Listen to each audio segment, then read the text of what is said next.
Professor Helen, can you hear me? Yes, I can hear you. And can you hear Hello, Professor. Yes, me? Yeah, hello. yeah. It is a Okay. pleasure for us to see you here. Okay, this is very nice. Thank you very much.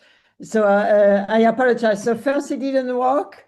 Now it does. So now I have to put my slides on your platform here. So 1 second. Enhance. I don't want to enhance anything. That should be on the bottom line. 1 second. Um, Professor oh, Helen, just a question before introduce you. Your position now is Berlin or is Copenhagen? Because I saw in your page yeah, that is I have in Berlin, I am an emerita, and I okay, have a part-time position in Copenhagen, or also in Harvard. But Harvard right now it's very difficult. You don't okay, get visa. But my affiliation is Freie Universität Berlin, Copenhagen, and at times Harvard. So now I try okay. to is that okay? I try to upload can you remind me how to share? Yeah, is that okay? No. Yes. Share, replace current share, allow. Should I allow sharing? How do I share my slides? Yes, I think now you are a co-host, so Oh, technically you can do the it now. But can you tell me what I should do? I should Okay. I no, Uh-huh. should in the click I should click on share. Yes. yes, Okay. And then it says allow multiple presenters to share. I say allow. yep. Okay, allow. Zoom is requesting to bypass the system. Okay, fine, allow. And now I don't see my desktop. So maybe I should click Maybe we can yeah now I can see your screen, Professor. really. But me, I Yes. cannot. So I cannot do anything here. Um, The one, maybe you can stop to share your screen. Maybe you are screen shared, but I don't see, you see my email, but you don't see, I don't see my slides here. I apologize. So how can, so let me stop sharing, right? And then I share okay. again. Okay. Uh, So I just see my email. So let me close yes. the email here. You don't have to see my email. Tac. And Yeah. what's that here? Yeah. So how can I don't see my slide. I should see the desktop. So Yeah. yeah, but I don't Um, see it. maybe you can open it. Yeah, 1 second. No, I see, yeah, I see the layout, but I don't see yeah, it doesn't work. I mean, usually it works without doing Uh, it. maybe you, sorry, hello, Professor. Maybe you can check this icon next to tech. So Zoom tech and the other one that seems that is the viewer for the PDF in Mac. Maybe you can click that. So tech, where did you see the icon for tech here? Below the last, Below, on the yeah. below ladder here? Yes. Yes. Okay. You have the tech and the one from the left. The one from the left preview? Yes, it looks like it was a preview. Okay. Yes, this is true.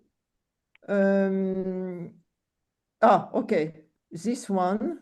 Yes, and then Open. Yes. open. Yeah. Yeah, Yep. perfect. Oh, you are a genius. So do you want to give my lecture? I mean, No, No, I no, no. wish someday I could. oh no, I mean, I'm really impressed. But now let me see whether so this is not good. Should I do full screen? Yes, you can then do full screen. 1 second. I should push. The upper part, okay. Now I see view, enter for screen. Perfect. Yes, perfect. Perfect. You good, you good. Okay, are we still on time here? I don't have. Yes. We still have 5 minutes, so it's Yes. okay. Thanks to you. So let me see whether it goes up and down. Yeah, it does. No, it doesn't so well, but it does a little bit, so it's better than nothing. Yeah, okay. Okay, thank you. Thank you, Professor. For You're us, it's a welcome. very huge honor that you are here with us. Well, but listen, it's 7 o'clock for you in the morning, right? Yes. 7 is challenging, yeah.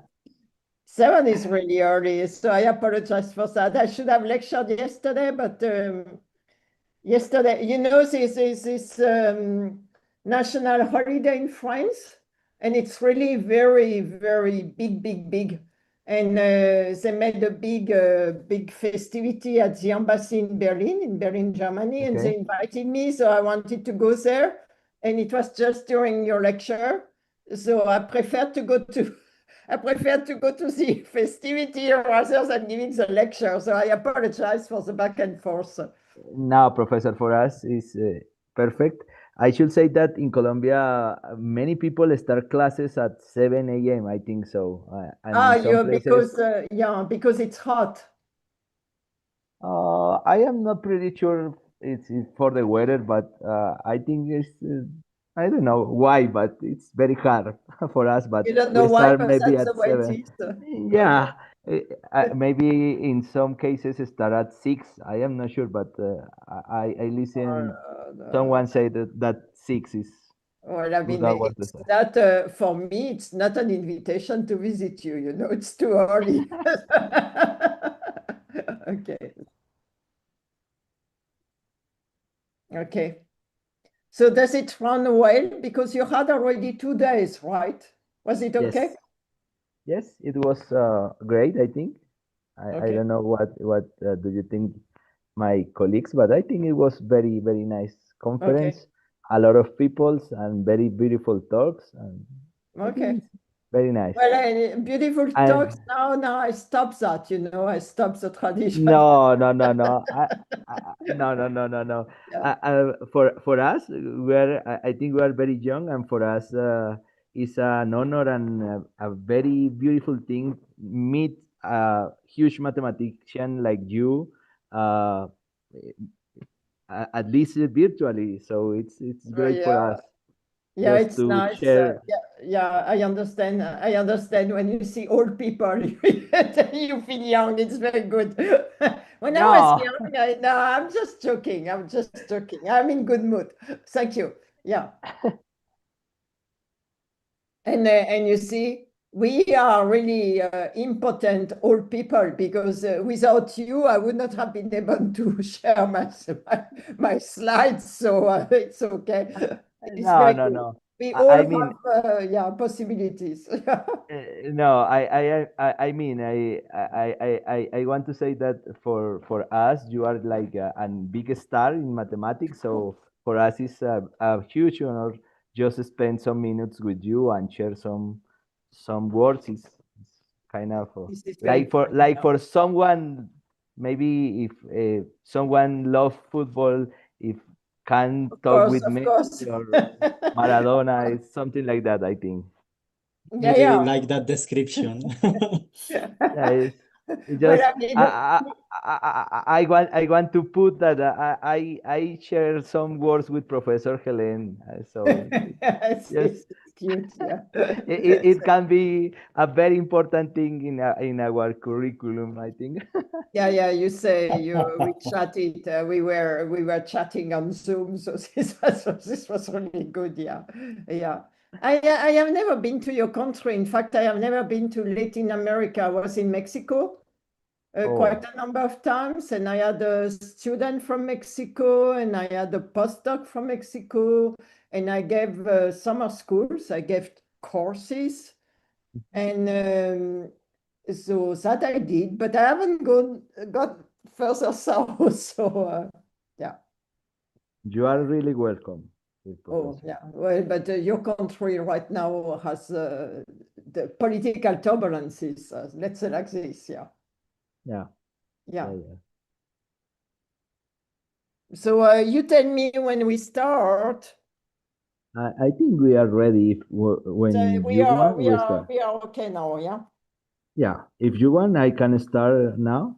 Yeah. Sure. So, Please. yeah. So, hello, everyone. I would like to warmly welcome again to our third day of virtual session of ICMAM 2026 Latin America.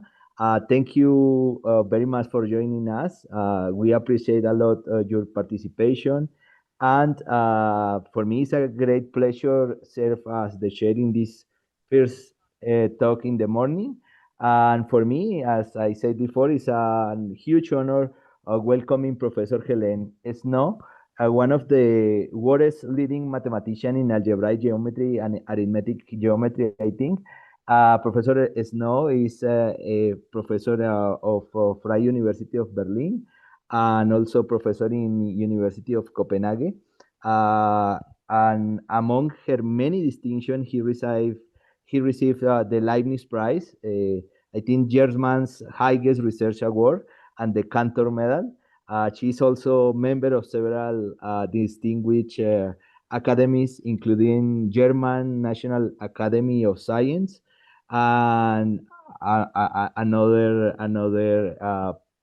very prestigious things. And for this conference, it's a huge honor that Professor Snow is here. Professor Snow, thank you very much for accept our invitation. And now the time is yours. Okay, thank you very much. Thank you very much for the presentation. Just as a small little advice for you, my name is pronounced in French Eno, so we forget the S, but it's really not so important. Enu. Yeah, Eno. Okay. Like you had two letters, like N and O. Okay. So, Okay. yeah. Thank Don't you. worry. Don't worry. Eno. Don't worry. And thank you very much for the flexibility you gave me, because I was scheduled to lecture yesterday, but yesterday was the national ceremony, the festivities in France and in the embassy in Berlin where I am located. So I had no brain and no time to give a lecture. So thank you very much. So because your conference is very, very broad in mathematical topics, I tried to choose a topic which is not the one I worked in the last 2 years. It's already like 3 years old, but it combines topology, pure algebraic geometry, and arithmetic geometry. And the problem which is posed is relatively easy to understand. So I hope at least you can retain from the technical material which comes at the end, and maybe I don't say anything, you can at least retain the general problems. So let us start. So it's called local systems in arithmetic geometry. So first, as an abstract, so I just read here a building block of homotopy theory. Homotopy theory is a topic in topology. It's a main body of topology. Is a fundamental group of varieties in topology and in arithmetic geometry. We know very little on it. One way to approach it is via local systems, that is linear representations of this group, modulo conjugation. And we will see later on why modulo conjugation, but just take it as a phrase here. In doing so, we lose information. Still, it yields obstructions for a finitely presented group to be the fundamental group of a complex, smooth, quasi-projective variety. Among those, there are the ones coming from geometry, algebraic geometry, that is, to use a different terminology, which is used by many people, the motivic ones. So the groups which are motivic, that means they come from geometry. deep conjectures predict over various fields when local systems should be motivic. So let us explain what coming from geometry means. So I just say here for short geometric groups. So first I recall what is a fundamental group of a smooth connected complex quasi projective variety. We denote by pi lower 1 of x comma x its group of homotopic classes of continuous loops based at little x, and little x is a point of capital X. Up to isomorphism, the group does not depend on the choice of this little point here. A path from x to y, another point, y, induces an isomorphism by first going from x to from y to x, from x to y, I apologize, and making a loop based at y, and then returning from y to x, and that gives a loop in x. And this way, one establishes an isomorphism between the fundamental group based at x and the fundamental group based at y, which is an exterior conjugation. I'm making a loop. Someone is talking here. And we write pi1 of x for the isomorphism class of this group, because we want an invariant which depends only on capital X, but not on this random choice of the little point here. Okay, and I'm going to write pi1 of capital X for the isomorphism class of the group here. Now, if we have, as we said before, a smooth connected complex quasi-projective variety, then we can look at its complex point. It becomes a manifold in the sense of topology. And this manifold is not difficult to prove. It was proven by Lefschetz, who, by the way, during World War II was visiting Latin America from the US. It has a homotopy type of a finite CW complex. So the isomorphism class of the fundamental group, pi1 of x, is the isomorphism is a fundamental group of a finite CW complex. And then basically by definition, this is a finitely presented group. That means we have finitely many generators. We can find finitely many generators. And among those finitely many generators, we have finitely many relations. And all the other relations are spanned by those finitely many relations. And this notion, remarkably, does not depend on the choice of those finitely many generators. Whether you take another set of finitely many generators, they will always have finitely many relations. So basically, by definition, any finitely presented group is a fundamental group of a finite CW complex. So the one cells are the generators, the two cells are the relations, and vice versa, the fundamental group of a finite CW complex is finitely presented. So now we say that pi, this group which is finitely presented, is geometric if it is the fundamental group of a smooth connected complex quasi-projective variety. So geometric means it comes from geometry. That's a fundamental group of a geometric object from algebraic geometry. And a general problem, which is very easily formulated, is how to recognize the geometric groups among all finitely presented groups. So it's an easy question. You have this notion finitely presented group is the same as a fundamental group of a finite CW complex. The varieties have the homotopy type of a finite CW complex. So then you ask what finitely presented groups comes from varieties in algebraic geometry? The simple question. But it's a very, very general question, and it's also a very, very deep question. I mean, all very general questions usually are very deep. And indeed, there is no general answer to this problem, which is of the same magnitude as the Hodge conjecture in complex geometry, the Tet conjecture in arithmetic geometry, etc., etc. We do not even, unlike those examples, Hodge conjecture, I apologize, Tet conjecture, we do not even have a conjectural answer. We don't know how to characterize them, those groups, which are coming from geometry, even conjecturally. So I wrote here unlike for those abelian cases, because in some terminology, in some schools in the world, it's called the abelian case. So, but forget that, it's just a terminology.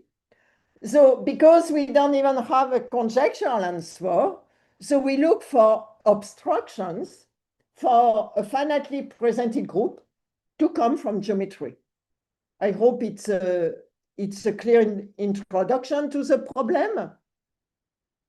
So up to 3 years ago, or maybe 4 years ago, 4 years ago, we had the following obstructions, which I'm going to list now. Maybe the list is not completely exhaustive, but in spirit it is exhaustive, and I'm going to explain. So first, there are obstructions coming from harmonic analysis, because finally we deal with complex varieties, so there is some harmonic analysis somewhere. And then it is a case that the Maltsev completion of this group here, pi1 of x, admits a mixed structure. So now here I'm not going to explain what is a Maltsev completion, but roughly speaking, let me tell you like this. You take this group here, which is finitely presented.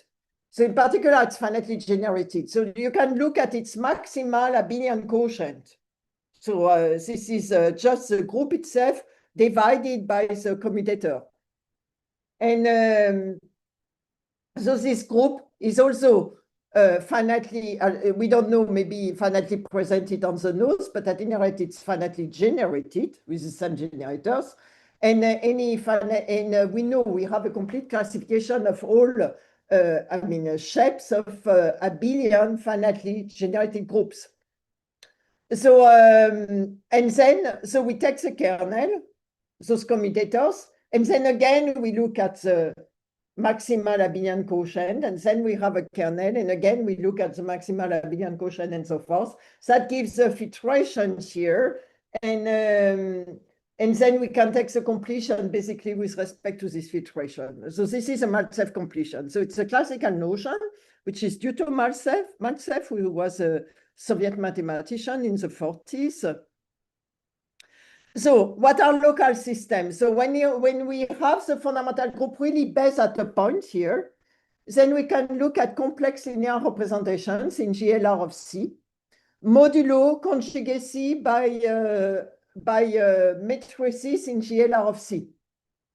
So and because we had this pi1 of x, which was the fundamental group modulo exterior automorphism here, exterior conjugation, then what I say here is the same as a representation of this conjugacy class of the fundamental group into GLR of C. And we write L lower rho when rho is given for this conjugacy class. So it can be thought of as a topological fibration over X, which I denote by L lower rho. I just use the same notation. The fibers are linear vector spaces, CR, for the same R here, with transition functions defined by the representations. Or simply another way to say is the following, is that we take the universal cover of X, which is based as this little x, which we had chosen in addition, and then we look at the product of this universal cover with CR, with this vector space. Now pi1 acts diagonally on it, because it acts on the universal cover and it acts via the representation on this vector space, and then we take the quotient, and the quotient is precisely this fibration L lower rho, which we had. So this is a local system here. But here comes a warning, a general warning, which says that the study of local system reflects only a very small part of this group here, pi1 of x, or this equivalence class of a group. Why is this? let me try to explain, because in fact already some little arithmetic is entering in the proof here. Because pi1 of x is finitely presented, so in particular it's finitely generated, the representation has values in GLR of A, where A is a Z algebra inside of the complex numbers, which is a finite type. So, but any such A possesses an integral L-adic points, OV, with values in OV, where OV is an L-adic ring. And so then we can post-compose A with this point, this inclusion as an algebra from A in OV, and that gives now our representation becomes a representation with values in GLR of OV.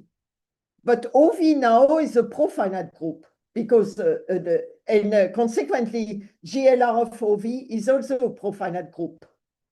So as a consequence, our representation rho factors through the profinite completion of our abstract group pi1 of x.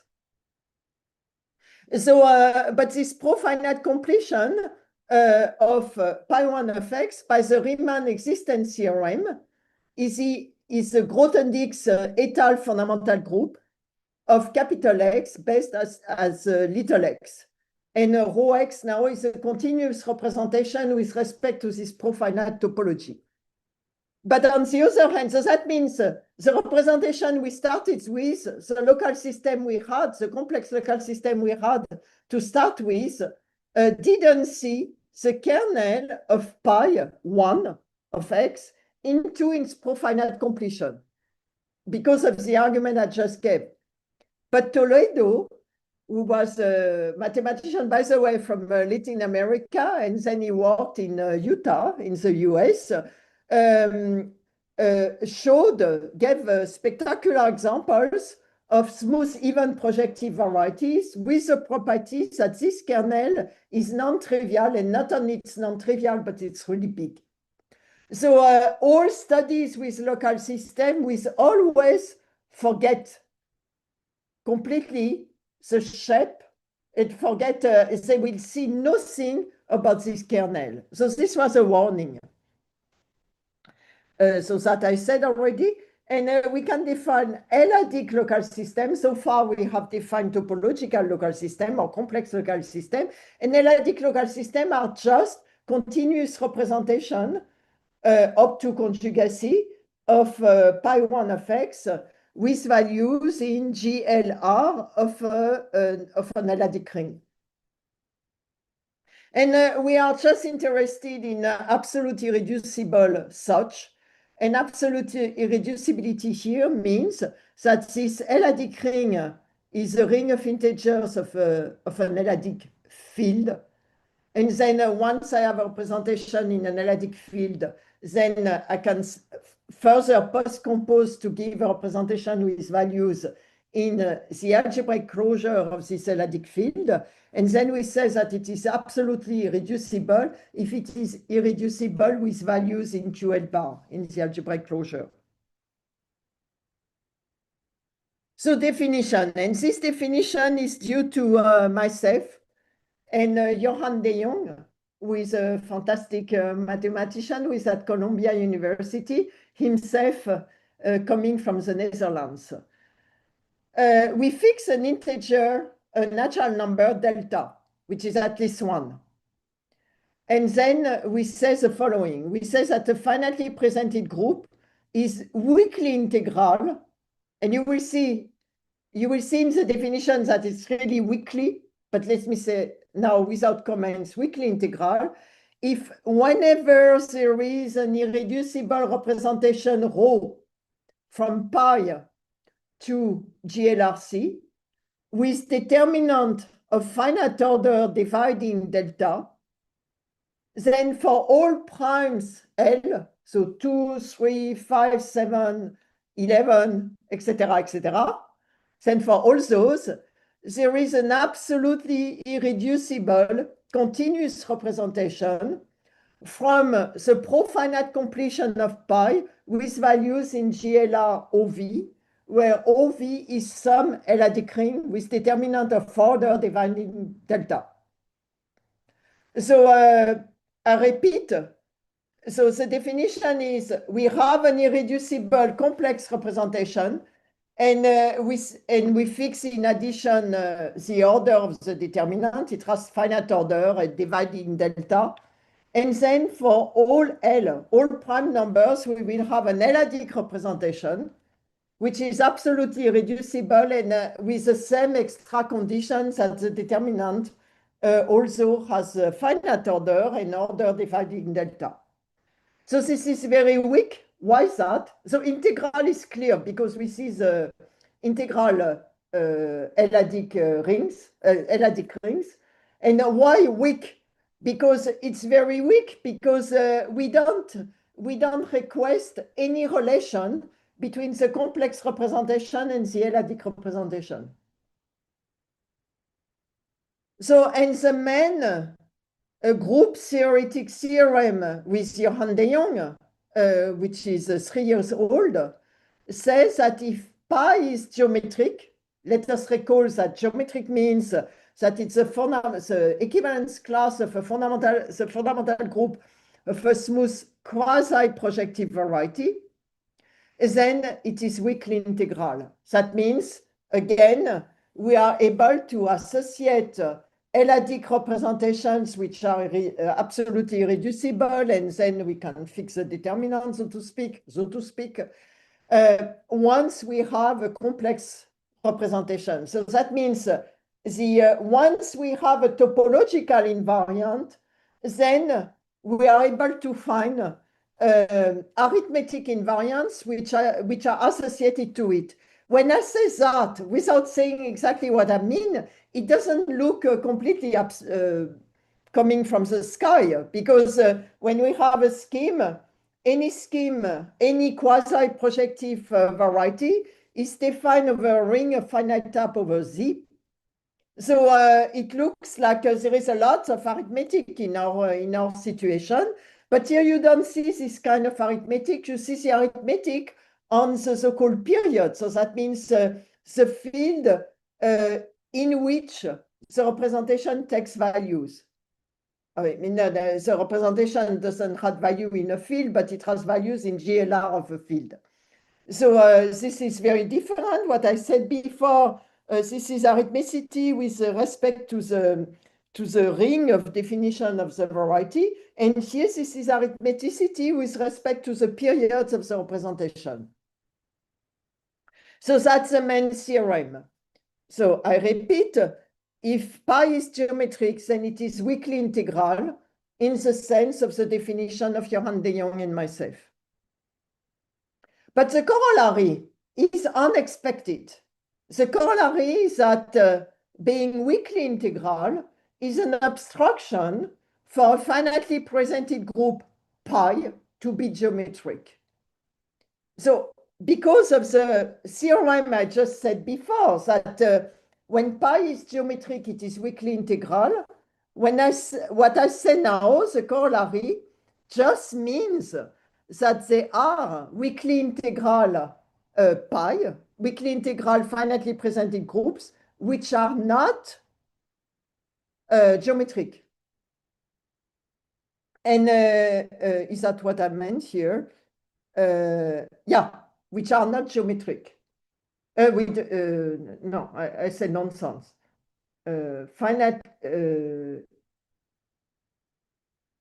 which are not, I'm sorry. And why? And it's correct, they are not geometric. And why aren't they geometric? Because they are not integral. They are not weakly integral. So all I have to find here, and this example is due to Breuil, Emmanuel Breuil, who is a French mathematician in Oxford, in UK, is all I have to find is a finitely presented group which has the property that it is not weakly integral. And that's all I have to find. And he gives one. So it happened because after we found this property with Johannes, and I asked him whether he could provide a group which is finitely presented, but which is not a weakly integral. and that's the smallest one he found. Let me say, it has two generators AB. It has only one relation W, which is written here. A squared B, A minus 2, B minus 2 has to be 1. Delta is 1, so the order of the determinant is 1. The rank is 2, so that means we are looking at SL2 representations. And then, so they are given by two matrices, which determinant 1. And it just so happens that one can compute that one has only two such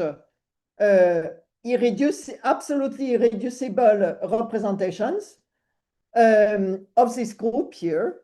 And in fact, they are conjugate above Q of J, where J is a primitive third root of unity.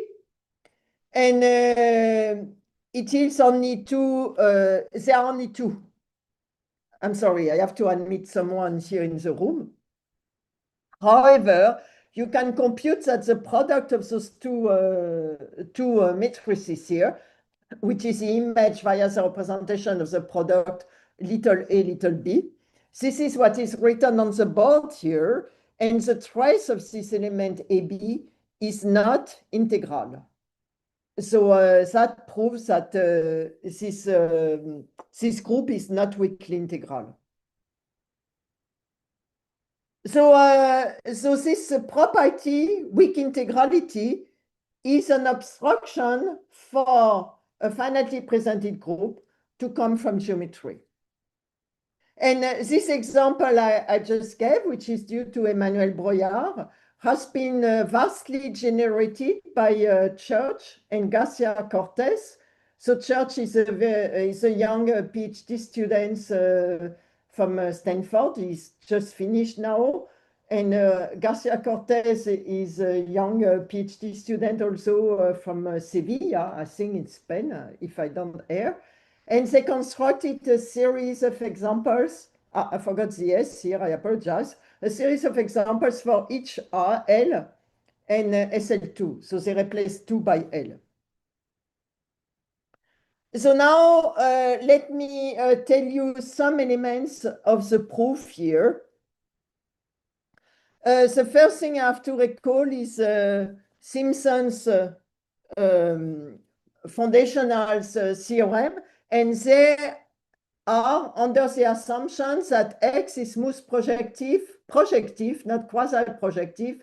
There is a huge step to go from projective to quasi-projective, and this is where we need arithmetics. But let me start with the projective case over the field of complex numbers. So I call this slide non-abelian harmonic analysis because Hodge theory, I mean, Simpson calls it non-abelian Hodge theory. And Hodge theory is ultimately, this is a harmonic analysis. So he constructed via GIT moduli spaces, which he denoted by M Betty. So B stands for Betty, M Durham, M Dolbeau in a given rank. And the complex points of those varieties are semi-simple local systems. For Betty, semi-simple flat connections for the RAM, semi-stable Higgs bundles with vanishing chain classes for Dolbeau. And M Betty, the Betty, that means what comes from really the local systems here, depends only on the fundamental group, while M Durham and M Dolbeau depend in fact on the algebraic structure. Ultimately, Simpson does analysis with that, but the definition is an algebraic definition. He extended the complex analytic Riemann-Hilbert isomorphism, which is due to Riemann-Hilbert, Sofia Kovalevskaya in the 19th century, between Betty and Durham, to a real analytic isomorphism between Durham and Dolbeau. And just as an example of obstruction one can construct with this for X projective, let me tell you that Dolbeau here, the Dolbeau modular space, admits hitching map, which is due to hitching, which has the absolutely essential property that it is proper. And the other essential property is that the Betti moduli space is affine as an algebraic variety. So if you put the two things together here, you can say that if n here, which is the base of the hitching map, is 0, that means, said differently, the variety you start with, which is smooth projective, doesn't have any symmetric differential forms up to a certain order R, then because you have an isomorphism, at least it's a real analytic, in particular, it's topological, isomorphism between the Betti moduli space and the Dolbeault moduli space. The Dolbeault moduli space will be proper, and the Betti moduli space is affine. Then you conclude that it is zero-dimensional. So then you have only isolated points, they are called rigid points. So this is one example which is fulfilled for Shimura varieties of exceptional kind. So in fact, n is not 0 for those, but Margulis superrigidity is going to tell you that all the moduli spaces are also zero-dimensional. So I'm not going to use it, but I'm just telling you that out of Simpson correspondence for projective varieties, you find already obstructions, which are difficult to express a little bit, but they exist. And those isomorphisms, they also restrict to isomorphism on the simple objects. So simple for representations, simple for the RAM, for connections, and on the Dolbeault side, stable objects of degree 0. Okay, so then I just said you have already an obstruction like this. But now we will make a step here, which was 3 years ago. So this was really new. It was the first time we were, so to speak, facing the problem of giving an obstruction on non-projective varieties. So then we cannot rely on this work of Simpson, at least not uniquely. So we fix a good compactification. So X now is quasi-projective. It's not proper. We fix a good it's smooth. We fix a good compactification with a strict normal crossing divisor at infinity. And again, we fix a delta, which is going to, we are going to look only at local systems of the determinant of which has finite order dividing delta. We also fix the eigenvalues of the monodromies at infinity as which are roots of unity. So that is an assumption. We are looking only at local system with the property that in the fundamental group, the small loops at infinity have the property that they are all quasi-unipotent. And we fix the quasi-unipotent means that all the eigenvalues are roots of unity, and we fix those roots of unity. The resulting Betti modular space is an affine type variety, affine finite type variety, which is defined over a cyclotomic ring, which is a cyclotomic ring spanned by those eigenvalues, lambda ij, on which GLR acts by conjugacy. Then we can define a Betti modular space like this as a GIT quotient of just the variety of representations. It's a finite type affine variety, which is defined over the cyclotomic ring. And the stable points over C corresponds to irreducible local systems with the delta lambda ij conditions. That means the determinant has finite order, divides delta, and the local monodromies at infinity are quasi-unipotent with eigenvalues, which are roots of unity, which are lambda ij.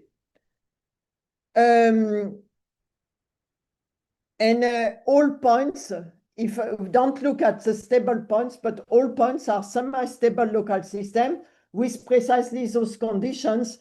And in order to talk in a shorter way, I say, I just say the delta comma lambda J condition. And now the main geometric theorem, so maybe I just scroll back here. You remember that the main group theoretic theorem was saying that a group which is geometric is weakly integral, and therefore we have an obstruction.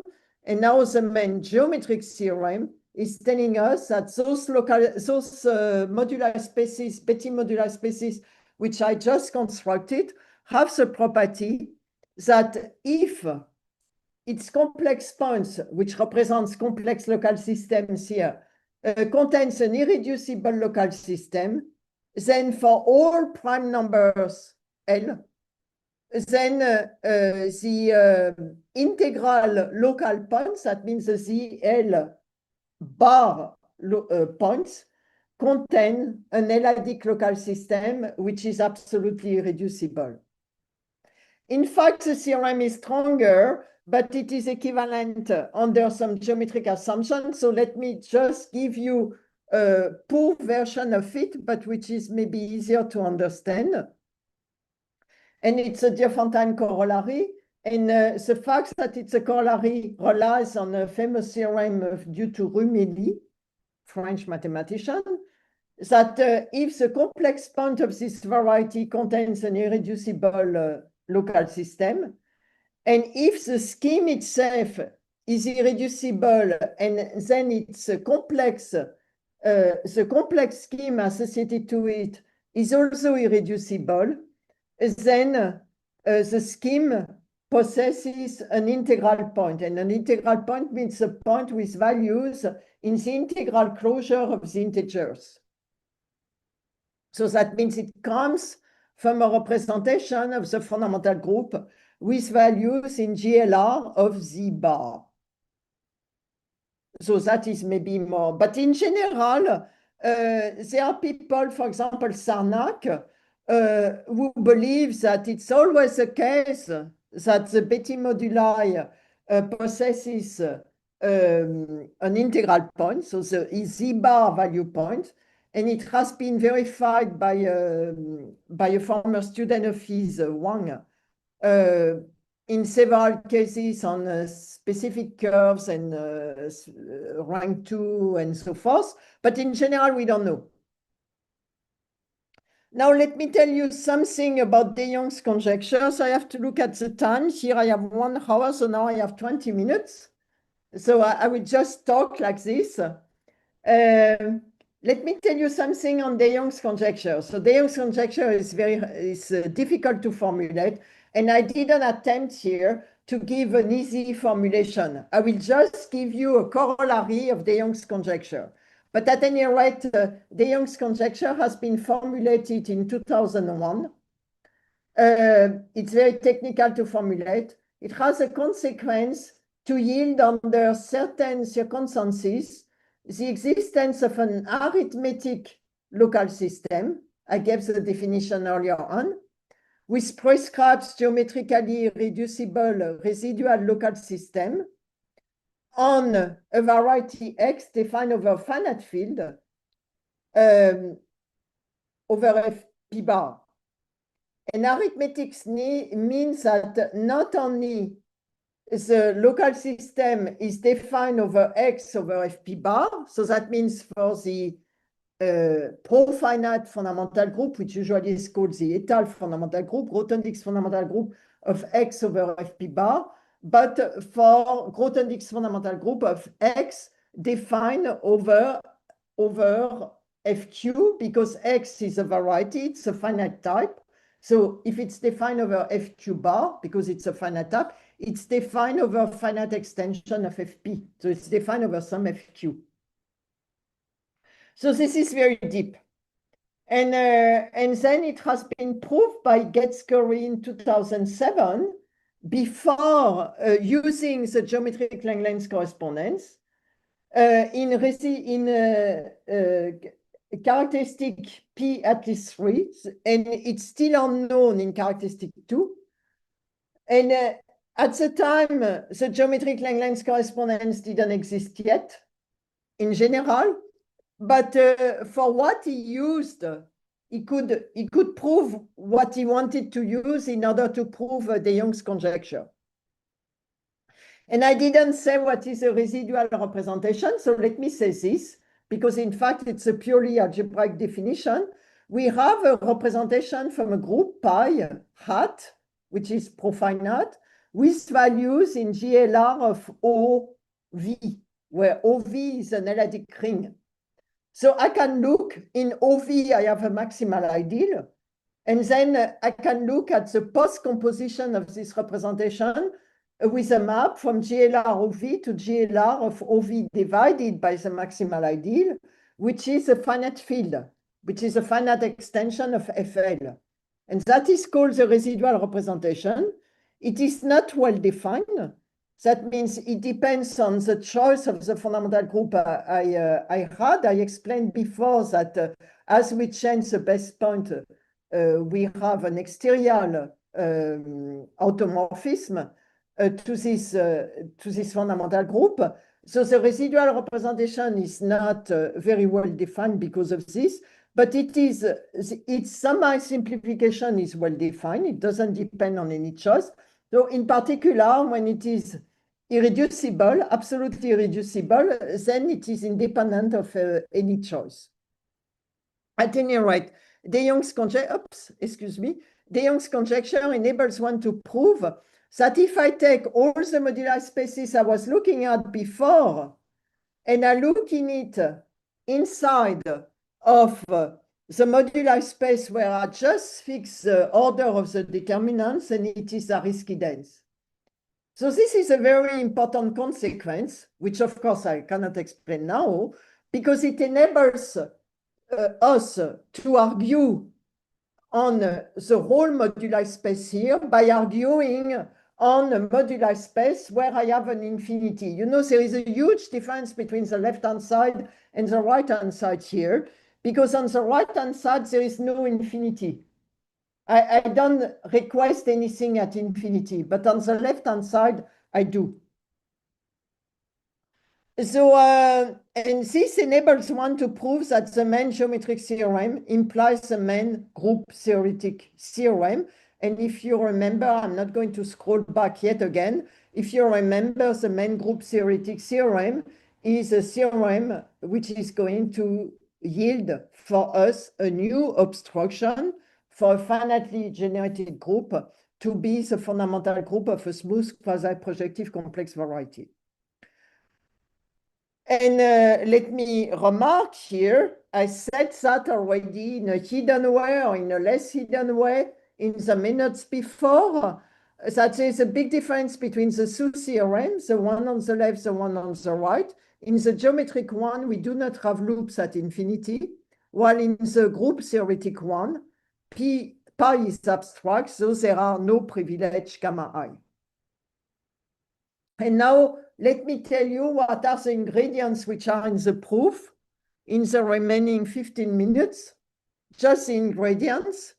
The first one is something which I explain in easy terms, I hope, in my lecture notes here in the section 7. It's a notion which is due to the line, which is called companions, and which has been proven on a curve. So it was a theorem which Deligne formulated in Vel 2 when he proved the Vel conjectures, but he was not able to prove this. He formulated it as a big conjecture. That's called the companion conjecture. For a variety defined over finite field, and in fact he formulated the conjecture for normal varieties defined over finite fields. And then I explained what it means here. And it's just in words, it says that basically when you have an L-adic local system on a normal variety defined over a finite field, then you also have L'-adic local systems, companions of the same rank and with the same zeta functions. So I just say it very briefly here. And that is true for geometrically irreducible local systems. So let me say a little bit more. So this is explained here and where it comes from here in this lecture note, so I don't say more. So this is here companions. I forgot to say that the existence of those companions have been proven by Laforgue over curves in his solution to the arithmetic Langlands program, so curves over a finite field, and then it has been generalized by Drinfeld to varieties of higher dimension, of any dimension, over a finite field, but smooth ones. Not by doing a sort of higher dimensional Langlands programs that doesn't exist, but by deducing from the theorem of Laforgue a higher dimensional theorem purely by arithmetic geometry without Langlands duality. Now you have purely algebraic facts coming from algebraic geometry. So whenever we have a scheme of finite type M, and this M is going to be our M de Rham with lots of decoration, X, R, delta, lambda, ij, whenever we have a scheme of finite type with a morphism to spec Z, as we have here, then if we restrict it on the reduced structure, then it is generically smooth. And so we can take a closed point here, which is going to be generically closed, which is going to be generically smooth for this morphism here. And that corresponds for our M here, that corresponds to an absolutely irreducible representation with values in GLR of FL, or some finite extension of FL. Then we have Grothendieck specialization theorem, which is in the SGA, which starts with a good model of X and then produces a so-called specialization homomorphism of the fundamental group here, the topological fundamental group, to the TEM étal fundamental group of the reduction modulo P of the geometric variety here, so X over FP bar, and then to GLR of FLM. So we have such a factorization here. And it just so happens that Mazur's deformation space, which he defined for the deformation of Galois representations, is in fact, in this geometric situation, the formal completion of this moduli space I said before here at the close point, which is represented by this representation rho bar, which is on the first part of the slide here. And the corollary of that, of this identification here, plus the de Jong's conjecture, is going to tell us that this point here, which we lift, which comes from this rho bar here, is going to lift as an L-adic local system, not only on X over FP bar, but on X over FQ, with residual representation here, which I said. So that means we will be able to lift this L-adic representation not only geometrically on X over FP bar, but on X over FQ.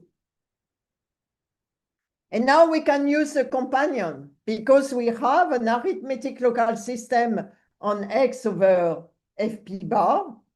Arithmetic just means that it descends to X over FQ for some Q. And the argument stemming from our proof with Michael Gruschenik of Simpson's integrality conjecture is going to tell us precisely that whenever we identify QL bar with QL prime bar for another L prime, then we will find a companion in the sense of the line. That means an absolutely irreducible L-adic, L prime-adic local system. with the same zeta function. But here I can forget the zeta function. I just retain from this whole discussion the existence of this L prime adic local system.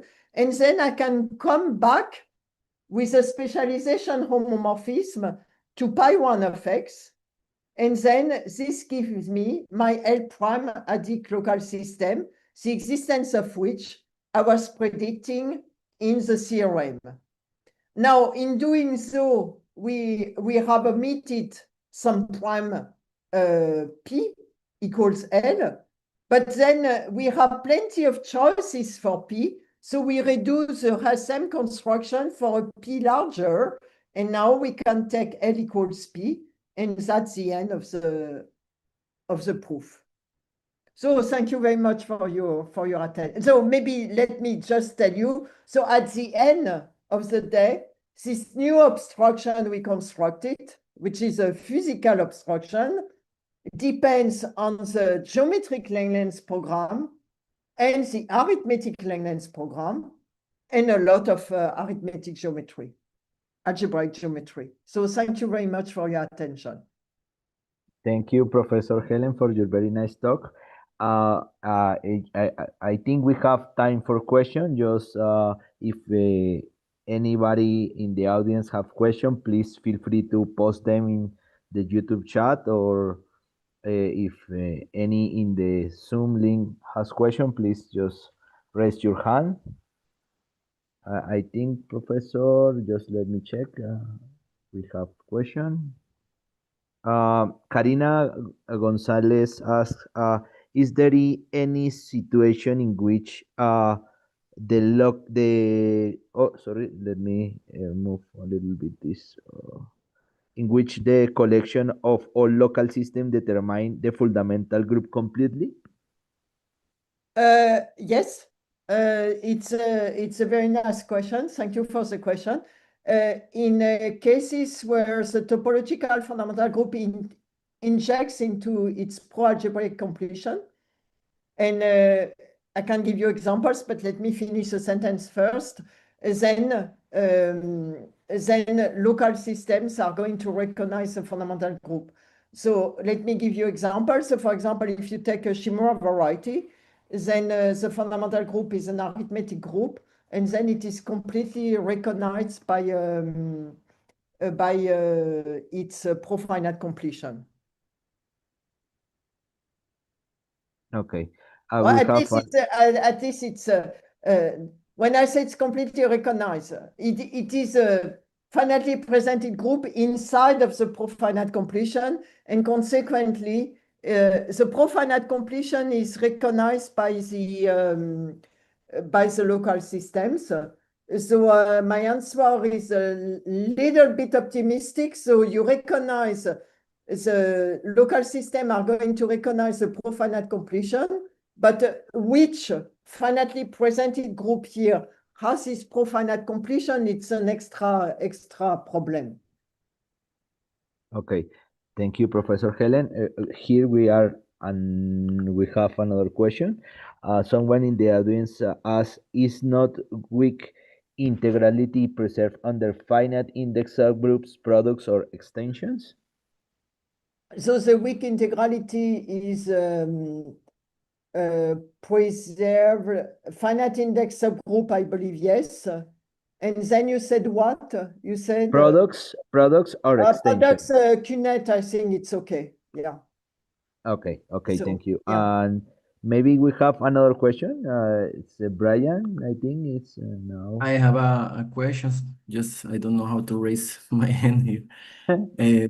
Thank you, Professor Helen. I want to know if maybe your ideas can be adapted to other setting, for example, to the fundamental group of a compact Keller manifold or some other class. Yeah, but then yeah, it's of course a very interesting question. But then you don't have the arithmetic geometry at disposal.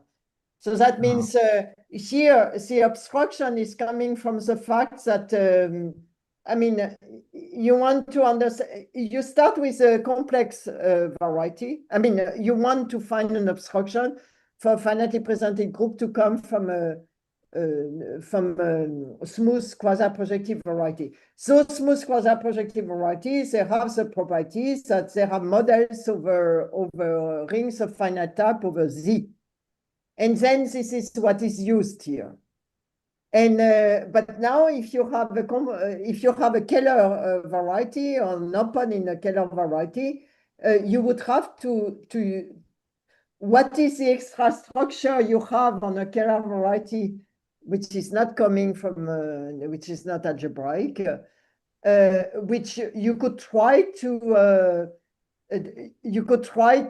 of which you could try to find the shadow on the fundamental group. Here's the proof, the idea I had or we had was to try to find a shadow of the existence of an integral model of a variety on the fundamental group. So here you would have to find an extra structure on a Keller variety and then try to find the shadow on the fundamental group.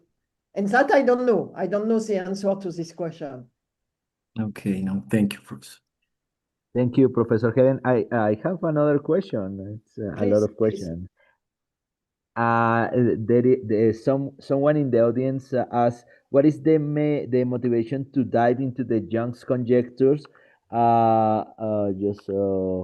My background is some algebraic geometry and hunger for algebra. So you mean your question is what was the motivation for de Young's conjecture? Was that Yes. Yeah. The question is, what is a motivation to dive into the Young's conjecture? Okay. So first, de Young's conjecture has the corollary. So de Young's conjecture is a bit difficult to formulate, and I'm not going to try to formulate the conjecture as it was formulated by de Jong more than 20 years ago. But his motivation was to find conditions for local system on varieties defined over finite fields with values in GLR over finite field of characteristic L. So your variety is defined, let's say, over FP. You look at local systems with values in GLR of FL, or finite extensions of FL. And you want, and you want to know whether those, because I should say, because they are defined, the GLR of FL is finite, it's always the case that in fact, this representation, which was defined over X over FP bar, descends to X over FQ. Because you have a finite monodromy group, so the Galois group of the field of definition will act, and then there will be a stabilizer. So it's always the case. But if this local system with values in GLR of FL or some finite extension of FL comes from an L-adic representation, then the residual representation descends to an arithmetic representation as I just sketched. But then you don't know whether the L-adic representation, the whole L-adic representation, descends to a representation defined over FQ, X over FQ. And that is absolutely essential. This is at the core of the so-called Serre's modularity conjecture. So Serre's modularity conjecture is not for variety defined over finite field, but for number fields. But nonetheless, there are lots of similarities. Also, while the Fermat conjecture, again, is not the varieties defined over finite field. So, but you have exactly similar questions. So, Johan de Jong translated some of the sub-problems to for varieties defined over finite fields. And in fact, his conjecture, the formulation of his conjecture, reduces to the case of curve over finite field, which is to say, it reduces to the case of global field. That's the same information. So then you really have the analogy global field, finite extension of a number field, and a global field, just the field of functions of a curve over a finite field. So, so that was his motivation. And surprisingly, the answer is there is, as of today, there is no better answer than the answer of Getz-Corey, which is based on the geometric length program. Okay. Thank you, Professor Helen. Thank you again for your time, for inspiring us to continue, and for the Latin American community. Was a very huge honor hear you and attend to your very nice lecture. So Thank you thank very you much. again. And I think it's in time of our second lecture. So let me introduce my friend Duban Cardona and Professor Enrique Suazua, I think. Okay. Hello. Hello. Hello, good afternoon. Or good morning, or what it is. Depends on where Okay. you are. Yeah. Okay, very good. So, Professor, I think you can start sharing your screen. Yeah, let me see. I'm a bit lost. All programs have changed a little bit. So this should not to be okay. Let me see if I can share it from the other. Okay. Yeah. Okay, can you see the slides? Yes, we can see the slides, Professor. Okay. At Thank this you, Duan. moment, very good. At this moment, you can only see the organizers in the Zoom platform, but all the participants are on YouTube. So at the end, if it's okay for you, we can share with you the questions that I have for you. Yes. Very good. Okay. So then please let me make just a short presentation about you, to introduce you to the audience. So, ladies and gentlemen, it's my great honor to introduce our next speaker, Professor Enrique Suazua. Professor Enrique Suazua was born in Eibar in the Basque Country, Spain. He studied mathematics at the University of the Basque Country, where he obtained his degree in 1984 and completed his first PhD in 1987. In 1988, he got a second PhD from Université Pierre-Marie Curie. At that moment was Paris 6 University. In 1990, he was appointed professor of applied mathematics at the Complutense University of Madrid, and in 2001, he joined the Autonomous University of Madrid as professor. Since 2019, he has held the Alexander von Humboldt Professorship at the Friedrich Alexander Universität Erlangen-Nuremberg, FIU, where he leads the chair for dynamics, control, and machine learning, and numerics. He also holds part-time appointments at the Autonomous University of Madrid and at the University of Deusto in Bilbao, where he directs the chair of computational mathematics. In addition, he cooperates with Sherpa AI as chief algorithm scientist. His research lies in applied mathematics with a particular focus on partial differential equations, control theory, numerical analysis, and machine learning. His contribution has been recognized with several distinctions, including the Euskadi Prize for Science and Technology in 2006, the Julio Rey Pastor National Research Prize in 2007, and the W.T. and Idalia Red Prize of the Society for Industrial and Applied Mathematics, SIAM, in 2022. He has held a number of major academic and organizational responsibilities, including serving as the first manager for mathematics of the Spanish National Research Plan, the founding scientific director of the Basque Center of Applied Mathematics, and since 2019, a spokesperson of the FIU Research Center for Mathematics of Data. He was invited speaker in the Control and Optimization section of the International Congress for Mathematics in 2006 in Madrid, and he is scheduled to deliver special section lectures in control theory at the next International Congress of Mathematicians this year in 2026 in Philadelphia. He has authored more than 415 publications and supervised over 32 doctoral theses, His research has been supported by 3 European Research Council advanced grants, and he has also been actively involved in collaborative projects with industry and in technology transfer initiatives in both in Spain and in Germany. Alongside his editorial work for leading journals in applied mathematics, he's committed to communicating science to broader audiences. So, Professor Enrique Suazua, thank you very much for accepting our invitation. Please Thank you. continue with your talk. Machine learning from an applied mathematics perspective. Thank you. Thank you, Duvan. Gracias.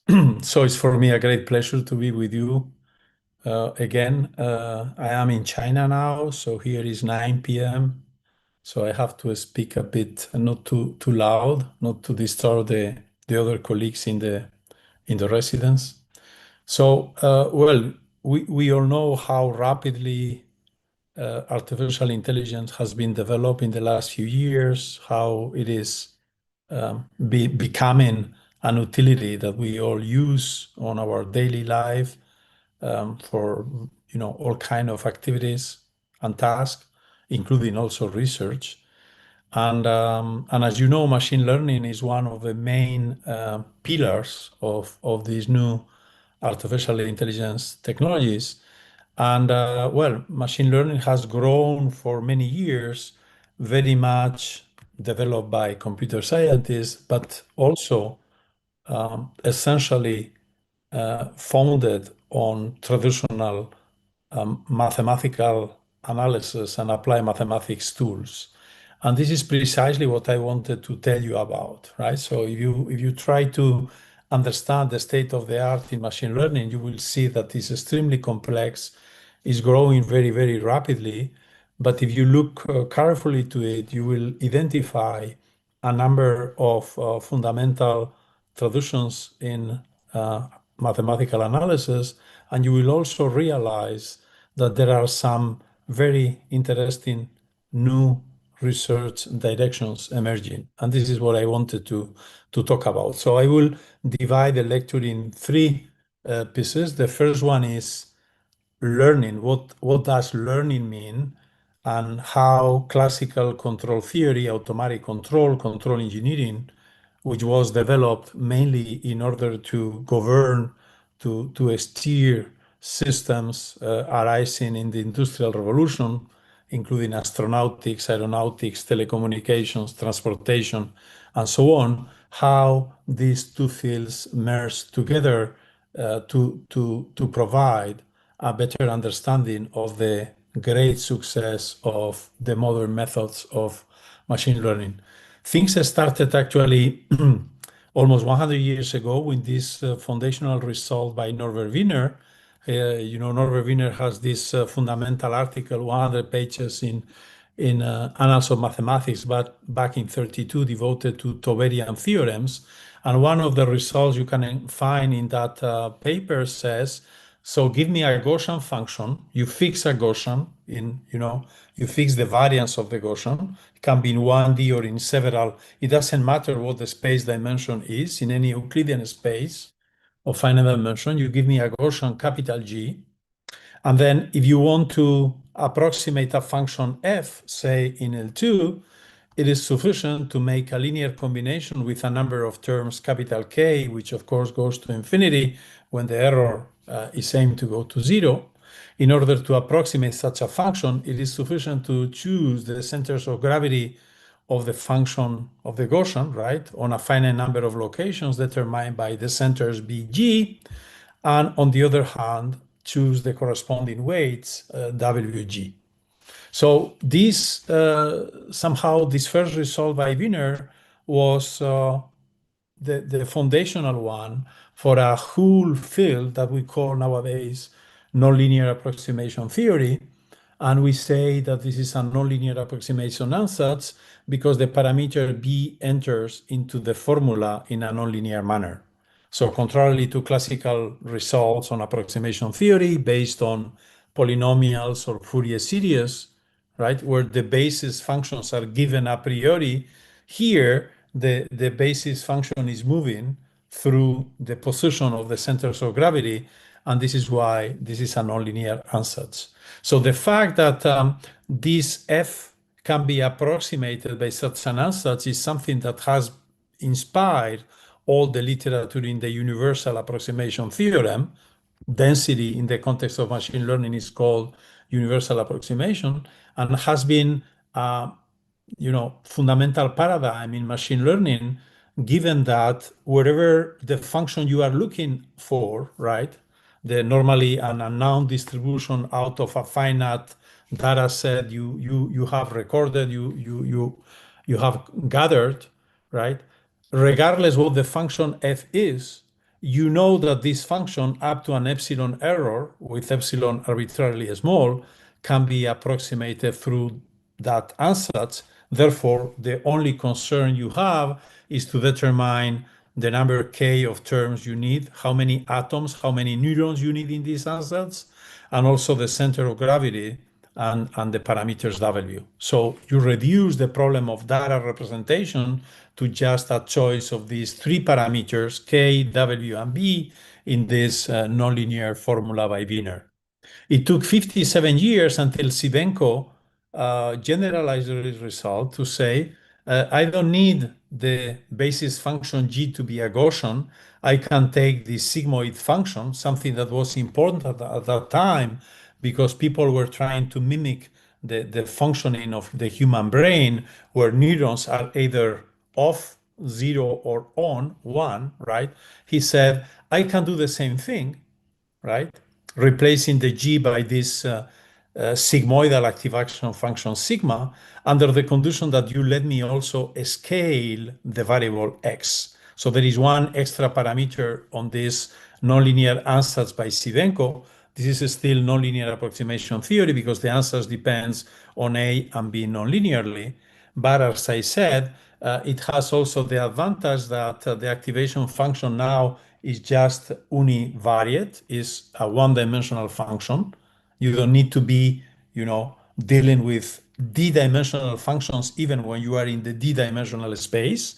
The function sigma is this very naive sigmoid, continuous function linking 0 and 1 asymptotically, right? Always the same ansatz. And the only thing you need to do is, again, to choose the parameters k, w, a, and b in this formula to guarantee that such an f is approximated up to an epsilon error. The proof of these two results can be developed in particular using the classical Ham-Banach characterization of density. Okay, so it took some time until people realized that dealing with this kind of static ansatz is something that we have difficulties to have an intuition of, because we have to figure out in a static manner in one shot how do we cumulate all these neurons in order to get an approximation of the function f. So taking the perspective of dynamical systems, time discrete dynamical systems, or the discretizations of differential equations, people thought, why don't we do that as the Poincare map emerging out of a, say, time discrete dynamical system in which in each step we just add one neuron. In that way, we need to think on one neuron at each time step, which facilitates very much the computation of the corresponding parameters. And once you have written this kind of residual neural network, you realize that this is nothing but the time discretization of this differential equation that we will call in the sequel neural differential equation, in which the nonlinearity sigma is always the same, right? And the idea is then that whenever you have to represent a data set, the only thing you have to take into consideration is the choice of the parameters W, A, and B depending on time, so that the dynamical system that this neural differential equation generates is able to bring simultaneously all input data into the corresponding labels or outputs. So in this way, the problem becomes a problem of control theory, in which the initial data have to be driven to the corresponding destination, except for the fact that, contrary to physics or engineering, in which for every process there is a different differential equation and you have to work out hard on this differential equation to understand whether it's controllable or not. Here in data science, the differential equation is always the same. And the question is also always the same: bring the input into the output. The main difference in here, and this is why the problem is more challenging with respect to the classical control theory, is that in classical control theory, you are thinking on how to drive a rocket from Earth to Moon, so one datum, one target, while here we are trying to solve the simultaneous or ensemble control problem simultaneously, which increases the difficulty of the task. So in this science review paper, in collaboration with Dominique Ruiz-Vallet, back in 2023, we published a result saying, listen, if you're in dimension 2 or higher, this is something you can always do, right? So this theorem says, yes, this neural differential equation in dimension 2 or higher has this capacity of driving an arbitrary set of initial data into the corresponding set of targets or labels, right? Of course, this cannot be done in 1D, because in 1D, data have the tendency to collide, while in 2D or more, you can always build complex dynamical systems in which trajectories can be driven to, uh, destinations which are badly ordered without crossing each other, right?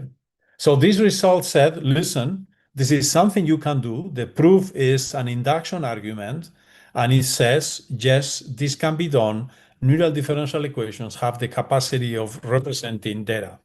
And of course, once you think in terms of the transport equation associated to the corresponding neural differential equation, you see that we are transporting mass, and you see also a clear link with the theory of optimal transport, although here we are not transporting measures optimally, we are just transporting measures according to this neural transport equation, in which this vector field does not have the classical optimality properties of Monge-Kantorovich, but has another property of being particularly simple, in the sense that the geometry is just the one associated to the sigmoid, in which the only degrees of freedom are again the parameters W, A, and B. As I said, the proof of our result was based on an induction argument, and is very much similar to the way we solve the Rubik cube, in which iteration by iteration we fix half of the cube while the other one rotates. And this is something this neural differential equation mimics very well, in particular when when the nonlinearity sigma, the activation function, is the so-called ReLU, rectified linear unit, which is the simplest Lipschitz function, which is 0 to the left and linear to the right, the one that is most frequently used nowadays in applications, right? So this is the simplest Lipschitz function that is able to distinguish left and right, 0 to the left, linear identity to the right. And once you check what this differential equation is doing, whenever you take one of these data, one of these particles we are transporting, you see that at each time, the derivative of that particle is going to be given by the formula to the right-hand side, which will be either 0 whenever the quantity here inside is negative, or will be a linear function, in which case you will have an exponential response for this particle dynamics, which means that basically what we are doing is, at every time step, according to the parameters A and B, cutting space into two halves, and through the parameter W, determining what is the direction of the wind in which the dynamics of the half active hemisphere is evolving. So this kind of understanding geometric interpretation of the system allows to prove that one by one we can indeed control the system. So let me see if this video is visible. Yeah. So this is a very simple example in which you will see how, oh, sorry. One particle, blue, which is badly collocated in the green area, can be brought to the corresponding blue area without undoing the good ordering of the other particles, right? In just 4 motions, very much like in the Rubik cube, in which you see this blue particle was badly collocated. We have to bring the blue to the brew, but keeping the others well placed in the corresponding baskets. The 3 green are in the green area, the 3 red are in the red area, and the 2 blue here are in the blue area. Our only concern is how to bring this blue datum to the corresponding blue area without undoing the good ordering of the other 8.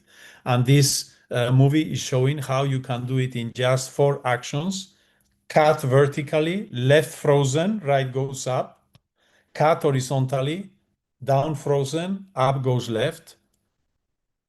Cut horizontally again, up frozen, down goes left. And then finally, left frozen, right goes up.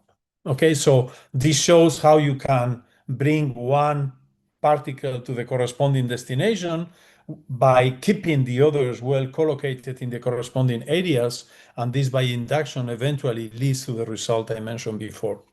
Now, when you see how things are done in practice, in particular in the foundation models, the large language models that have been developed in the last 5-6 years, in which we are dealing with hundreds of billions of parameters, hundreds of billions of training data or tokens, and the purpose is, in principle, to deal with large language models, so language, big, text.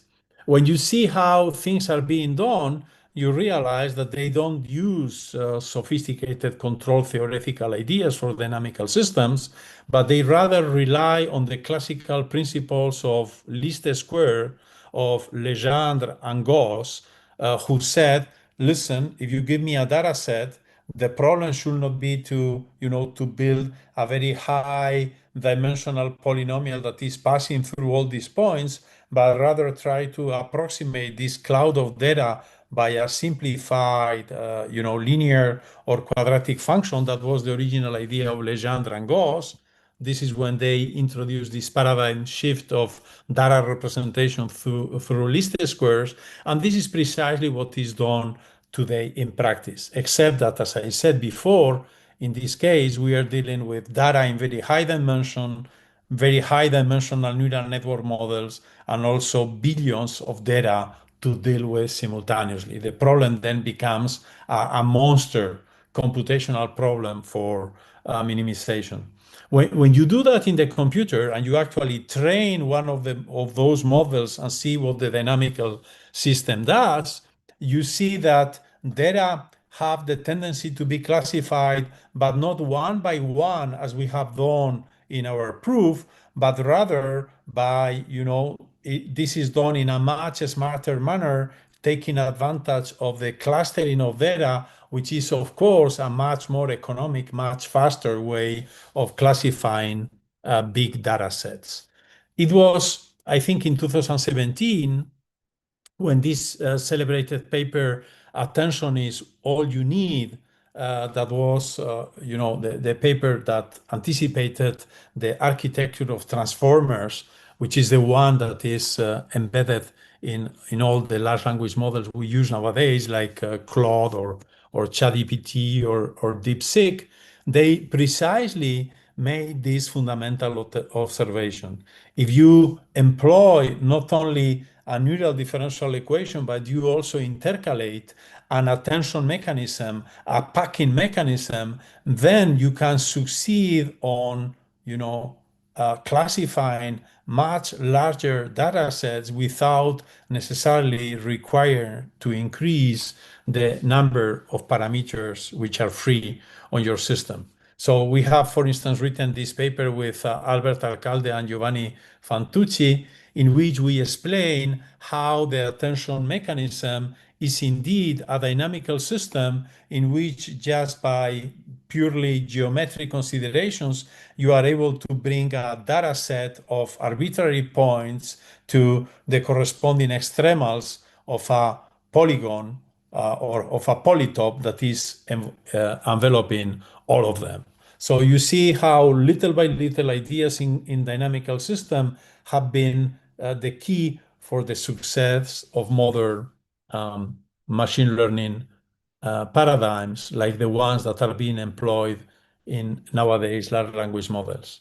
So, but when we see what these new tools like ChatGPT and other chats are able to do, we realize that they also nowadays they have a huge generation capacity, right? So you could open your chat and you can say, so please write a poem about ICMAM 2026, inspired on, a number of people gathering in YouTube or Zoom in different places in the world to discuss different avenues and contemporary topics in the mathematical sciences, you will see how rapidly this will, generate a poem for us, right? You could then say, oh, but I would like also that this poem has some music on it, and you can choose the type of music you want in order to build a song out of it. But if you want also to get a portrait, a new image about this group of people discussing the contemporary challenges in the mathematical sciences, this is something also you can do by generative AI. Just give the instructions and you will get it done, right? So you could, for instance, imagine that the final of the World Cup will be played by the two teams you prefer, and you can even determine who will be the goal, the one that will, score the most beautiful goal. Okay, so generative AI has got very far. Is this related also to classical mathematical analysis? And surprisingly, it is. So actually, the way generative AI works nowadays in a very simplified manner is to given a data set. The data set could be the pictures of the mathematicians gathering in this meeting, out of which we want to generate a tool that is able to generate new images of new mathematicians that probably don't exist, but we want to generate new images of mathematicians inspired on the data set we have. So what we do is the following: given a data set in the Euclidean space, we build the corresponding empirical measure. It's just the atomic measure and average of the data we have, represented by the corresponding average of the Dirac deltas. We solve the heat equation out of this initial datum. In this way, we spread in the space of images, right? We spread the information that the initial images were providing about the distribution, the manifold we are considering. This generates a finite combination of Gaussians. As we know, the Gaussian heat process is very unstable when solving it backwards in time. And this is precisely the idea behind generative AI, is to exploit this instability of the heat process to get images which are somehow inspired in the initial ones, but not identical, to really claim we were able to generate something new. Now, the trick that people have employed in order to master this instability of the heat process in the backward sense of time was to say, listen, if you tell me that I have to solve this heat equation backwards, I know that this is like undoing the convolution with the heat kernel. This is something which is impossible. It's very unstable. Tikhonov observed that already. This is a problem that is prototypically ill-posed in the sense of Hadamard. But I can always write this backward heat equation as plus epsilon Laplacian u minus 1 plus epsilon Laplacian u. This is just a trick. Introduce any positive number epsilon, and this equation is identical to this one. And then the second Laplacian, you can always write it as the divergence of u gradient log of u, right? Because the gradient of the log of u is gradient u divided by u, and therefore the u's go away, and you get the divergence of the gradient of u, which is precisely the Laplacian of u. And if you call to this gradient of the log of u, you call to this vector field the score function, you realize that your heat equation, backwards in time, now becomes a Fokker-Planck equation. This Fokker-Planck equation, now epsilon being positive, this sign being plus, is well posed, in the backward sense of time under, suitable conditions on the vector field S. And it was independently, Li and Yao, in the context of geometry, 40 years back, they proved the celebrated Li-Yao inequality related to Hamilton's inequality, which says that the Laplacian of the log of u is greater than minus d over 2t, regardless what the dimension of a space is, for every positive solution of the heat equation, in particular the one under consideration. Given that the score function we have is precisely the gradient of the log of u, you see that this gives a lower bound on the divergence of the vector field S on the Fokker-Planck equation. And this is all you need in order to guarantee that this Fokker-Planck equation is well posed in the backward sense. This is a recent joint work in collaboration with Kang Liu, right? And it is in this way that you can push a bit further these estimates to analyze, for instance, the behavior of this backward Fokker-Planck equation in the sense of the Kullback Lieber divergences, for instance, to show that indeed this Fokker-Planck equation in the backward sense of time has the capacity of bringing all the data to the initial distribution, which explains the capacity of these, generative AI tools to mimic what we already know, right? But mimicking is not sufficient. So in this particular example, I'm showing you. So for instance, this lemniscata is the manifold of mathematicians all over the world. Out of this set, this manifold of mathematicians, we have chosen a number of them, the ones taking part in this meeting, right? We take this initial distribution, we build the score function, solving the heat equation, we come backwards on time through the Fokker-Planck equation, and this is typically what you see. What you see is that, when you start your heat equation backwards in time, you have the tendency to either through a deterministic or a stochastic path to go back to the initial distribution. And if you stop early, you will be generating good approximations of the initial set of points, which means that you are getting close, which are without becoming identical, which means that you are making a good compromise between mimicking and also generation or generalization. And this is something I would like to show you in this video, in which, as I have said before, we have the lemniscata is the manifold of mathematicians. The dots chosen in the lemniscata are those taking part in this meeting, right? But now, if I use the Fokker-Planck equation that I have mentioned before to consider the corresponding either deterministic or stochastic differential equation underneath, what you see is how departing from any point, either in a deterministic or in a stochastic manner, you are rapidly converging towards the set of initial data that we already knew, right? So that if you stop early, like now, for instance, you will see that you are getting close without being identical, which explains the mimicking, but also generative properties of generative AI. As I said, in practice, this is often implemented in a stochastic setting in which there are some other hyperparameters to be tuned. For instance, the viscosity, the level of noise you implement in the model, the stopping time, also the fact that very often you don't consider the true score function, but you will train and you will approximate the score function through a neural network and such with less parameters to simplify the construction. Something that can be done using the universal approximation theorem that I mentioned in part 2, right? But this is a method which is becoming extremely successful. So nowadays, we can also, as you know, not only employ one single expert, but combine different AI agents or experts. And you can easily understand through this paradigm of the Fokker-Planck equation what happens when you combine the contribution of different experts. So in this particular case, it would be like taking two different distributions of data, let's say animals and sports, and therefore I can, in this way, my idea will be to build a photo of a lion playing tennis or an elephant playing soccer, right? And in order to do this, I will play the same game, now combining two score functions. The key remark being that when I superpose two score functions, S1 and S2, because each of them is the gradient of a log, what you get is the gradient of the log of the product.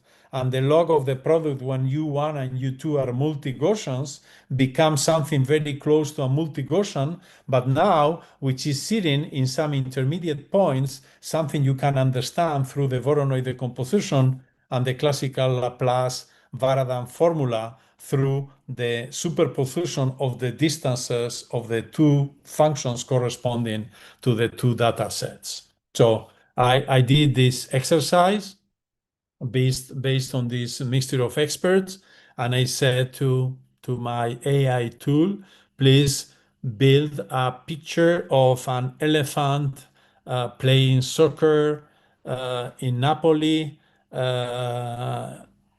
with the T-shirt of Maradona, and this is what the AI tool does, right? So it takes this combination of experts, images from Napoli, Maradona, elephant, and soccer, and you combine them, you get something like this, right? In this case, it will be probably not only combining two score functions, but probably 3 or 4, okay? So it works. And it works again because we have a good mathematical understanding of the Fokker-Planck equations and the stability of this process, in particular through the Li-Yao inequality for positive solutions of heat equation, a topic which is very broad also in the context of nonlinear diffusion models, where you encounter different types of versions of this, like the semi-concavity for Hamilton-Jacobi equations, the one-sided Lipschitz condition for scalar conservation laws,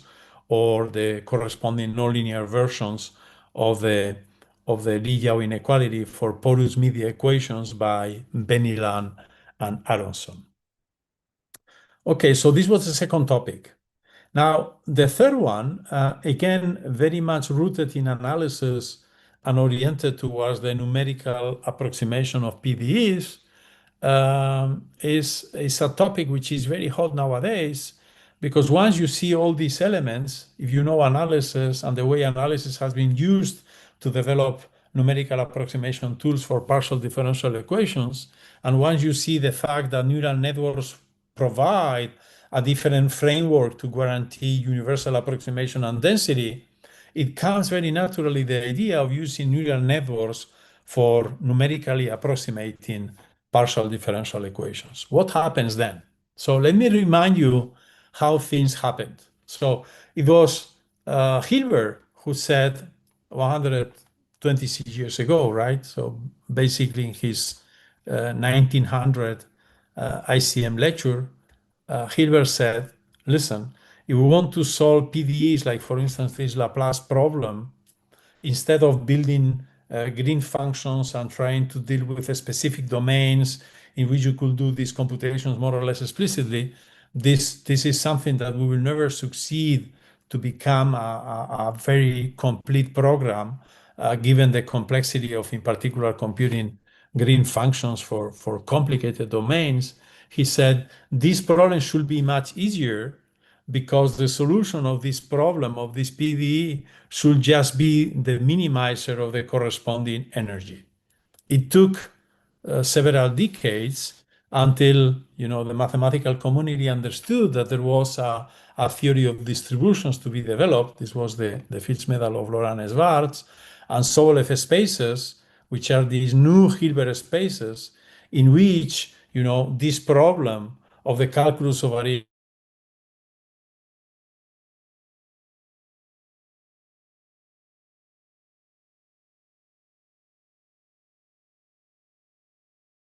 minimization problem have to be dealt with in this very concrete Hilbert space, H10 Sobolev space of first order of functions vanishing on the boundary to match the boundary conditions, then this problem became trivial because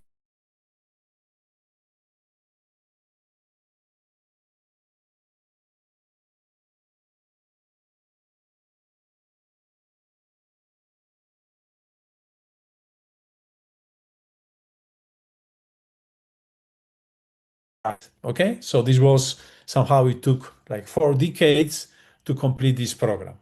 In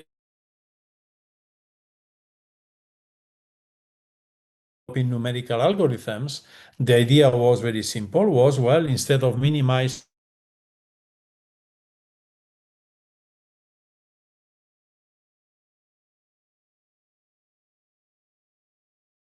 do it in a finite dimensional subspace setting, right? Subspace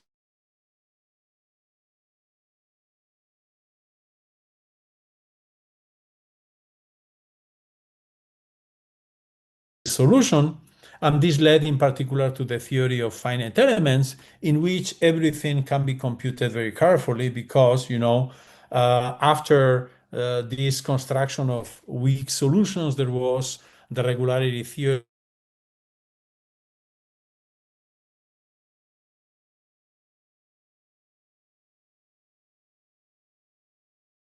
Whenever you give me a given domain omega and a right-hand side f, which is in L2, I can really tell you how I need to build the triangles of the finite element triangle.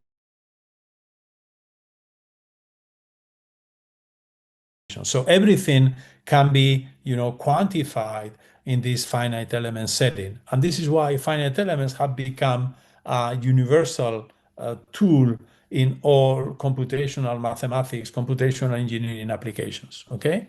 Now, why this is not sufficient? Well, the reason for that is the course of dimensionality again. I mean, we can do that in two space dimensions, in three space dimensions, but when we grow the dimension of a space, something which happens when we are dealing, for instance, with images, where the dimension, the embedding space can be a few hundred dimensions high, right?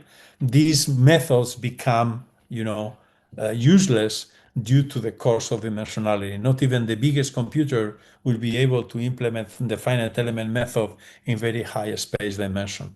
This is why it's very natural it's very tempting to think on using the same ideas as we have seen before of neural networks to replace the ansatz of the finite elements by the ansatz of Wiener or Sibenko, a neural network ansatz, in which we fix a priori the number of neurons. Therefore, we have a full control on the dimension of this manifold of functions in the Sobolev space, right? And then reduce the problem to the minimization of the energy within this nonlinear manifold. Now, the fact that this ansatz is nonlinear makes that, as I said, the space of test functions we are considering now is not going to be anymore a subspace, a linear subspace, but rather a nonlinear manifold. And therefore, you break the convexity of this problem, right? This, of course, becomes a difficulty because finding the minimizers of a non-convex function is something which is extremely difficult. You cannot rely anymore on the fact that gravity will push, trajectories towards the global minimizer. They can be trapped, in particular, on local minimizers. So convexity is an issue. But if you talk to an expert in the calculus of variation, they will tell you, well, if the problem is non-convex, you can always convexify it. You can make it to be convex. But there is an unexpected difficulty which arises when you do that, is that, in fact, this is the classical convexification. How do I make this ansatz, which is nonlinear, to become linear, so that at the quadratic level, at the level of the quadratic energy, the non-convexity becomes convexity?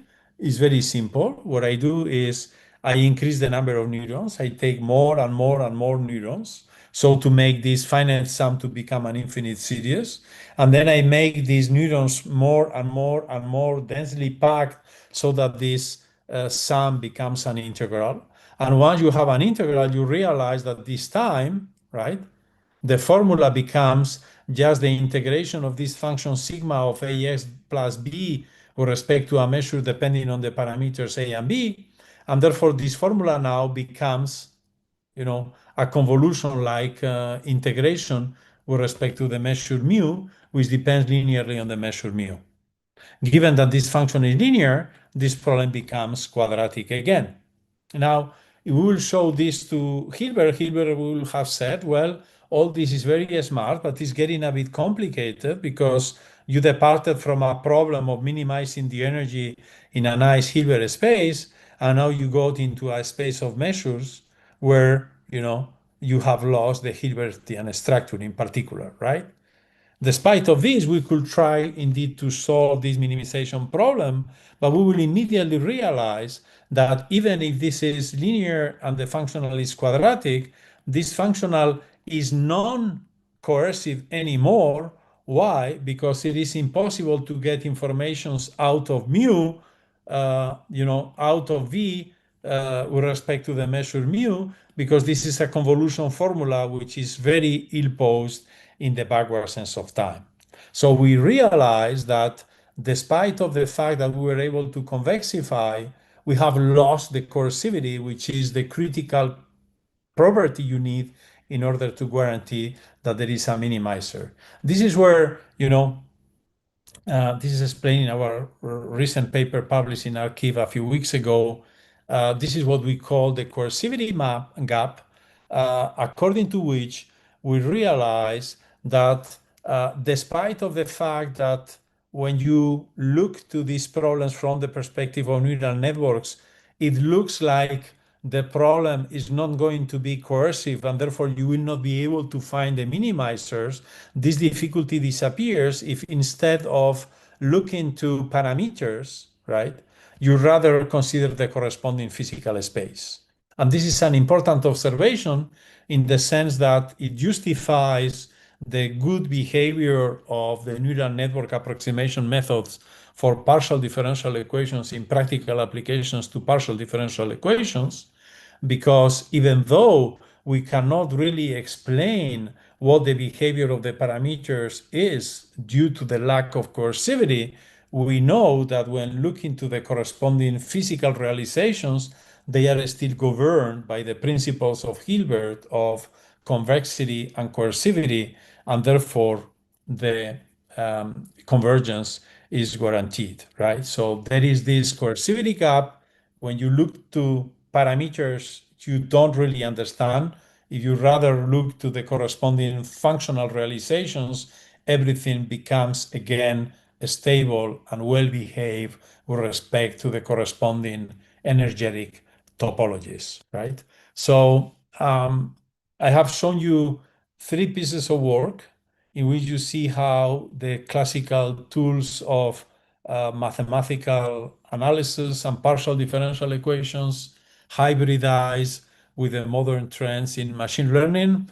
And these are just 3 examples of a very rapidly and promising rich field at the interface of these 2 communities, traditional applied math and machine learning, in which there are plenty of challenges arising involving most of the fields and areas of mathematics, and also with plenty of opportunities from a, say, technological transfer and applied mathematics perspective. I invite you all to join the community of mathematicians working in these interface fields. Thank you, Ivan, for the invitation again.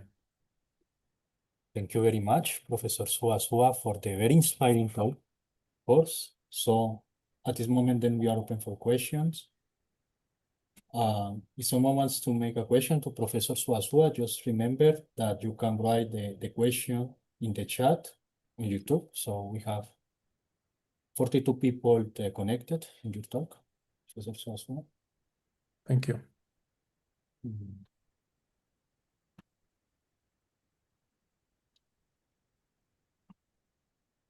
I imagine that the attendees were very, very happy with your talk.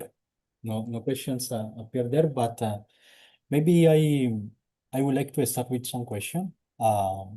Actually, with a point that you emphasized during in the last part of your talk, right? About I would like to know about the intuition behind of changing the approach, right? The variational approach, and instead to considering minimizing the energy functional with the neural network manifold, right? With functions in the neural network manifolds.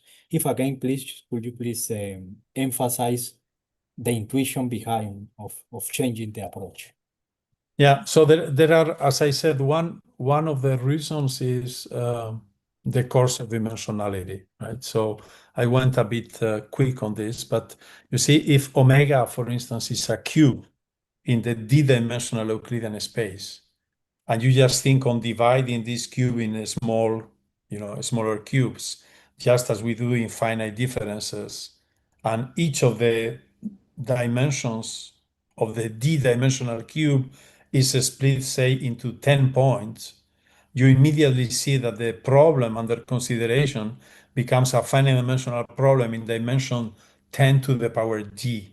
When d is high, this problem has a very huge dimension. This is what Bellman observed in the context of control theory. Richard Bellman in the 60s, he was considering control problems, Hamilton-Jacobi equations, and so on. And he realized, he said, well, listen, the problem is not very difficult. It's just about finding geodesics. The problem is that the dimension of a space in which you are looking for these geodesics is so huge that you will never be able to explore all the possible paths.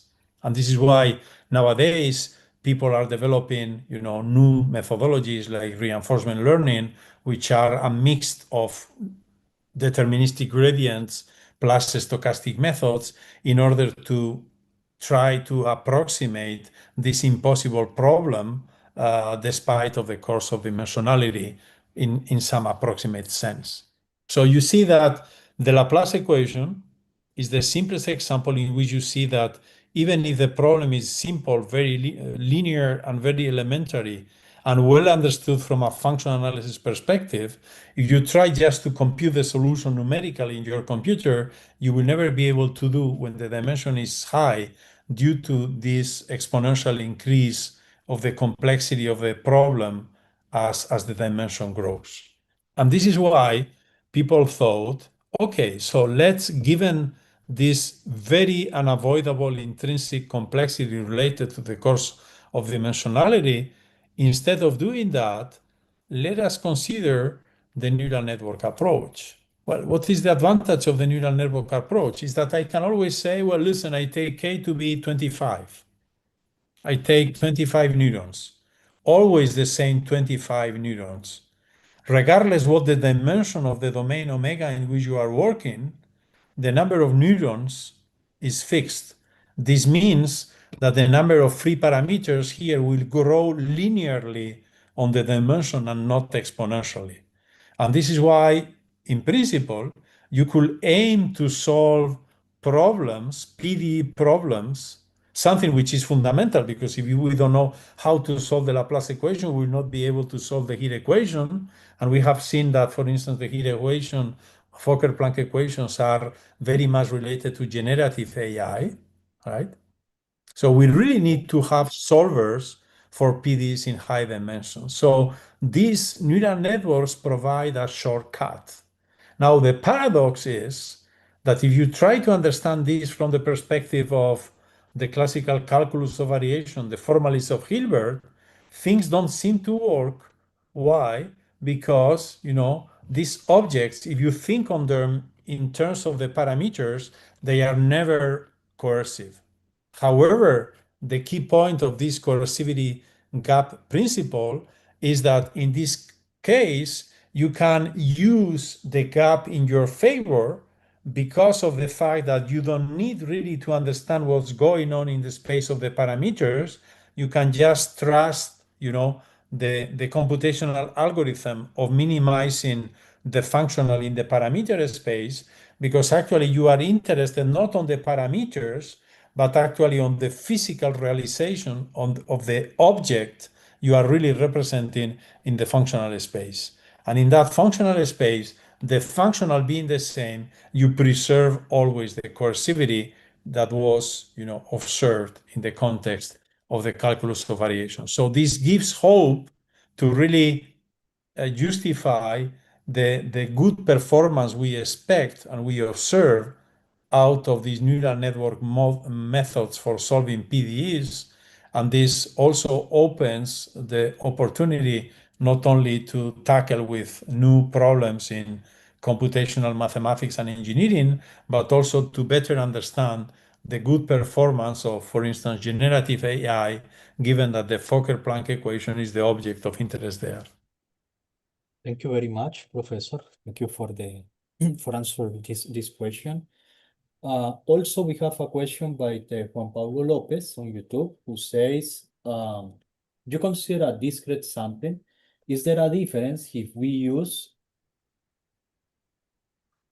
a particular sampling rate? How to ensure that this empirical measure behaves good in PDE is the question of Juan Pablo.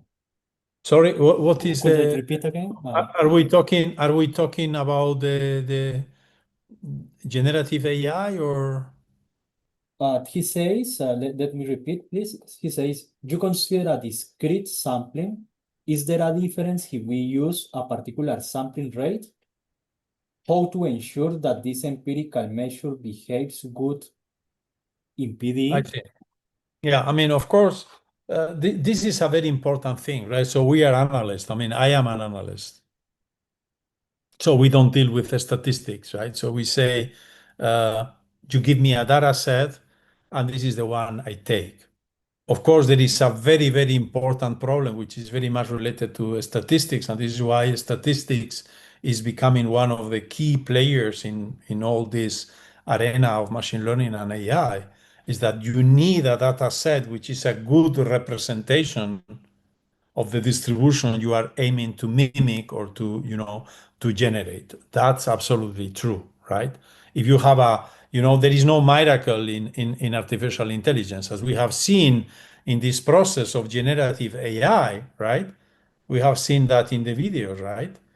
You see that in generative AI, you are able to mimic the data you have, and by tuning the parameters, get objects which are close so that you generate to some extent. And this extent of generation was, for instance, this image of an elephant playing, soccer with the Maradona T-shirt. It's true that it's a new object, but still, it's a combination of known objects. But now, of course, in order for these tools to perform well, you need good statistics. You need good representations of, the you need to base your algorithms on data which are representing, the objects under consideration well. This is, for instance, in medicine, the difficulty related to rare sicknesses, right? Of course, identifying a flu is relatively easy because there are millions of people infected every year by flu. Then doctors are able to recognize the symptoms very quickly. But if you are infected by one of these rare viruses, it's very likely that the doctors and the hospitals will have difficulties to identify it simply because they've never seen it before, right? So we have difficulties to recognize objects that we have never seen before. This is why, distribution representation, sampling, statistics is fundamental in order to guarantee that these processes are, effective. Because after all, as we have seen, there is no mystery in AI. In AI, what we do is we envelope the data set you are given, and out of it you are able to extrapolate a little bit to generate, right, to understand neighboring configurations, but you are not able to generate new things if you don't have something substantial to start with, right? Yeah, I Thank will you say very that much. it's I think statistics. Yeah. very good. I think thank you to Juan Pablo for the question. I think we have time for one question more.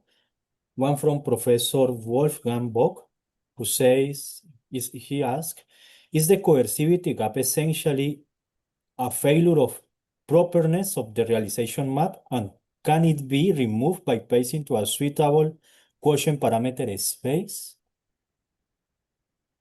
I mean, that's a very good point indeed. I mean, this is the right way of seeing things.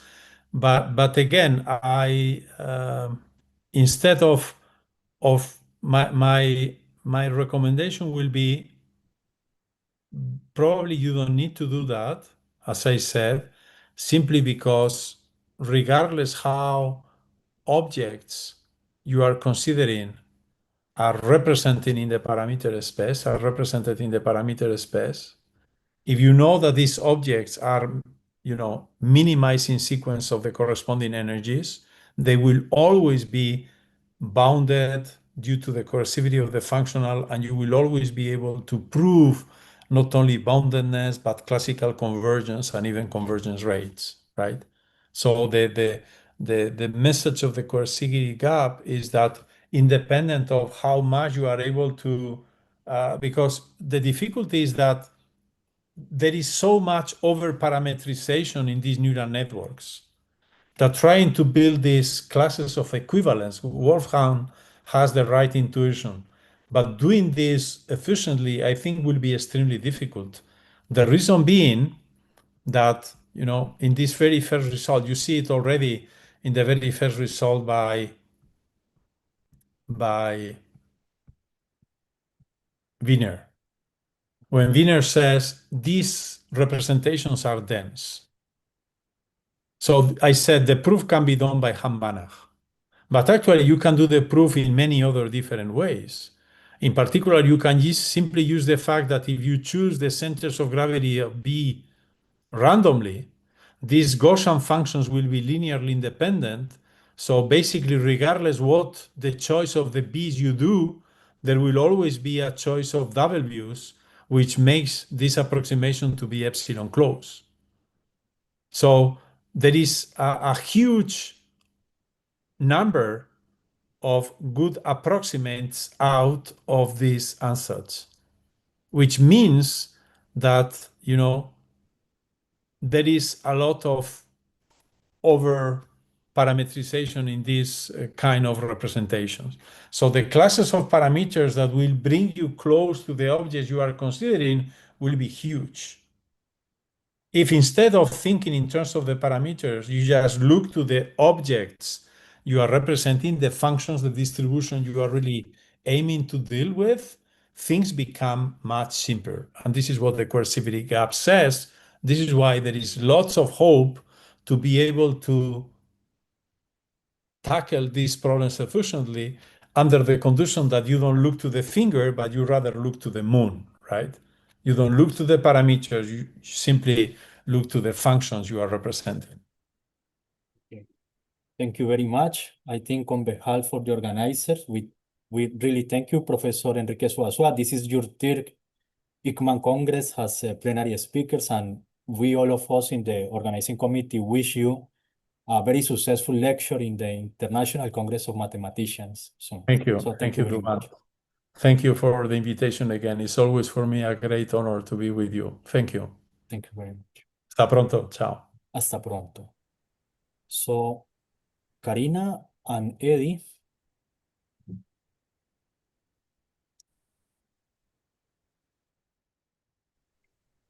Hello. Hello, everyone. Hello, Professor Andy. Hello, Hi. can you hear me? Yes, hello, Yes. Professor Ragni. How are you? Fine, thank you. Okay, Professor Andy. Professor Aragni, can you try to share your presentation Yes. with us? Yes.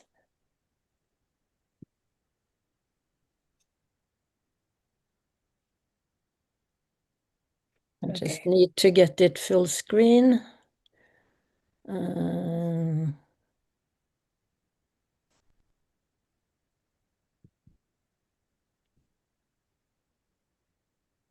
Is it okay now? It's okay, perfect. Thank you. Okay, well, it's my great pleasure to introduce our next speaker today. We are honored that she has accepted our invitation to be with us and to share her work and experience. It is a privilege to welcome Professor Ragni Pien to this event.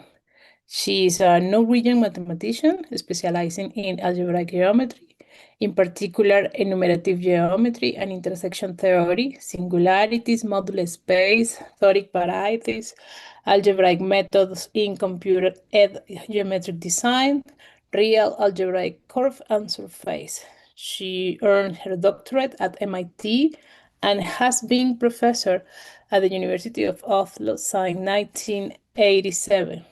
She is a member of the Norwegian Academy of Science and Letters and Academia Europea, and an inaugural fellow of the American Mathematical Society.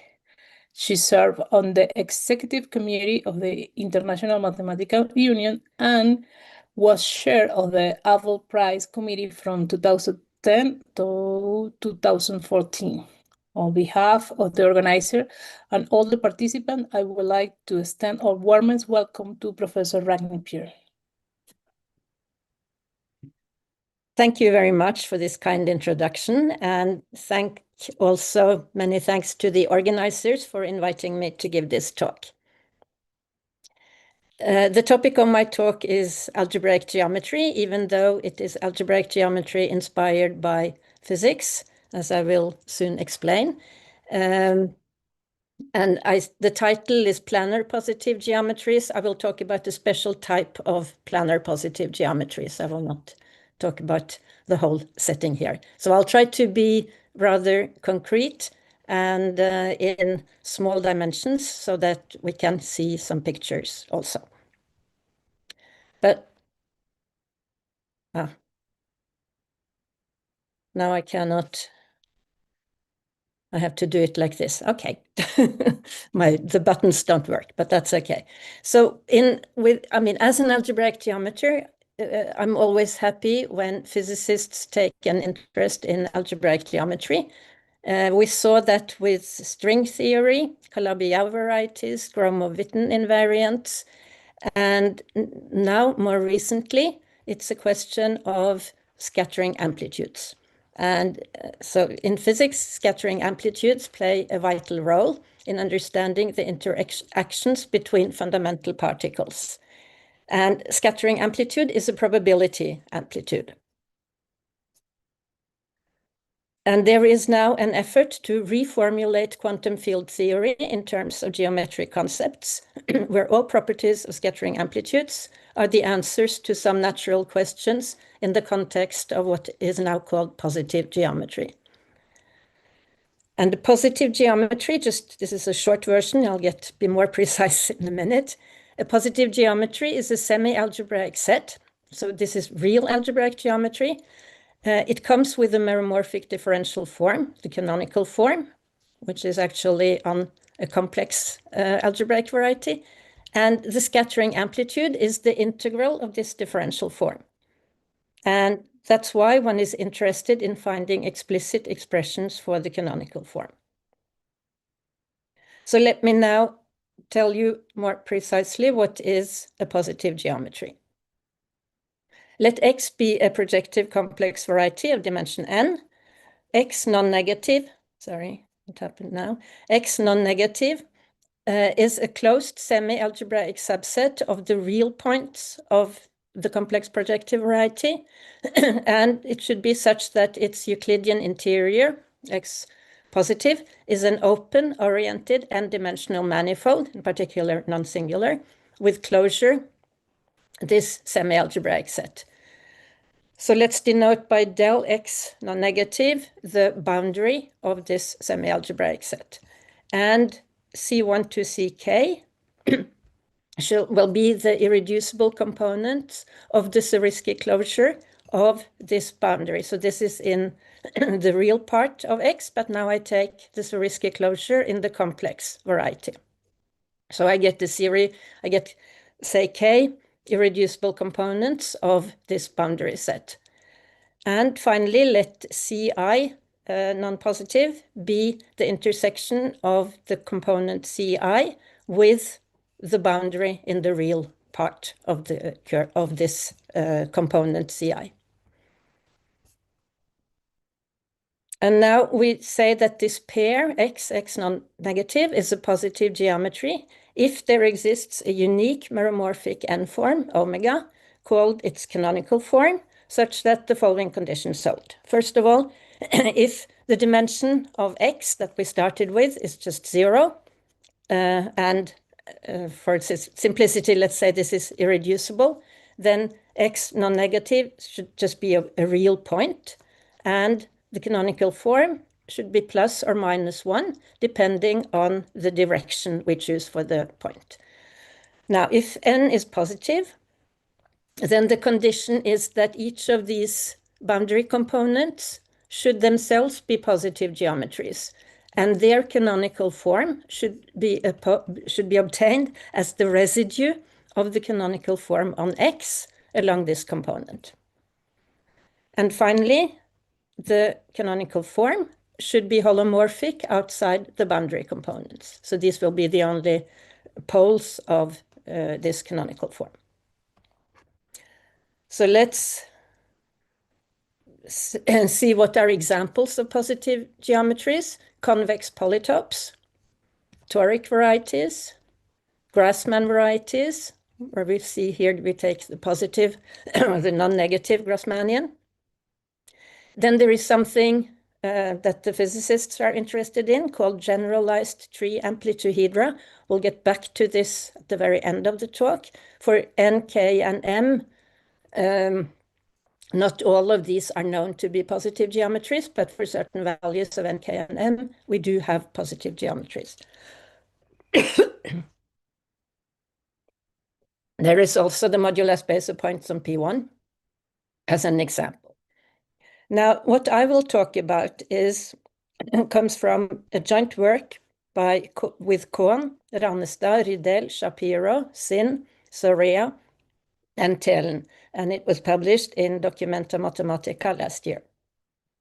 And what we treat in this paper is a type of positive geometry called polypoles.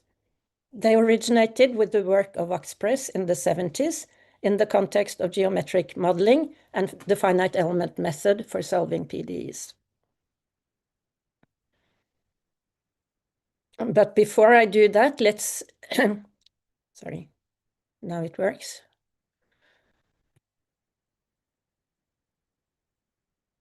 Yeah. So we saw already what the positive geometry in dimension 0 is. Now let's see what it is in dimension 1. So if my X gives rise to a positive geometry for some semi-algebraic subset of its real part, then we know that X can have no, I'm sorry, can have no non-zero holomorphic n-forms. Because if it did, then you could add such a non-zero holomorphic n-form to the canonical form, and you would get a different canonical form. And the condition is that this should be unique. So if n is 1, the dimension is 1, and x, let's say x is non-singular and irreducible, then x has to be a rational curve, because otherwise you would have non-zero holomorphic n1 forms. So x is essentially, x would be isomorphic to P1.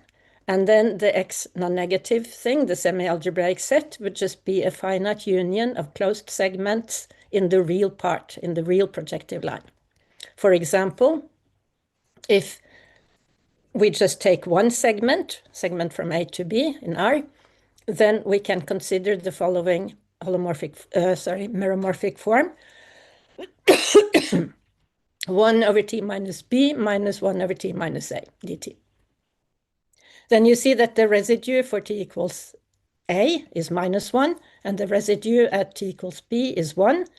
So, moreover, the form is holomorphic outside these 2 points.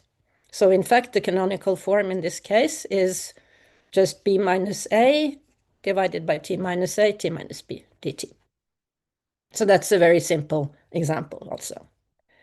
Now let's try to give an example in dimension 2. This is also a simple example. I take X to be the projective plane. The semi-algebraic set is now just a triangle, and let's take vertices 1, 0, 0, 1, and 0, 0.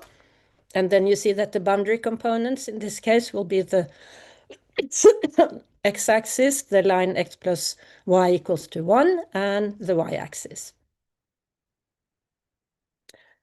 Now, we know that the canonical form will have poles along the boundary components. So to find the canonical form, you guess that you should have the product of these equations or these polynomials in the denominator. And let's just guess that the denominator is 1 here. Now, If I am interested in finding the residue along the x-axis, I have to find the residue along the x-axis. That means I have to take out the d log of y, so dy over y.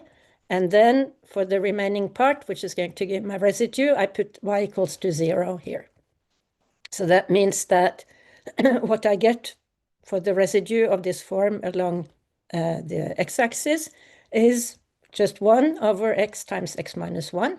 And if you recall my example in the last slide, then this is just the canonical form in this case of the line segment on the x-axis from 0 to 1. Now, barycentric coordinates, been interesting in geometric modeling. And I'm not saying Möbius did geometric modeling, but he introduced barycentric coordinates in 1827. So it's almost 200 years ago. And they were defined as follows. You take a triangle, you take a point, and then the coordinates. So the ith coordinate is the area of the ith triangle divided by the area of the whole triangle. So for example, for phi1 of x is going to be the area of this triangle divided by the whole thing. And these coordinates satisfy the following things. The point can be expressed in these coordinates with respect to the vertices v1, v2, v3. The coordinates are non-negative, and the sum of the coordinates is equal to 1. Now, Eugene Waxpress wanted to generalize barycentric coordinates to convex polygons. So his point of view, I mean, he was working on solving PDEs by the finite element method. And so he needed, what should I say, finite elements in order to do this. And he wanted something more advanced than just triangles. Because also in geometric modeling, it's more interesting to have more vertices than just 3. I should say that his work was continued by Warren and by Floater, among others. Now, what are these generalized barycentric coordinates? We consider k vertices of a convex polygon P, so a k-gon. We define weights by taking the area, the ith weight of the point V in the polygon should be the area of the triangle with vertices vi minus 1, vi plus 1, times the product of these areas where we take the point V, but then with the vertices vj and vj plus 1, except we take out 2 of these triangles. And the triangles we take out are v, vi minus 1, vi, and v, vi plus 1. And then, so you see that this is, if you do the triangle case, you can see that this will be the same. And what you can show is, it's easy to show that if you take the weighted sum of the vertices with respect to this point, you get the total, the sum of the weights, so sort of total weight, times the vertex, times the point V that you're looking at. And this is, if you think of these as the, let me just go on. So the coordinates that Waxpress introduced was to take the weight wi of v and then divide by the total, the sum of the weights, so the sort of total weight. And this is reminiscent of the Möbius, of course, triangle case situation where you had the area of one triangle divided by the sum of the areas of the triangle, all the triangles. And then you see that these coordinates satisfy what it should do, namely that phi I of vj is dij, so delta, ij, so that it's 1 if I is j and 0 if I is different from j. And the point in the polygon can be expressed in terms of these coordinates and the vertices vi. The coordinates are non-negative, and the sum of the coordinates is equal to 1.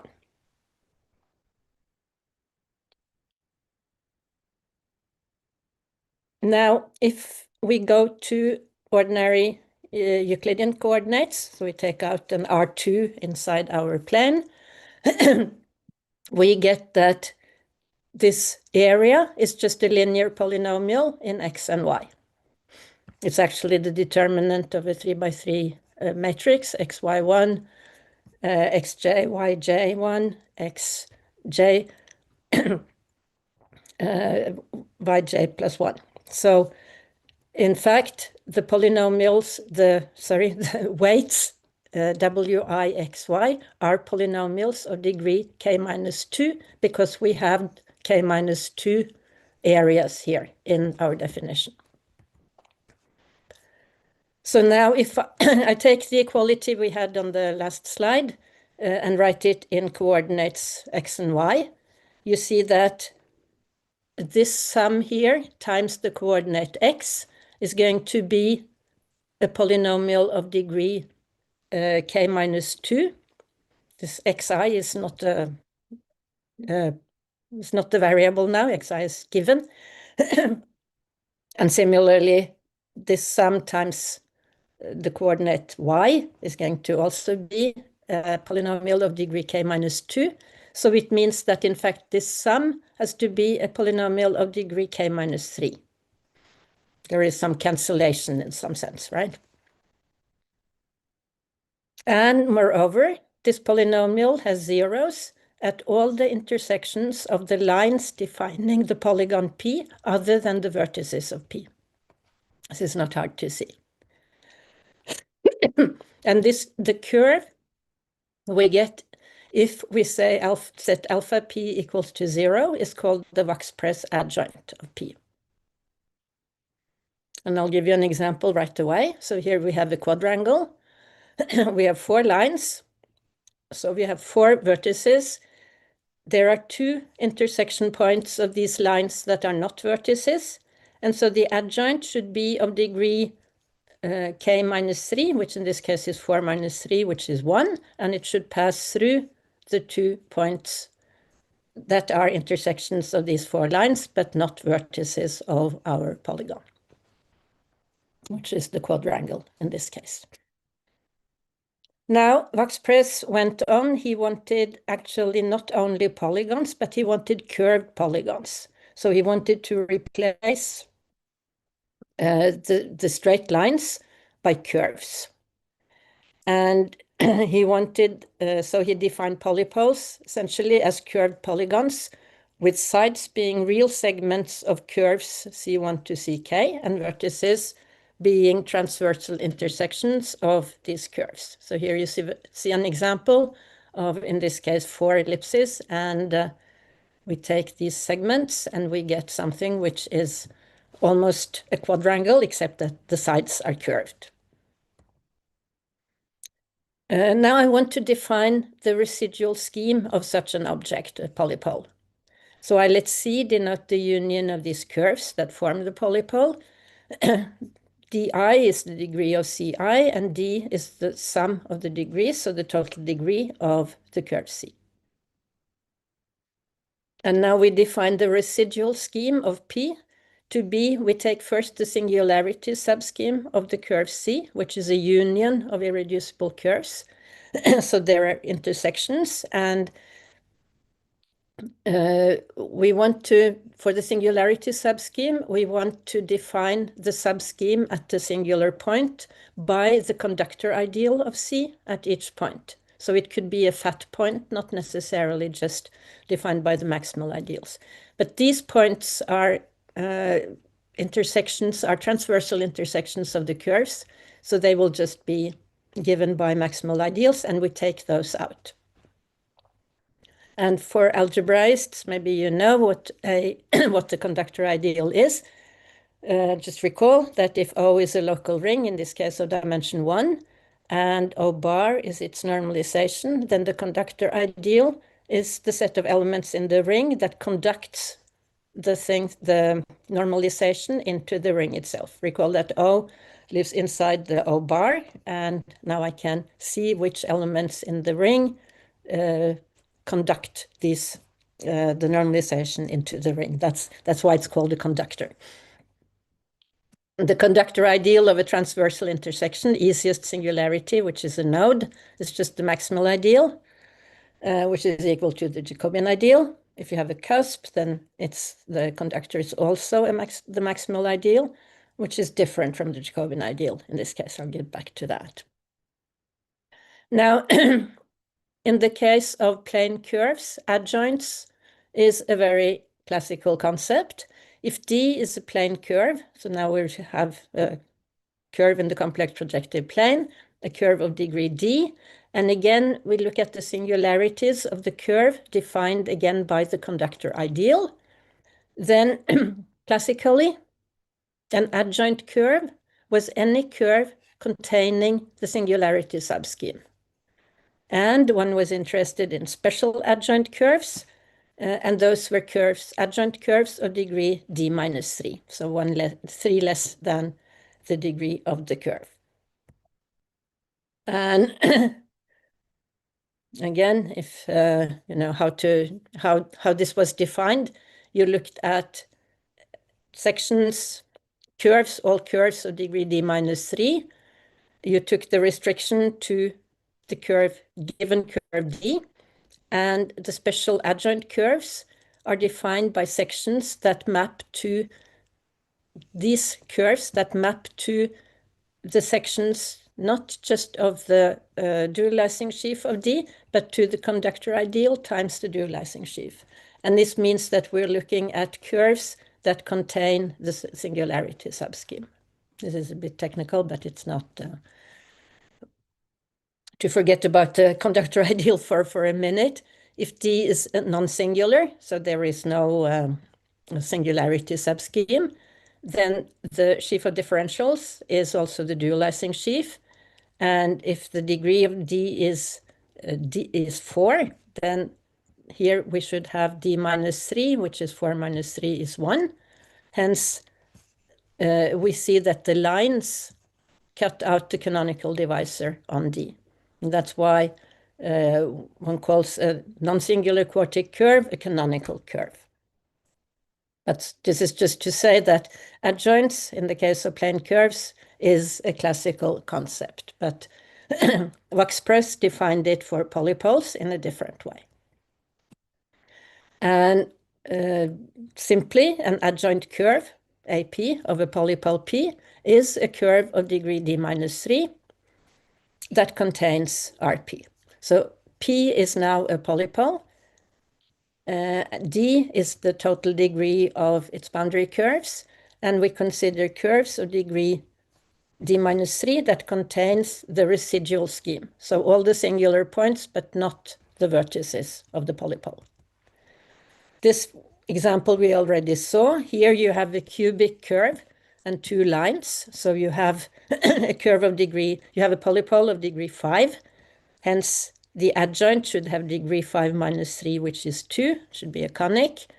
And here you have 3 conics, 3 ellipses. So the polypole has degree 6, and hence the adjoint should be an elliptic curve. And this is an elliptic curve where the real part is an oval and a pseudoline. Now, I want to define what a regular rational polypole is. So first of all, what is a rational polypole? A rational polypole is when all the curves CI are rational curves. And that means that they should either be lines or conics, or they have to be singular curves, because if you have higher degree than 2, then in order for such a curve to have genus 0, you need many singularities. Or at least for an elliptic, for a degree 3 curve, you need 1 singularity, and so on. Now, what we showed was that the rational polypole has precisely 1 adjoint curve. So the adjoint curve is unique in the case of a rational polypole. Waxpress used the adjoint curve to propose generalized barycentric coordinates on the rational polypole. So he wanted to take his to generalize what he did for polygons to polypoles. And the coordinates, again, should be rational functions on P that are positive on the interior of the polypole and have poles on the adjoint curve, which means that the equation of the adjoint curve should be in the denominator of this here. Now, a real polypole, polypole is real if the curves Ci and the points, the vertices, are real points, and there should be a choice of a real segment, which we call sides, Ci non-negative, from the vertex Vi minus 1 to Vi, and there should be a closed semi-algebraic set P non-negative inside the real part of P2 with interior P positive to be a union of simply connected sets with boundary the union of the sides. Finally, a real polypole is regular if all points on the sides of P except the vertices Vi are non-singular on C, and C intersects the positive part in the empty set. So it does not intersect the positive part of the polypole. So what should be the Wakspress coordinates for a polypole? So now we want to do more or less the same thing we did for a polygon. Let Pi be the product of the equations or the polynomials defining the curve Ci, except that we take out Fi and Fi plus 1. You have to read this cyclically, but you understand that. Fk plus 1 is F1, for example. And this should be reminiscence of the product of these areas where we take out two triangles, the areas of two triangles. The adjoint AP, we have seen what it is. It's a polynomial of degree d minus 3. It's defined by a polynomial of degree d minus 3. And the proposed Wakspress coordinates should be the rational functions that have poles on AP, because we take the equation alpha p of v, which is the equation of the adjoint curve. We take piv here, and then we multiply by a constant. And this constant is just to make things work. And because we want them to satisfy, again, phi of vj should be delta ij. V should be expressed in these coordinates with respect to the vertices vi. All the coordinates should be non-negative, and the sum of the coordinates should be 1. So this looks rather good, except that you have something here in the denominator, which better not be 0. I'll come back to that. This is what is proposed. So now, suppose we have a regular rational polypole. Then it is not hard to show, Wakspress essentially showed it, we did our proof, that the adjoint curve does not intersect the boundary of the polypole. Then Wakspress conjectured that the adjoint curve does not intersect the interior of the polypole. And now you see that if you have, for example, there is a limit to what you can have for AP. You look at the real part of AP, because this lives in the real part. So if AP does not intersect the boundary of the polypole, but does intersect the interior, then what lives here in the interior has to be an oval of the adjoint curve, of the real part of the adjoint curve. Because here, since we're intersecting with things in the real part, in the real plane, we're just looking at the real part of the affine curve, of the adjoint curve. Now, Wakspress claimed that his conjecture holds for convex polygons and for all polypoles with a total degree less than or equal to 5. And we proved this.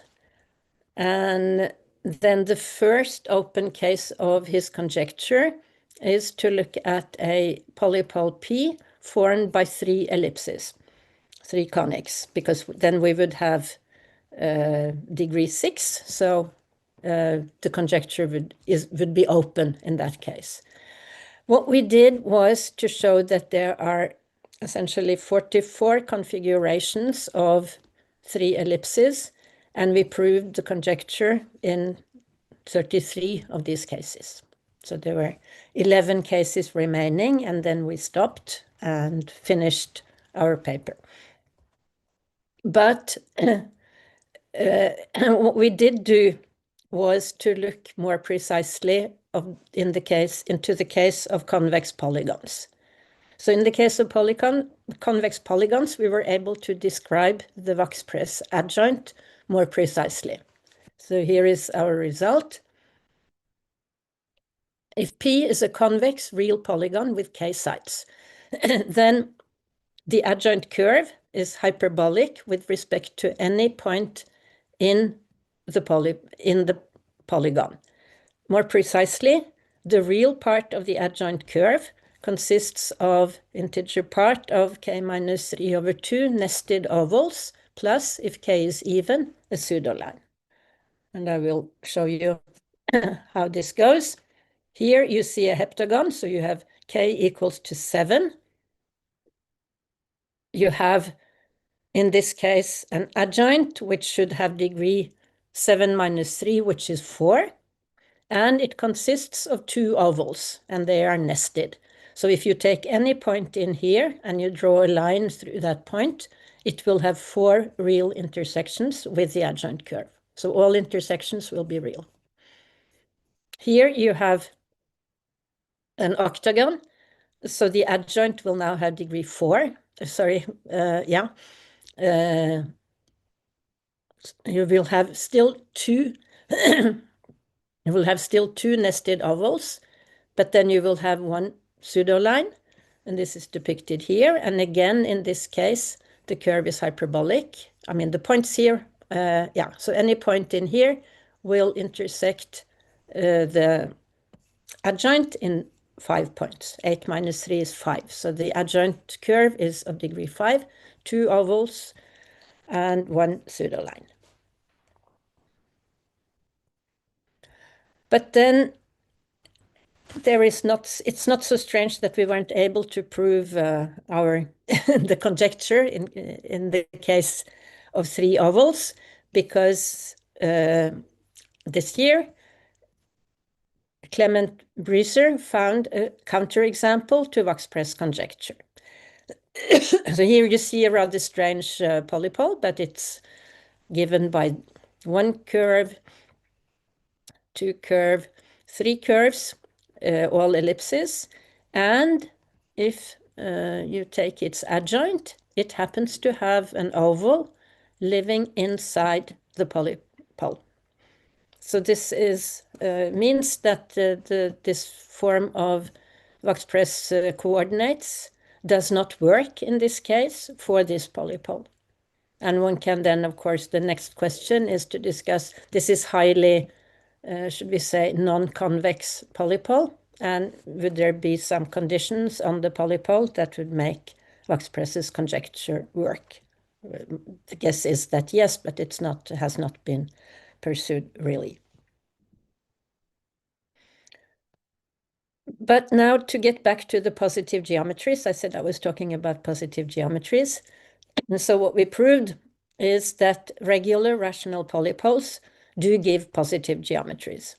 So if we take a regular rational polypole P, it gives a positive geometry, and the canonical form is given by alpha P, which is the Wax-Press adjoint, divided by the product of the Fi's, which are the polynomials defining the boundary components, the curves C1 to CK.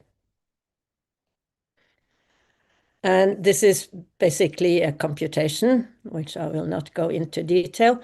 You have to show that if you take the residue along Fi equals to 0, then you should get the canonical form of that curve segment. So you try to isolate the d log of Fi. You start by taking dy over Fi. This is not what you want because Fi need not be y.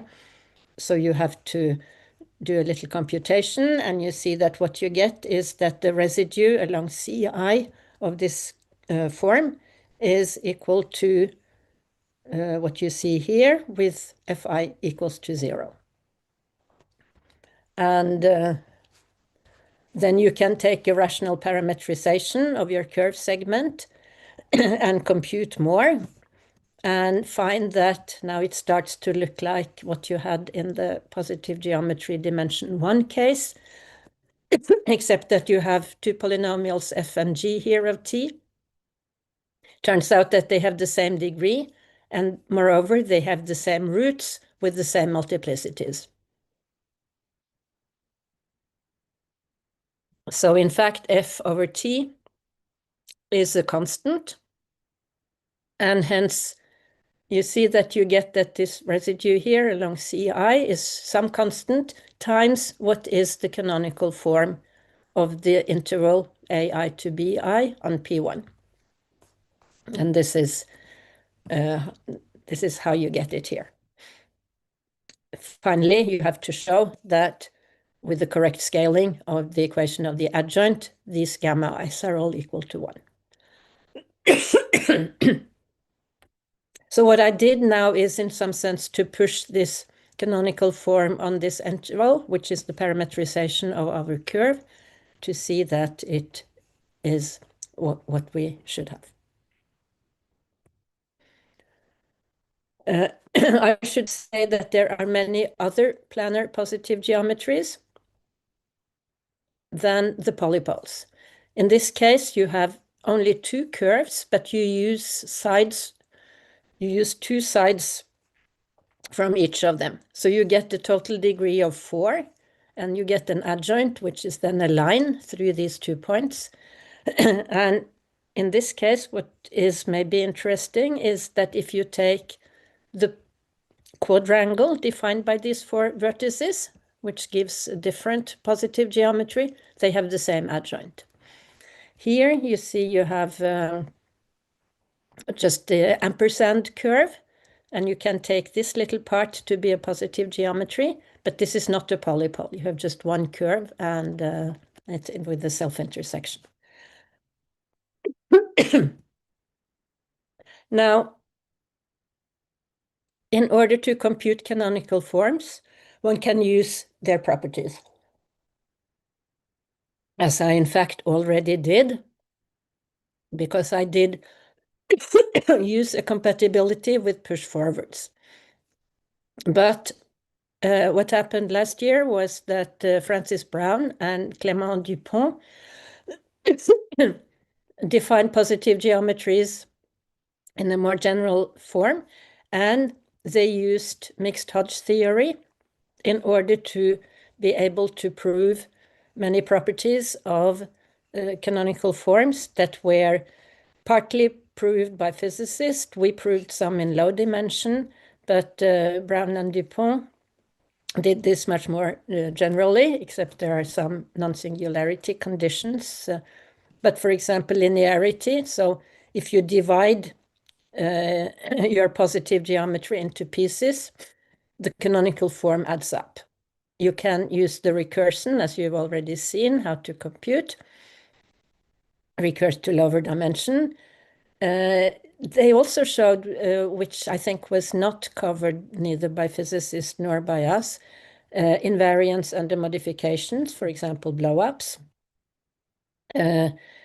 Compatibility with push forward and pullbacks, that was conjectured and used more or less by the physicists. We could do it in dimension, we could prove it in dimension 1, but didn't give a more general proof. But this is how you can use the knowledge of canonical form in a simpler positive geometry, like a line segment, as we saw, to push down to a curve segment.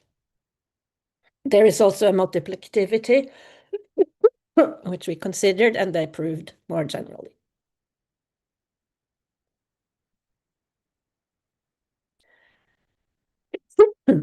I mentioned that one of the objects interested, which are interesting for physicists, is what is called amplituhedra. So let me just give a short definition. If Z is a K plus M times N matrix with positive maximal minors, this is a so-called positroid, then you can use Z to map the non-negative Grassmannian Kn, or K spaces in N space, into the non-negative Grassmannian of K spaces in K plus M space. And the generalized tree amplituhedron, ANKM, is the image of JKN non-negative by this map.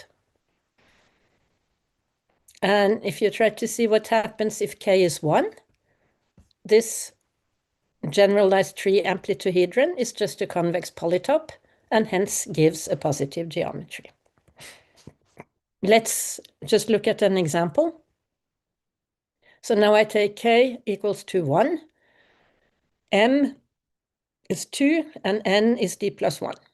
So the amplituhedron in this case will live in G13 non-negative, which is just the non-negative part of the projective plane.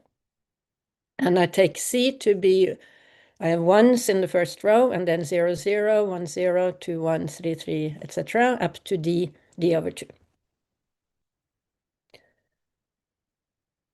So now you can observe that the matrix Z defines a lattice polygon, PD, with D plus 1 vertices, and we can determine the canonical form by using the linearity, that we can decompose the polygon. So we take out the triangle with vertices 0, 0, D minus 1, D minus 1 choose 2, and D choose 2. And then what we're left with, it's actually a lattice polygon of the same type, except that we now only go up to D minus 1. The canonical form of this triangle is easy to compute. You see here you have the equations of the sides, and it turns out that the constant in this case must be 2D, D minus 1. And so we use the additivity, and we see that we get, for the canonical form, a recursive relation, and hence we can in fact compute the canonical form, let's say explicitly, at least if we know, whenever we know what D is, we know what the thing is here. And to just mention another way that the amplituhedrons like this come up, I told you that the lattice polygon was defined by the matrix Z, and the matrix Z also defines then a toric variety, we call XPD, in D-dimensional projective space, given by 1, T1, T1 squared, T2, and so on, T1D times T2, D over 2. And you see that this is a two-dimensional toric variety in PD. So it's a surface, and it contains the rational normal curve of degree D. If you set T2 equals to 1, you just have a parametrization of a rational normal curve. Moreover, it's easy to see that at each point in the rational normal curve, the tangent space to this surface at the point V is equal to the osculating plane to the rational normal curve at V. And in joint work with Dickenstein and Di Rocco. We called XPD in this case. This is an example of a second toric interpolant of the rational normal curve. We can do this for higher osculating spaces, higher dimensional varieties, but this is just a sort of a way you come across amplituhedron in other more unexpected settings. Now, I want to end by just saying that there are lots and lots of open questions, and I will just mention a couple. First of all, the adjoint curve of a convex polygon, as we showed, is hyperbolic. For convex polypoles or for polytopes in higher dimension, the adjoint can be hyperbolic or not. So there are examples of non-hyperbolic and hyperbolic adjoints in these cases. So one would, of course, like to find a condition for hyperbolicity. A second, maybe more obvious question to ask is, when is the adjoint curve of a polypole singular? Or when you could even ask, when is the adjoint curve of a polypole irreducible? So there are cases, for example, we have of adjoint curves being a union of lines, which means neither irreducible nor, and then of course also singular. And we don't have conditions for when the adjoint curve should be singular. A little different question is the following. If we have a planar polypole, it has an adjoint, and in the case of regular rational polypoles, the adjoint is unique. So we can define the adjoint map, we call it, that sends a planar polypole to its adjoint curve. And this map is, in some cases, a finite map. And we were able to describe all cases, all numbers, to put it that way, of conditions for when the map is finite. And then, since we have a finite map, you would want to know the degree of this map. For convex heptagons, we saw an example of an heptagon, we conjecture that the degree is 864. So it's maybe interesting or not so interesting, but still it's a situation where you have a curve and you know that it is adjoint to some polypole, and then you want to find all polypoles with that curve as an adjoint. I think with this, I will actually stop. So thank you for your attention, and I'm sorry for my voice that sort of disappeared, but No, it's there it is. okay. There it is. Was really clear. Thank you so much, Professor. Thank you for accepting our invitation. It was a really pleasure is here with you today. And thank you for your very interesting talk. And for now, we have time for questions from the audience. So let me check the YouTube. So if you have a question, please, you can write your question on YouTube chat. Okay, so you have a question here. The question is, besides what express coordinates, are there other, are there other generalized barycentric coordinates for polypoles? Not that I know of. I think, should check maybe older work by Warren and Floater, because Warren developed the Vox-Press's work further. But I think essentially what I called Vox-Press coordinates are the only ones. Okay, thank you. Okay, we have another question by Pedro Fernandez. The question is, can a quasi-regular rational polypole that it's not regular still define a positive geometry? So it has to be rational, yes? Rational Yeah, polypole. yeah. Yes, even it could not be regular, but still define a positive geometry. Okay, interesting. And I think we have time for one more question. Okay, from Professor Wolfgang Bock, the question is, can the boundary residue structure of a polypole be encoded as a representation of its incidence quiver with the canonical form corresponding to a module over the associated bound quiver algebra? Quiver algebra? Mm-hmm. It's an interesting question, but I do not have an answer to that, unfortunately. I have not looked into that aspect. Okay. Okay, I think we don't have any question more. So thanks again, Professor. Well, thanks again for having me here. No, thank you for being here today with us. So thank you so much. Okay. Bye-bye. Bye-bye. Okay, so our next speaker is, let me check. Okay, the professor is here. So I stopped Hello, sharing. hello, Professor. Hello, the Professor Victoria. How are you? Very good, thank you.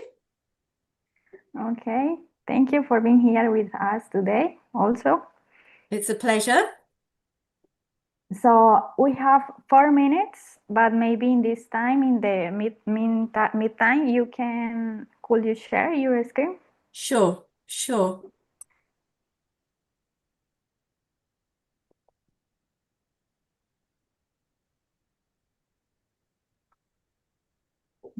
Perfect. We can see the screen. Maybe, yes, we can see. Maybe could you try to skip the slides? You want me to try going through? Yes, Just Professor. to check it is working well. Yes, Yeah. perfect. Yes, thank you. Okay, so we have 3 minutes.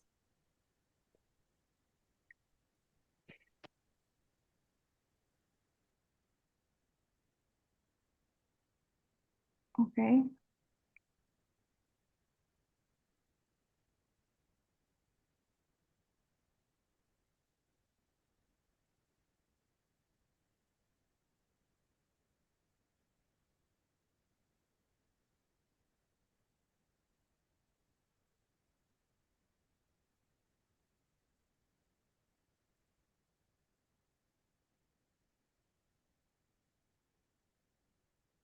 Okay, I think we can continue, right?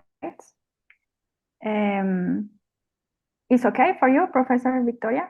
It's all fine. Okay, it's left 2 minutes. So, okay, welcome everyone. We will continue with the talk by Professor Victoria Gold. So it is a great honor to have with us today the Professor Victoria Gold from the University of York. She is a highly respected mathematician, recognized internationally for her outstanding research in algebra, particularly in semigroup theory. In addition to her brilliant academic work, she is a dedicated leader who has done a lot of support the mathematical community. We are very lucky to hear from her today. She will speak on diameter of pseudo-finite semigroups. So, Professor, the virtual floor is yours. Thank you. Thank you so much, Karina, for the very nice introduction, for the very nice words. Much appreciated.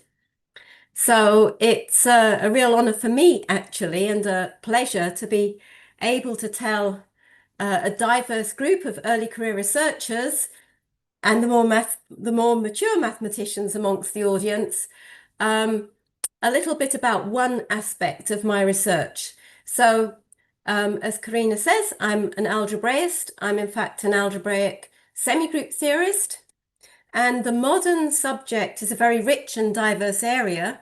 And of course, in 50 minutes or an hour, I can only give you a taste of a small part, but I hope very much it intrigues you and makes you curious to know more. So what I want to do in this talk is introduce you to and give you a tour around the curious and often surprising notion of diameter. And what diameter is a parameter, a finite parameter associated with a pseudo-finite semigroup. Now, I'm going to explain all of the words later, but effectively, the notion of being pseudo-finite means that a semigroup satisfies a property that makes it close to being finite. And that in itself is a fascinating property, actually. And then the parameter diameter is associated with the pseudo-finite semigroup, and diameter throws up all sorts of surprises, even on initial investigations. So I know that you've had a long morning or perhaps a long afternoon, depending on where you are, of talks. And I also know that many of you will be unfamiliar with semigroup theory or perhaps even algebraic notions more broadly, and certainly what drives semigroup theorists. So this talk will be much more about ideas and directions and very little about calculations and actual details. Okay, so I should say this is joint work. I'll be talking about the work of quite a lot of people. The latest that involves me is joint with James East of University Western Sydney, Craig Miller, now at University of Durham, Tom Quinn-Gregson, who is in TU Dresden, and Nick Rushkutz from the University of St Andrews. Okie dokie, so what's the talk going to be about? Well, the framework for pseudo-finiteness is that of finitary conditions. How do you understand infinite objects in terms of finite notions? So I want to tell you first a little bit about finitary conditions and sketch the idea of pseudo-finiteness, which is the notion of interest to us today. And then I need to tell you just enough semigroup theory to explain the notion of pseudo-finiteness and diameter. I'll give you some examples, and I need to tell you about perhaps something a little bit new for most of you, and that is right congruences. They're going to play the role for semigroups today that subgroups do for groups. And then after a little while, I'll get to the stage where I can define pseudo-finiteness and diameter. And at that stage, I'll give you the motivation for the notion. The origins come from all sorts of different roots. And then 2 sections when I'm actually going to give you some results. So the diameter of some infinite semigroups of mappings. And this throws up some surprises straight away. And then the latest work is how to understand a relational structure, in this case a chain, a linearly ordered set, by properties of an associated monoid, how to characterize chains by the diameter of an associated monoid. So I hope to be able to get to that point.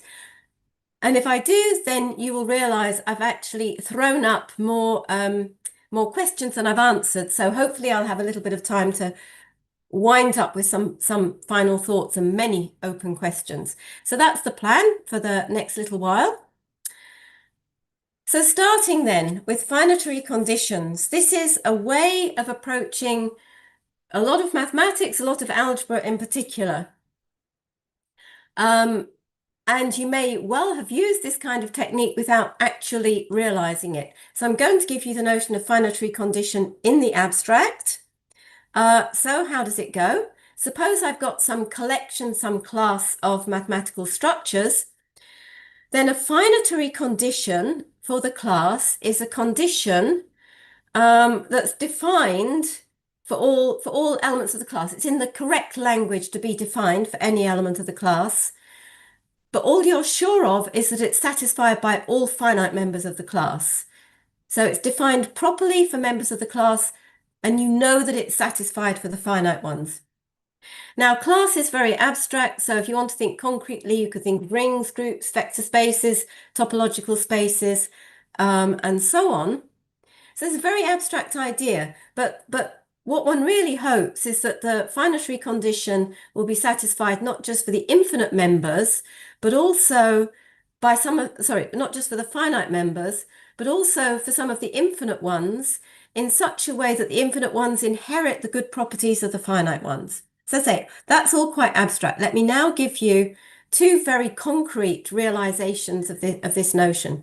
Let's take the class of vector spaces and let's take the property of having finite dimension. Certainly every finite vector space has got finite dimension. Every actually finite vector space, but so do a lot of infinite vector spaces have finite dimension. And having finite dimension immediately tells you a lot of things that you want to know about the vector space. You can describe the elements by finite tuples over the field. You can describe the linear maps by matrices. Everything is lovely. And here's another example. I'm giving this one because the explicit use of finitary conditions in algebra perhaps goes right back to Emmy Noether and perhaps Artin also at the start of the last century. And the notion of right Noetherian is clearly named after Emmy Noether. So if script A is a class of rings, then we say that a ring is right Noetherian if every right ideal is finitely generated. So every finite ring has this property, but so do many infinite rings. Right Noetherian prime rings embed well into matrix rings over division rings. We can do an awful lot if we know that the ring is right Noetherian, but it certainly doesn't have to be finite. So that's the idea. Okay, a very general idea. But now, what about the notion of pseudo-finiteness? So much later, I will define it properly. But in some sense, you don't actually need to know the formal definition. Getting hold of the idea is the most important thing. So a pseudo-finite semigroup has finite width, whatever width means, with regard to some suitable finite set. And here's a little picture of my semigroup. I'll tell you later what a semigroup is. And the dots are elements of S or indicating sequences of elements of S. S is full of these dots. Let's pick out two.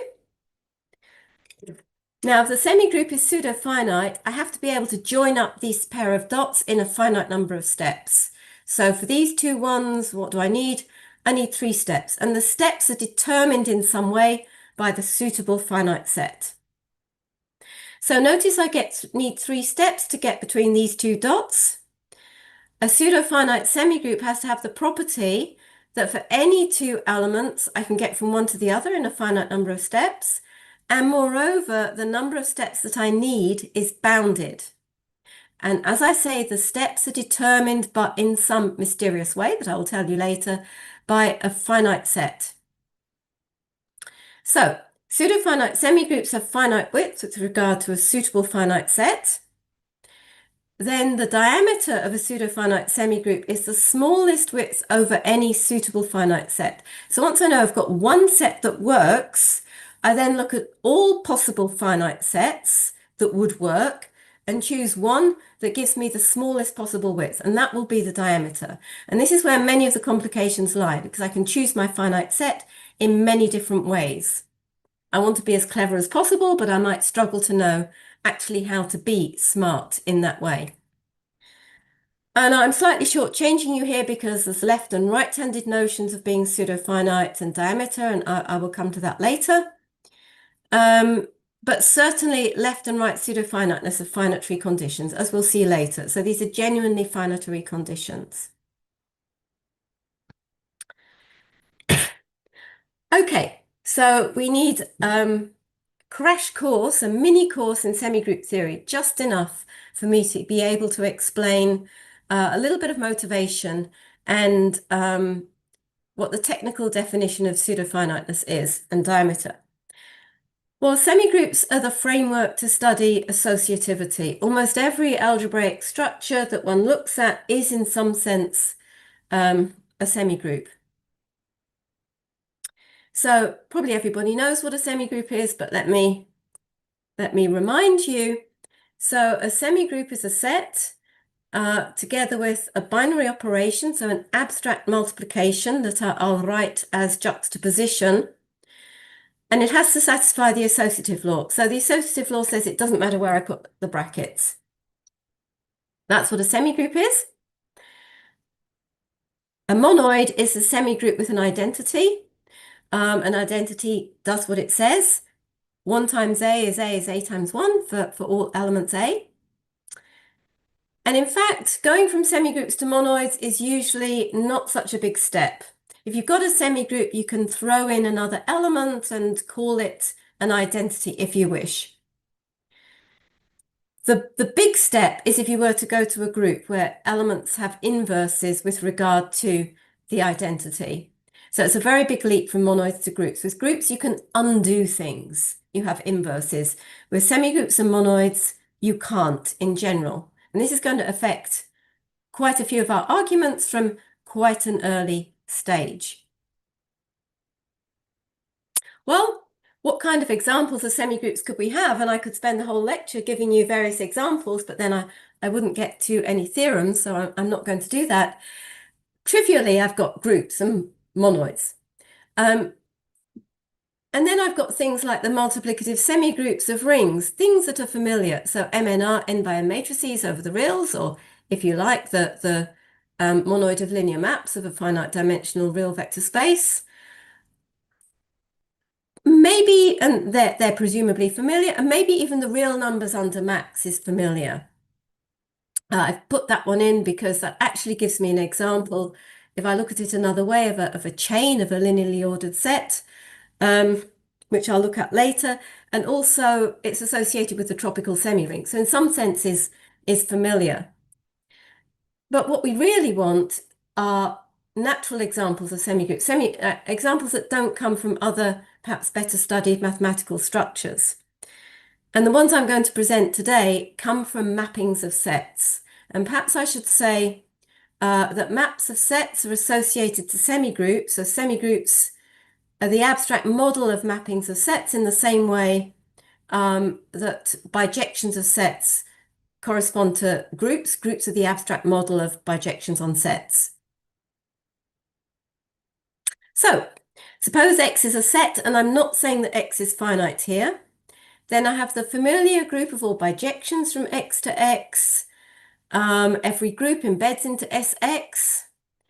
I then have, on the other hand, if I want to move away from having inverses, the monoid of all maps from X to X. So Tx is going to contain Sx, but a whole lot more. And every semigroup and every monoid embeds into Tx, as I've just indicated. And then I've got some other examples of natural monoids. In fact, they're all monoids of relations or partial maps on the set X. And they all have names and they're all of interest for various reasons. You don't need to know the names. You just need to know that they're monoids under composition of functions or relations. Okay, so they're in the background, and I'm going to come back to some of them later.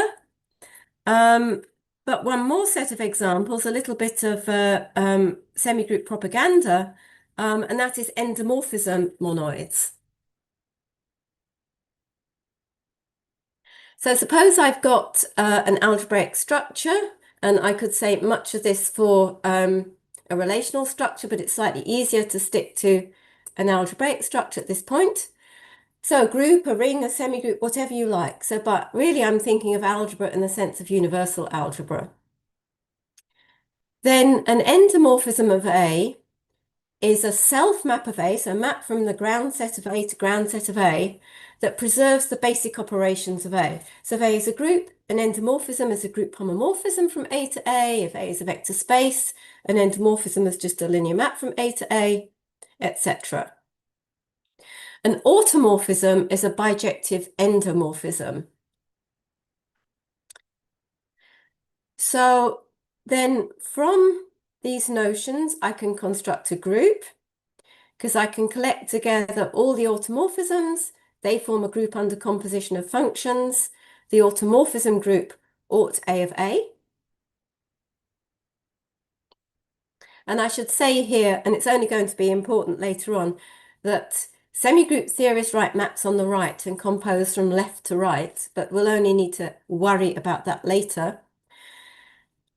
But if I want to be much more general, if I want to capture more of the structure of A, I can consider the collection of all endomorphisms under composition, and this gives me a very natural monoid, the endomorphism monoid end A of A. So end A contains aut A, but end A contains much more information than aut A. I mean, for example, if I start with a finite symmetric group, and let's suppose n isn't a difficult n, I think difficult ones are 2 or 6 in this instance, then the group of automorphisms is just isomorphic to the original group.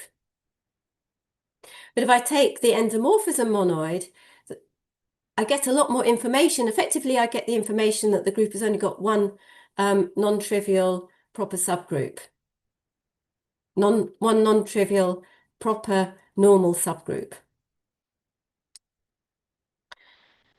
All right, so how do I approach pseudo-finiteness? To do so, I need the notion of a right congruence. And a right congruence is going to be a kind of relation. Perhaps I should warn you of that in advance. It's a relation that's going to do the job for me that subgroups of a group do for groups and right ideals do for a ring. So right congruences play the role of subgroups of a group and right ideals of a ring. And what they do is they correspond to monogenic, or perhaps you want to say cyclic acts or modules. So to get a cyclic act for a group, you take a subgroup. To get a cyclic module, you take a right ideal in a ring with identity. For semigroups and monoids, you need the notion of a right congruence, and I'll try and explain why in a moment. So what is a right congruence? So right congruence on a semigroup is an equivalence relation. So it's a set of pairs. And if the relation is called rho, the equivalence relation needs to satisfy the extra property that if A is rho related to B, then AC is rho related to BC for any C in S. So my equivalence relation has to be right compatible with multiplication of elements of S. So this will be for most of you a new notion. And why don't we see this for groups, for example? Well, if S is not a group, then I can't just be lazy. And if I've got A rho B in a right congruence, I can't just multiply by B minus 1 on the right and say AB minus 1 is rho related to 1. I can't do that. I might not have 1. Even if I do, B minus 1 might not exist. So if I could do this, if I was in a group, then I could just take all elements related to 1. I would get a subgroup, and I can move from there. For semigroups and monoids in general, I need this notion of right congruence to proceed. Okay, and then, well, as for subgroups of a group, I've got a lattice of right congruences ordered by inclusion. Right, you don't need to know that, but it's going to have the biggest one, namely the universal relation that relates all elements to all other elements, and it's going to have a smallest one. And I write the biggest one as omega r to indicate I'm thinking of these things as right congruences. I can have a finitary condition on S that says I've got the ascending chain condition on right congruences. I would call that right Noetherianity.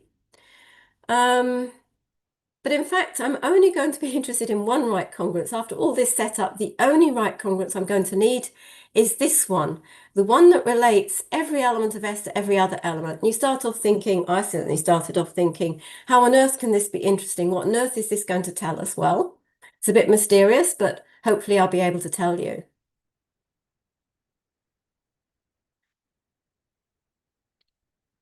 Right, so having got the notion of right congruence and hopefully convinced you that it actually makes sense, I actually need it, I need to have a concrete way of generating a right congruence that will give me a notion of being finitely generated. So if you think back to your second year course on group theory, you were told how to generate a subgroup from a subset. And there are two ways of going about it. You could argue its existence by saying, okay, I take all subgroups containing my subset and I take their intersection. That's going to give me the smallest subgroup containing my subset. Great. Well, we can proceed in a similar sort of way to start off with. Suppose I've got, well, what am I going to be my generators? They're going to be pairs of elements because my congruences are pairs. So let's take a set of pairs of elements of S, and then I take the intersection of all the right congruences containing U, and I get a right congruence. It's easy to see that's the smallest one containing U. And I'm going to call that rho sub U. This is the right congruence generated by U. Okay. But as for groups, when you want to know what the elements of the subgroup generated by a set are, you don't want some esoteric notion, well, I take the intersection of all the subgroups. No, you actually want to know a concrete expression for the elements in the subgroup generated by the subset. So what are we going to do now? Well, we need sequences, and there's no way to avoid this. Let me explain how it works. So I want an explicit form of rho U, and this is what it is. I have that A is rho U related to B, if and only if I can get from A to B via a derivation sequence. And you have to look carefully at first until you're used to these things. So I've written a sequence going from A to B, and there's equalities in this sequence. So I start off with A being C1T1, D1T1 is C2T2, and so on. I end up with DNTN being equal to B. And the pairs CIDI are either in U, the generating set, or its converse. And to be in its converse just means DICI is in U.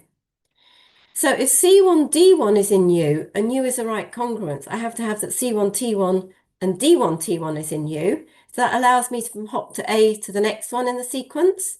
But then I rewrite D1T1 as C2T2. And then if C2D2 is in U, so is C2T2 D2T2, and so on.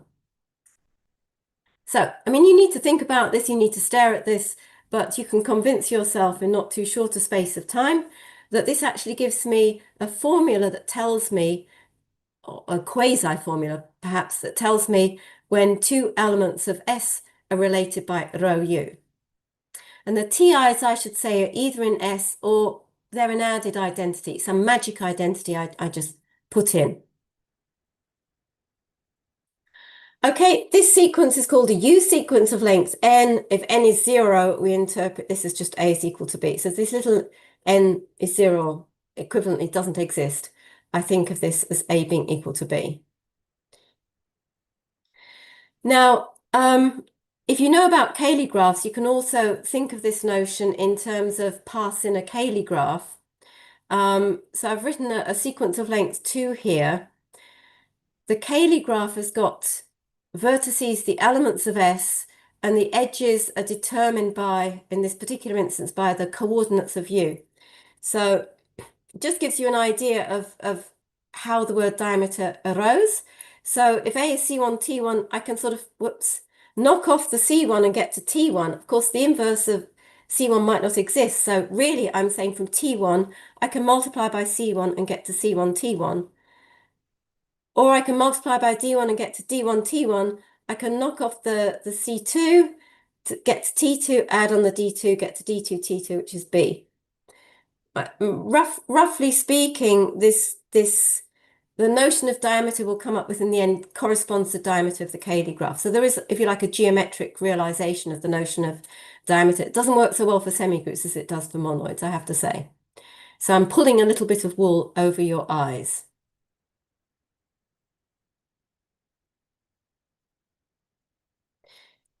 Right, so What then is pseudo-finiteness? I need to give you some proper definitions after all that lead up.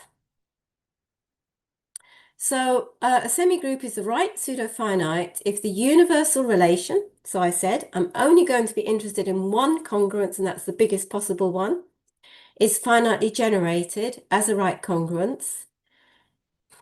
And there's another thing, there's an upper bound on the length of the derivations required. So how does this work? Suppose omega r is finitely generated by a finite generating set, say U. Then for any A and B, I know I can get from A to B via a finite derivation sequence. And there might be many that connect to A and B, but I can choose one of shortest length because natural numbers are well ordered. To be pseudo-finite, there has to be an upper bound on the length, those shortest derivations. That's what pseudo-finiteness means. And then the right diameter is the smallest possible upper bound over all finite generating sets. So if I'm pseudo-finite, I know I can find a finite set that will give me a bounded width, but then being cleverer, maybe I can find a better finite set that will give me a smaller upper bound. Now, if you want, you can look at the definition written down properly. This is actually a min, max, min definition, but I simply wouldn't look. I've just written out the idea properly.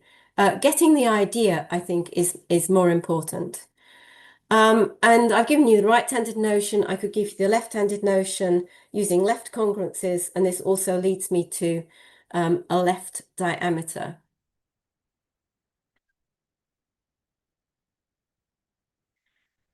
Right, so where on earth did these ideas come from? Well, in fact, they came from several sources. We didn't actually realize this quite at the beginning. It all came together over a period of a few years. So the notion wasn't introduced by algebraists. It was introduced by the analysts Garth Dales and Jared White almost 10 years ago now. And they were actually working in Banach algebras. They wanted to understand the relationship between the maximal left ideals in these algebras. I've put here semigroup algebras. The kind of Banach algebras they were taking as examples had semigroup elements as a basis. They wanted to understand the relation between the maximal left ideals being finitely generated and the algebra itself being finitely generated. This is the Dales-Velasco conjecture, and it still hasn't been solved.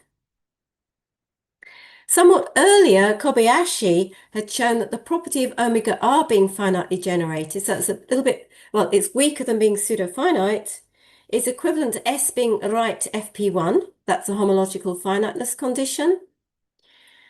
And FP1 monoids have been investigated by a number of people. And at a certain point, I got into this area with a few of my former students.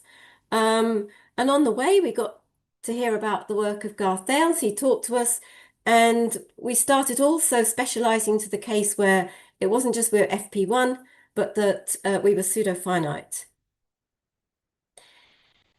And then we realized that in fact, a very special case of semigroups with finite diameter, so pseudo-finite semigroups with very special finite diameter, had already appeared in the work of Bullman, Fleming and McDowell, and later the work of Rushkutz and Gallacher, looking at semigroups with finitely generated diagonal act. I'm not going to explain what they are, but they turn out to be equivalent to a very special sort of pseudo-finite semigroup, right pseudo-finite semigroup. And I'll say a bit more about that in a moment.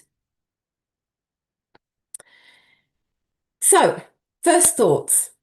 Well, this is a finitary condition because if S is finite, well, if it's trivial, it's got diameter 0. I don't need any generators. A is always equal to B. I need a U sequence where U is the empty set of length 0. So I've got diameter 0. Or otherwise, I just take U to be S cross F. So this is certainly a finitary condition. If S is a group, well, actually, it's pseudo-finite if and only if it's finite. So pseudo-finiteness is really a semigroup condition. It's looking it's looking actually at how you can absorb information. That's a very general kind of statement. I'll explain a little bit more about that in a moment. But why is this true for a group? So suppose S is a group and it's right pseudo-finite. Well, then for any B, I've got a finite sequence from 1 to B, where the CIDI come from this finite generating set. And then I do a little bit of jiggery-pokery, and I can write B as a product of the CIs and the DIs and their inverses. Now, the CIs and DIs come from a finite set, and N is bounded, so I end up with my group being finite. And one of Harrod White's results was to show that if S is a left-cancellative monoid, we can lift this kind of idea with a little bit more work and show that if S is left pseudo-finite, it's right pseudo-finite if and only if it's finite. And we'll come back to this later.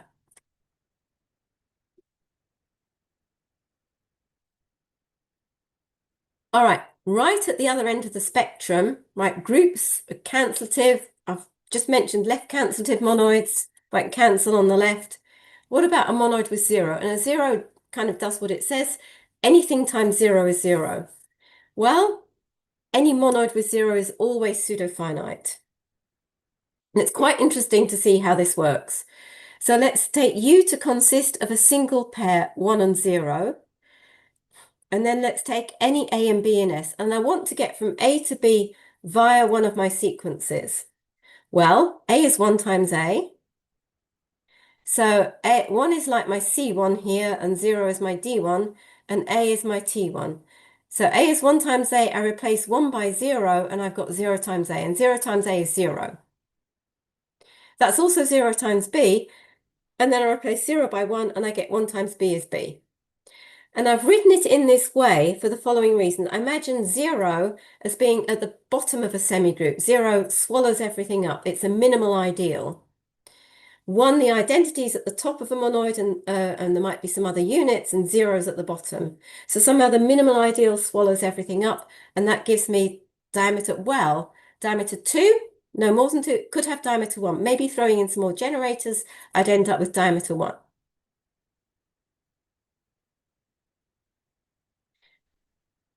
Okay, so the last thing that I want to say in this kind of run up to giving you some results is that we can leverage this idea of having a minimal ideal swallowing up all the elements. And this actually gives us a handle on some very difficult results when we finally start to try and calculate diameter. So suppose that I is a minimal ideal in a monoid, and an ideal is such that if you take any element in the ideal and any element elsewhere in the monoid, then the product of the two lies in the ideal. So an ideal is like a big fat 0. And suppose we know that I is right pseudo-finite. So suppose we know something about the minimal ideal, then this tells me immediately that S is right pseudo-finite, and it gives me a bound on the diameter of S. It's no more than the diameter of I plus 2. And it's just a trick, but it's a nice trick that turns out to be a great one to use. So if I is my right ideal, I know that I can go from U to V for any U, V, and I via some generating set U in a bounded number of steps, in DRI number of steps. I then add a single pair 1K to U, where 1 is the monoid identity and K is any element of I. Then I more or less do the same thing as before. I take A and B in S, and then I write A is 1 times A, I replace 1 by K. Now KA is down in my ideal. K is in the ideal, so KA is in the ideal. I can then get to KB in a bounded diameter I number of steps. Then I replace K by 1, and I get 1 times B is B. So I need at most 2 more steps. So if I know something about my minimal ideal in terms of pseudo-finiteness and diameter, I know pretty much about the diameter of S. There's still a little bit of wiggle room, and that wiggle room can be very difficult to wiggle out of or to use to what best effect, but nevertheless, I know a lot.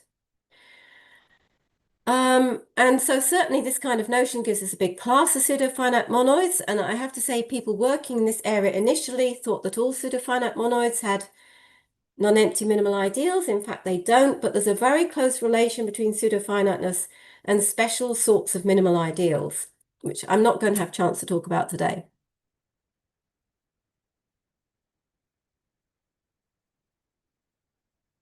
Right, so all of that, and thank you for your patience, is by way of run up to actually telling you about some results for pseudo-finite semigroups, namely some examples of semigroups that are pseudo-finite, and then some values for diameter. And the values for diameter is where surprises come in. So I'm going to start with some quite old results in which I wasn't involved. Oops. And these all concern monoids of mappings. So I'm repeating here some of the definitions we had earlier. So X is a set, Tx is the monoid of all maps from X to X, Bx is the monoid of all binary relations, Ptx partial maps, Ix partial bijections. Ix is, if you're interested, it's called the symmetric inverse monoid, and this is quite an important object in algebraic semigroup theory, and in other areas of mathematics as well. If X is finite, this is just the Rook monoid. All right, you might say I've omitted the symmetric group on X, but I know that if X is infinite, or Sx is infinite, that can't possibly be pseudo-finite, so that one's gone. Sx has too much cancellation. So, old results. So for the first three, full transformation monoid, that's all maps. Monoid of binary relations, partial transformations. These all turn out to be pseudo-finite. Now, I should have said here perhaps X is infinite, but it works also for X finite. But the more interesting case is, of course, when X is infinite, because if X is finite, we know diameter is always 0 or 1. So if X is infinite, these things are all uncountably infinite, and they turn out to have left and right diameter 1. Big surprise. At least at first. So it sounds implausible, but I'm actually going to give you the argument for Tx. They also showed, so at that point, there wasn't the notion of pseudo-finiteness didn't exist. They were looking at semigroups with finitely generated diagonal acts, and they just showed that Ix does not, effectively, they showed Ix does not have right or left diameter 1. So these results come from the earlier theory of diagonal acts. But Ix, in fact, is a monoid with 0, so we know, according to a really trivial calculation, that it is pseudo-finite, and its diameter is either 1 or 2. Those colleagues showed it's not 1, so therefore it's 2. So you get that virtually for nothing. All right. Yes. So this is probably only the little bit of mathematics that I'm going to show you today, but it gives you an idea how the results that follow come from manipulations of infinite sets and partitions of infinite sets and special sort of maps on infinite sets. And that is what's behind most of the arguments that are hidden in the results that I will tell you subsequently. All right, so infinite sets are really fun. If X is infinite, I can divide it into two disjoint subsets, both of which have the same size as X, right? Sum of an infinite cardinal with itself is itself. Infinite cardinals are idempotent. All right, so here's my X, and I've divided it into two blocks, X1 and X2, with the same size as X. So I've got a bijection from X to X1. Let's call this θ1. And let's remember my warning note earlier on, I'm composing from left to right. So θ1 minus 1 means I do θ1 first, and then I do its inverse. So I do θ1, I get to X1, I do its inverse, I end up in X. I have the identity map in X. Okay. Well, I could do the same with θ2. So bijection from X to X2, and then I can do its inverse and go back to X. So I get θ2 minus 1 is the identity map on X. All right. Now, the domain of the inverse of theta I is xi. So theta 1, I'll talk of theta 2 because that's in front of us. Theta 2 minus 1 goes from x2 to x. So the domain of theta 2 is x2. Sorry, the domain of theta 2 minus 1 is x2.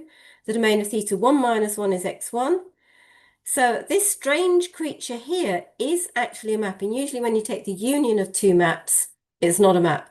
Because theta 1 minus 1 alpha's got domain x1 and theta 2 minus 1 beta's got domain x2, and x1 intersection x2 is empty.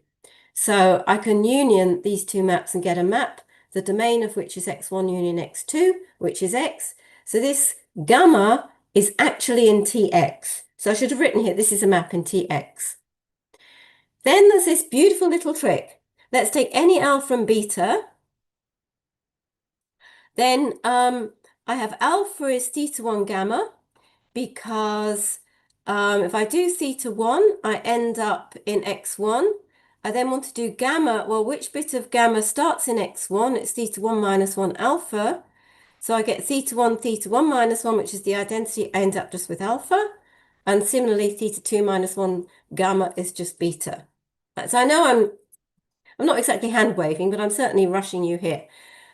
Nevertheless, this indicates that by being able to split up infinite sets in certain ways, I can come up with little surprises.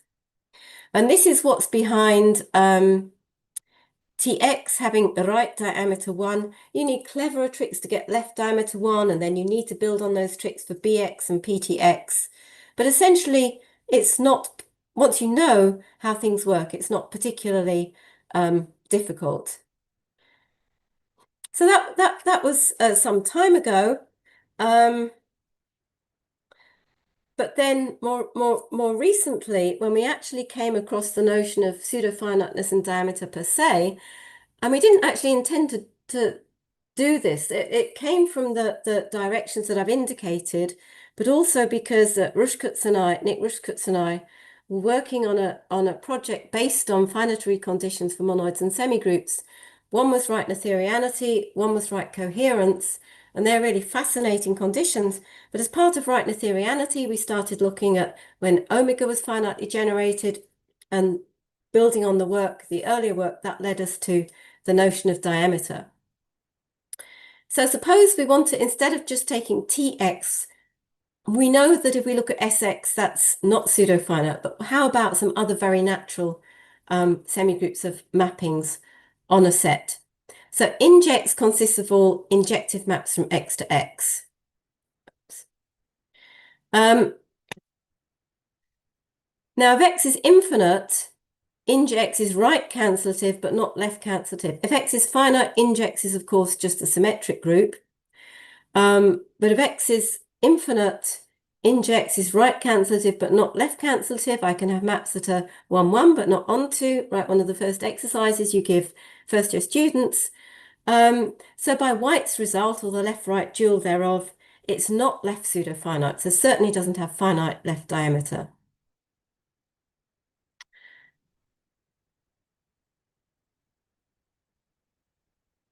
But what about right pseudo-finiteness and right diameter? And this was harder. We thought about it quite a long time. And then we realized that perhaps we could use a certain trick using minimal ideals to get us going. Let's think about the minimal ideal. And if you don't take much away from this talk, then maybe take away the following semigroup. This is a beautiful semigroup that's been around many years, called the Beer-Levy semigroup. So you need an infinite set. And then the Beer-Levy semigroup, BLX, consists of all injective maps of X that satisfy an extra property. So if alpha is injective, then the image of alpha is going to have the same cardinality as the cardinality of X. To be in Beer-Levy semigroup, you need that the difference of X with the image of alpha also has the same cardinality as X. So in other words, the image of alpha splits X up into two disjoint pieces of the same size, its image, and the complement of its image. First exercise, this is actually a semigroup, right? This is closed under composition. It's right cancellative, it's right simple, that means there are no proper right ideals, and it's the minimal two-sided ideal of the semigroup of injective maps on X. So this is really, really beautiful example of a semigroup. And it's what we needed. So it turns out that BLX is right pseudo-finite, and perhaps I should give credit to Craig Miller for this, because Miller in his thesis had considered from other directions when the universal relation on BLX might be finitely generated, and he'd shown it was finitely generated. And moreover, in his proof, you could see you only ever needed 3 steps. You only needed your sequences to have length 3. So we knew that the diameter of BLX was finite, the right diameter, and we knew that its diameter was no more than 3. And in fact, its diameter is 3. But let me briefly try and explain that's where the difficulty lies, pinning it down on being exactly 3.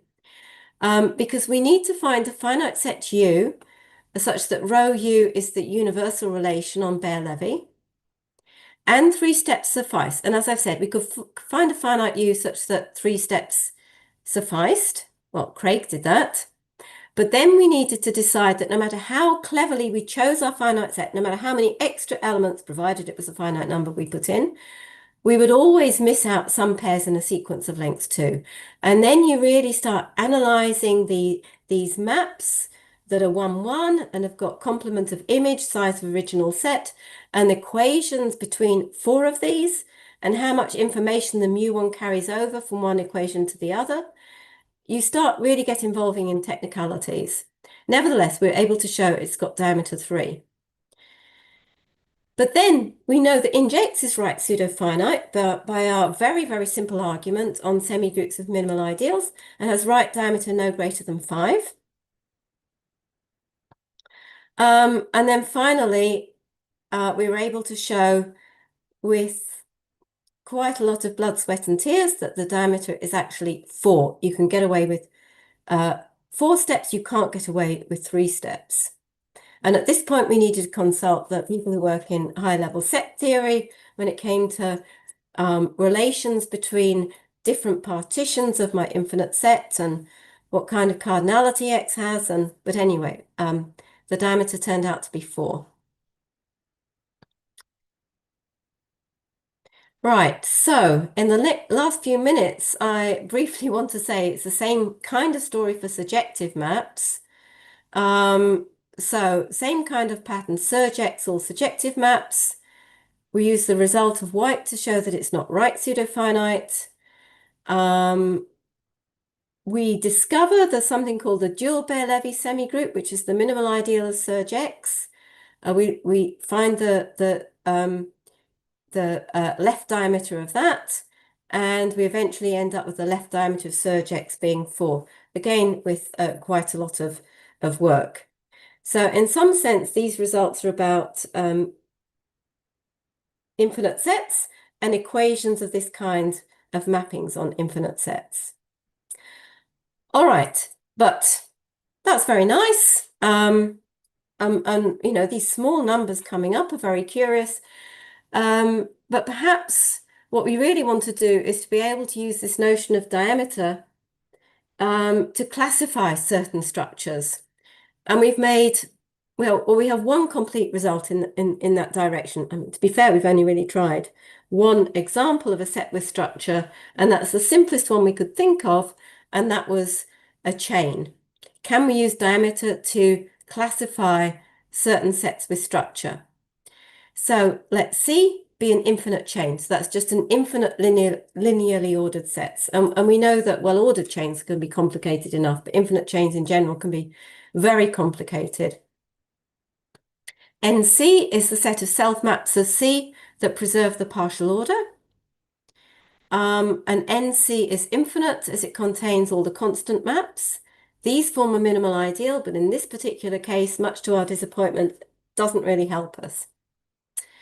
I should say that NC is, of course, a monoid under composition. Composition of order-preserving maps is order-preserving. So, it wasn't too difficult to show that NC is always left pseudo-finite with diameter 2. So that's not really characterizing chains in any way. Right pseudo-finiteness was much harder and, if you like, more interesting. We introduced the notion of endpoint shiftable for a chain. So I'm going to call a chain C that's got an endpoint, and it could be a minimum or a maximum, such that C is a quotient of C with E removed. And all that means is that there's an order-preserving onto map from C without the endpoint onto C. I'm going to call that endpoint shiftable. If it is endpoint shiftable, it's just one extra step to show I can find an alpha and beta such that alpha and beta are one-sided inverses of each other, and alpha shifts the endpoint. I'm going to give you the result, which is the final thing I want to say, but before then, some examples. Z has no endpoint under the natural ordering. The natural numbers do. So this is the natural numbers. I haven't labeled them. Think of the first one as being 1, or if you're computer science, the first one as being 0. If I take away the first one, what's left is just another copy of the natural number. So clearly there's an order preserving map from the bottom one to the top one. Here's something with an endpoint that isn't endpoint shiftable, and I'm not quite sure in a couple of minutes how well I can explain this. So here's Z, and I've just stuck an E on the end, on the left end. E is the minimum. Now let's take E off, and then imagine that with E removed, I've got an order preserving map from what's left onto E plus Z. So some bunch of elements is going to have to map onto E, and then the rest of the elements has actually got a minimum then. And then whatever I map this to, the image is going to have a minimum, but Z doesn't have a minimum. So this isn't endpoint shiftable. Okay, so it turns out that if C is infinite, it's got right diameter 2, precisely when C is endpoint shiftable, and otherwise it's 3. And this result comes in 2 parts.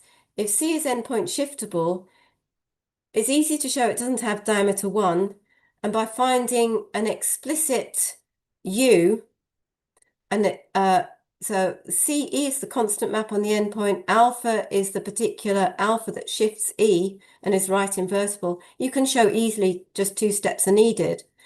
Showing that otherwise 3 steps are needed for any finite set U is where the hard work was. All right, so final slide.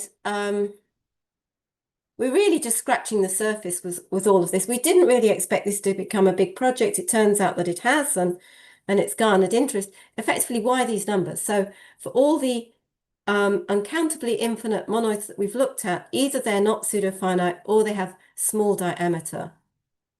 Are there pseudo-finite semigroups with arbitrarily large diameters? We think yes. We've even got an idea how to prove it, but we can't actually make the combinatorics play ball. And then there are obvious questions. What about diameters of other natural transformation semigroups of endomorphism monoids? And I'm mentioning a class of algebras here called independence algebras. A very special example would be sets. That's all I'm going to say because I know it's time to stop. We'd like to know which simple semigroups occur as minimal ideals as pseudo-finite semigroups. Understanding simple groups is pretty hard. Understanding simple semigroups is a whole order of difficulty more. And it's curious as to which simple semigroups can occur as minimal ideals. And of course, this notion doesn't just exist for semigroups, and I'm really looking at semigroups as right tacks over themselves. It really occurs for other I can look at other kinds of algebras, I can look at other kinds of congruences. It's just opened a whole new suite of potential examples, and it's related to some ideas in model theory that I don't really have a firm hold of in the moment. But anyway, it's time to stop and just thank you for your attention. So thank you very much for listening. I realize it's a lot in an hour. Thank you. Thank you very much, Professor Victoria, for your nice talk. We now have some time for questions. So I will be looking into the left because my Okay. YouTube is there. So I will check. Yes, we have a question. Are there examples of right pseudo-finite semigroups with arbitrarily large finite diameter? So that's one of the questions that I've just asked. Tongue in cheek. At the end, okay. So yeah, we believe the answer is yes. And we have two thoughts as to how to get there. From some of our early results, which I haven't presented, for certain sorts of simple semigroups, we can determine some bounds lower and upper on the diameter, and we think we think we can use those to help us find the precise diameter, or at least, no, I haven't really said that very well. Depending on the structure of what are called Rees matrix semigroups, we believe that we can find a range of values for the diameter, so a lower bound and an upper bound. But to pin down a semigroup that's got a precise diameter n for any n, we also have a way of approaching that. I would have liked to been able to say, we know the answer is yes, but we haven't quite got to the end of those calculations. So we have a presentation. We're 90% certain this presentation is going to give us a semigroup's diameter precisely n, but we just can't do the maths. Not quite. Okay, thank you. We have another question here in the YouTube. Can one characterize the finite sets U that realize the diameter of the semigroup? Again, that's a very, very good question. It would depend on the semigroup. Yeah, so you could take a semigroup and say, okay, what kind of finite sets will generate omega? Once you know that omega's got a finite generating set and there is a bound on the lengths of the sequences, then some universal nonsense, as we would say, tells us that for any finite generating set, there's a bound on the lengths of the sequences. So what the question's really asking is, if you've got a pseudo-finite semigroup, can you characterize the finite sets of generators of omega? And I don't know, and it would depend on the semigroup. Certainly, I don't have a positive answer to that, but that's a very nice question. Okay. We have a question in Spanish, so I will try to translate. For the semi-tropical ring, I would say that's the right translation. The study of the diameters have some interpretation in tropical geometry. I don't know. So so one could look at tropical semi-rings, at the tropical semi-ring, and other monoids that you construct from it. So the monoid of matrices over the tropical semi-ring, and start considering their diameter or not. But if you've got a zero, you know diameter is most 2. So I think probably because you do, in the version of tropical geometry where you've got a 0 and you've got a monoid with 0, you're going to, well, you've got a least element, you're going to end up with about just diameter 2. So, but there might be other kind of congruences on tropical matrices that you could consider what their diameter is. So not the universal congruence, but some other congruences. And that's quite, that would be an interesting question. Quite that how would relate to the geometry, to the tropical polytopes. I wouldn't like to say. So Okay. there's something in the chat. Mm-hmm. Yes. Someone. That's the question just seen. Yes. Oh no, can different choices realize the diameter produce Non-isomorphic. Oh, yes. Yes, because you could take a U that worked, and that gives you one graph, and then you could just throw in some other elements, and it would still generate with the same diameter. But I suppose if you change the question to minimal U's, would the graphs be isomorphic? And I don't know, but that's actually a nice question. So different choices if you realize the same non-isomorphic graphs, yes, but maybe different choices of minimal U's. I don't know. These are good questions.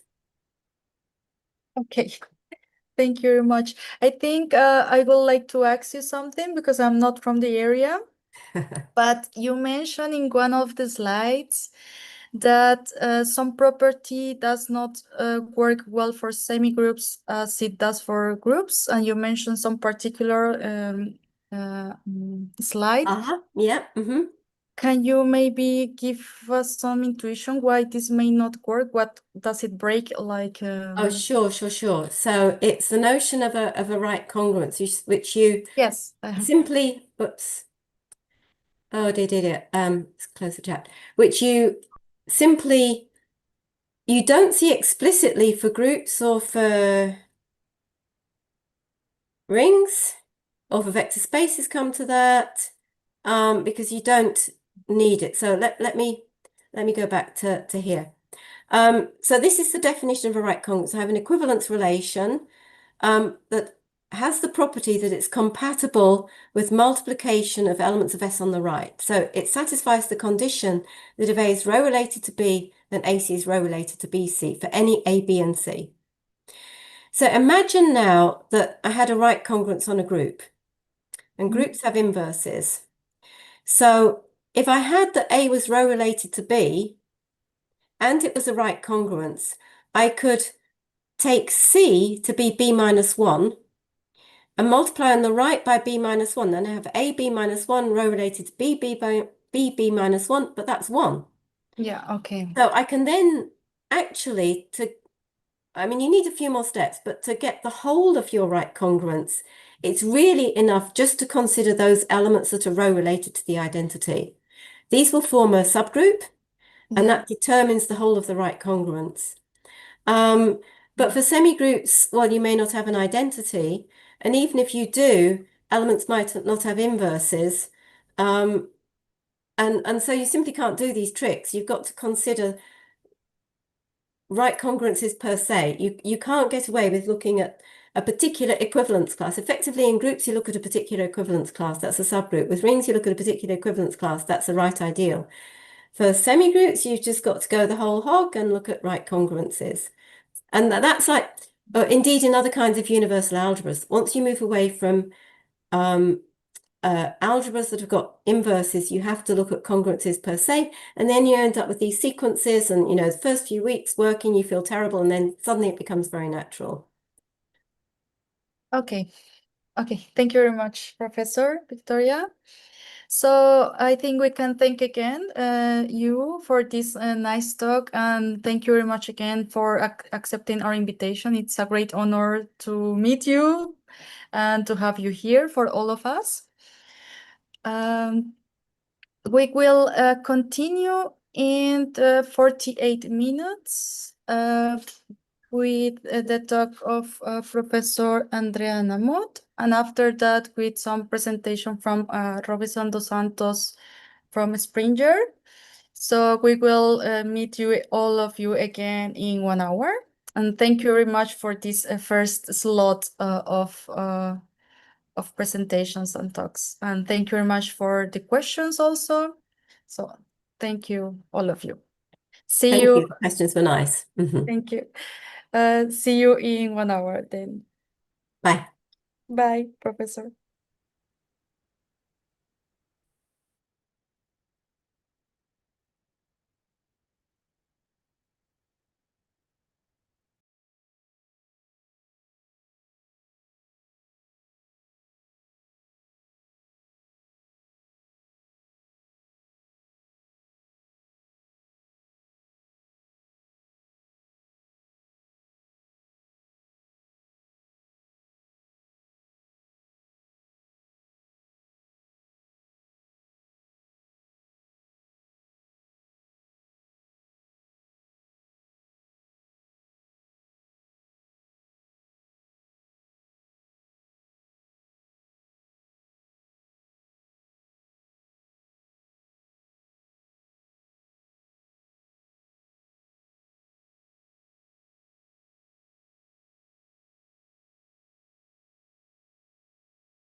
Hello, Professor Andrea, can you hear me?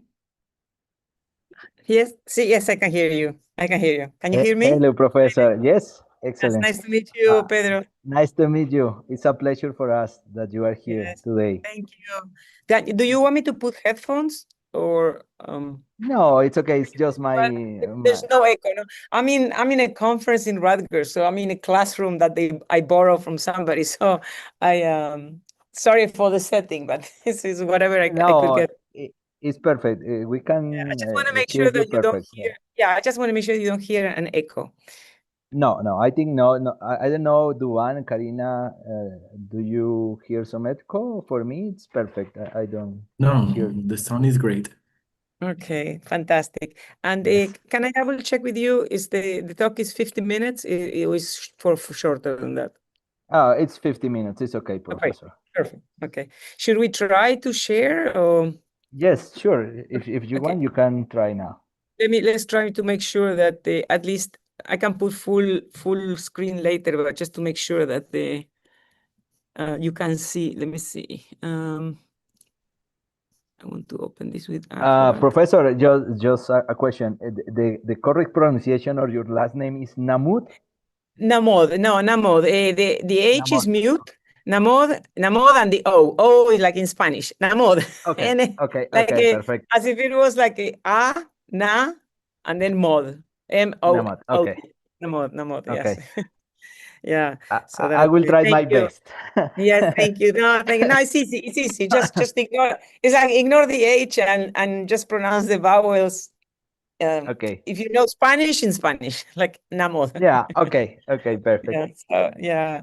Are you from Italy or from No, where? Argentina. Okay, from Yeah, Buenos Aires.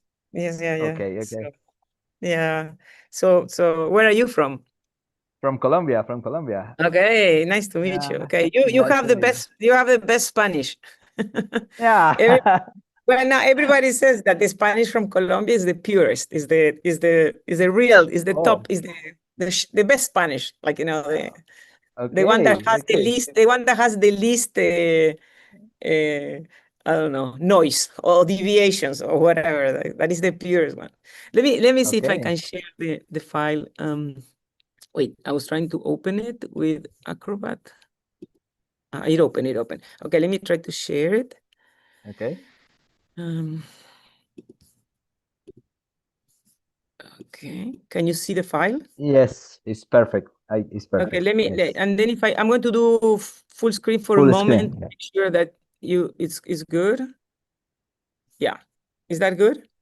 Yes, it's perfect. It's perfect. Yes, because the camera sort of like it covers part of my screen. So what I do is I sort of minimize it.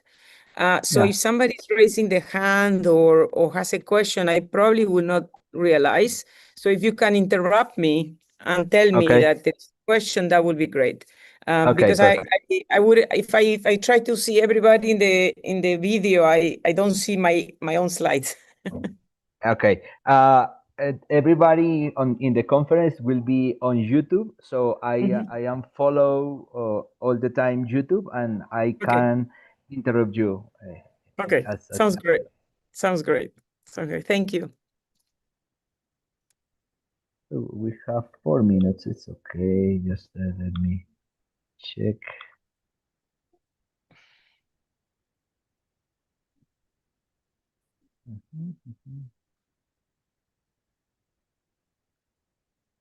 Today is Argentina game, I think. Don't tell For me the anything. World Cup. No, I don't want to know. I don't want to know. Oh, okay. Don't tell me. I cannot follow it. It's too stressful. Oh, it's a I very don't want. historic game. I don't watch. I don't watch them, and I don't want to know. It's like, Okay. so don't tell me anything. Okay. I don't even know what time they play. But Okay. yeah. Anyway, but, so it's here. I'm in New Jersey, and it's today is like 38 Celsius with a heat index of 41. Oh, So it's so hot. It's very humid and hot. wow. So it's a challenge to even walk across campus here. It's like very Wow. hot. The summer everywhere is very, very Great. Yeah, great. these heat waves have been really terrible, like very really, there was I was in Spain in June, and I left just before there was this huge, at the end of June, this terrible heat wave. Yeah. So, okay.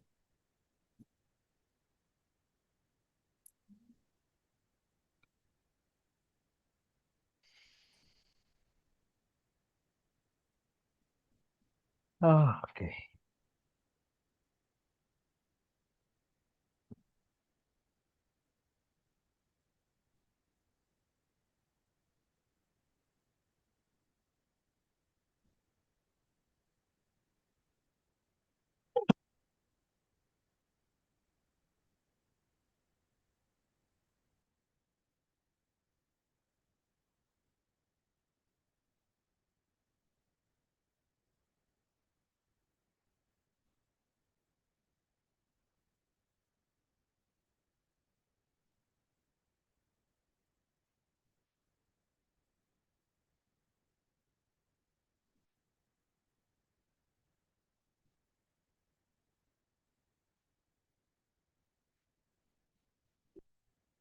If you agree, Professor Andrea, we can start in 1 minute.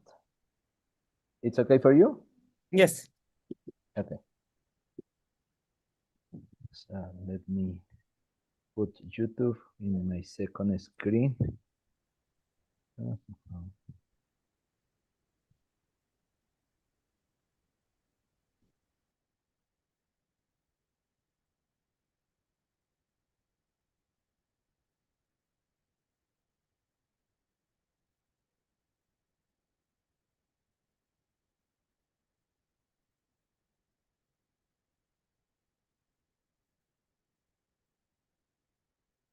I think we are done. So good afternoon, good morning, good night, depends when you are. Hello, everyone. Thank you for joining us for the second part of our lecture of today at the ICMAM Conference 2026. We appreciate a lot your participation, and we hope that you have enjoyed today's programs. For me, as I say many times, it's a pleasure be here as a chair of some section. And today we have the honor of welcoming Professor Andrea Namut, and Latin American mathematician, which is internationally recognized. And she made a fundamental contribution to harmonic analysis and nonlinear partial differential equation. Professor Namot is professor of mathematics and statistics in University of Massachusetts. Her research, as I told you before, spans harmonic analysis, nonlinear dispersive partial differential equations, geometric evolution equation, among others. She has many huge distinctions. For instance, she is a fellow of the American Mathematical Society and Simon's Fellow. And for me, it's a great honor, and I think for everybody in the audience, it's a huge honor have the chance to listen Professor Namot. And thank you, Professor Namot, for accept our invitation, and the time now is yours. Thank you very much to all of you for being here, but thank you very much to the organizers, in particular, Professor Fernandez and Cardona and all the others for this very nice invitation. It's an honor, and it's a pleasure to be able to giving a lecture here today. So and thank you very much for the kind introduction. So what I'm going to talk a little today is about a little bit some general. I mean, it might be a little bit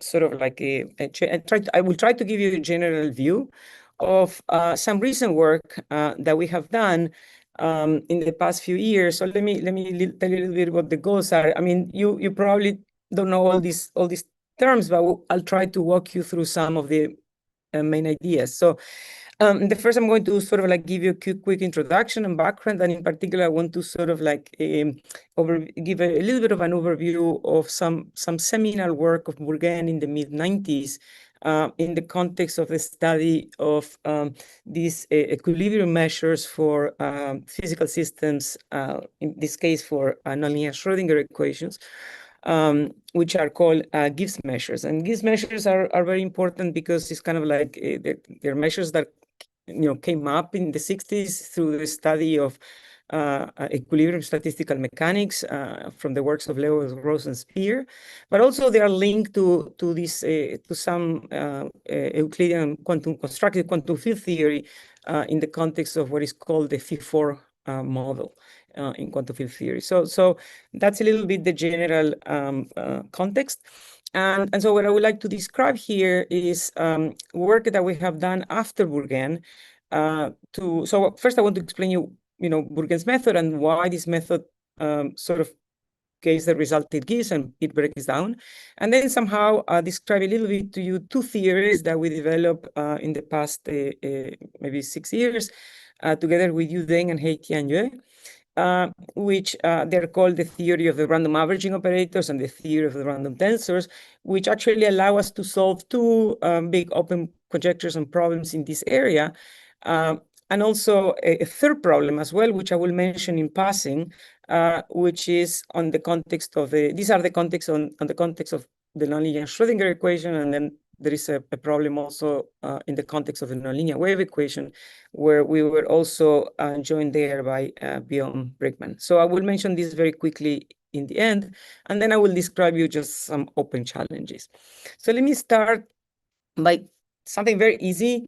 I mean, a simple sort of like, not easy, but simple. Like, let's say you take some finite dimensional system. So you have a system of ODEs, or you have a system of stochastic differential equations.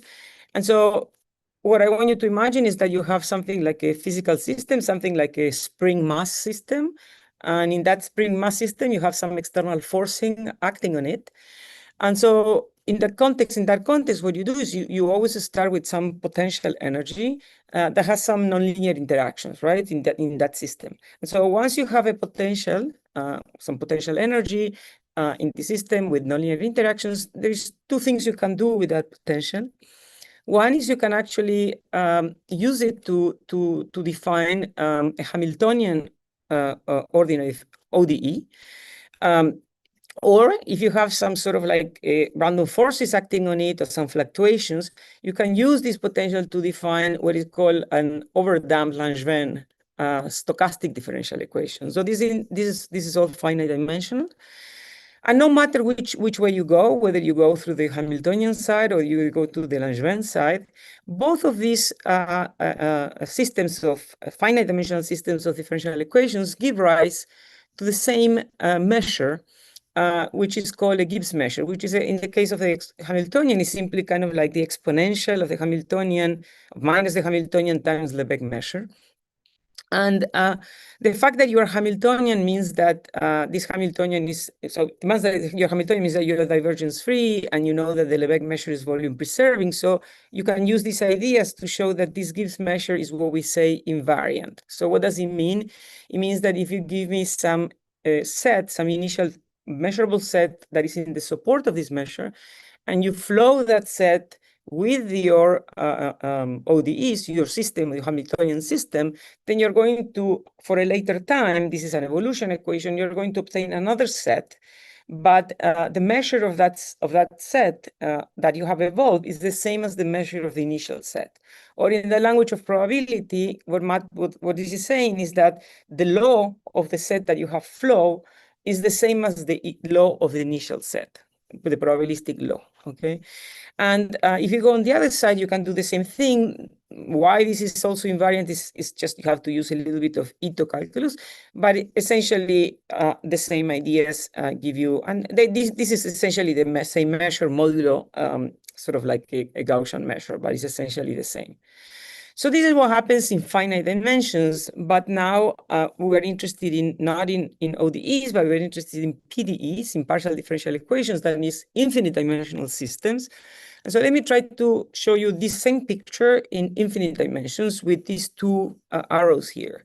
So what you do is you start with, say now you have a function. I'm always going to be periodic functions.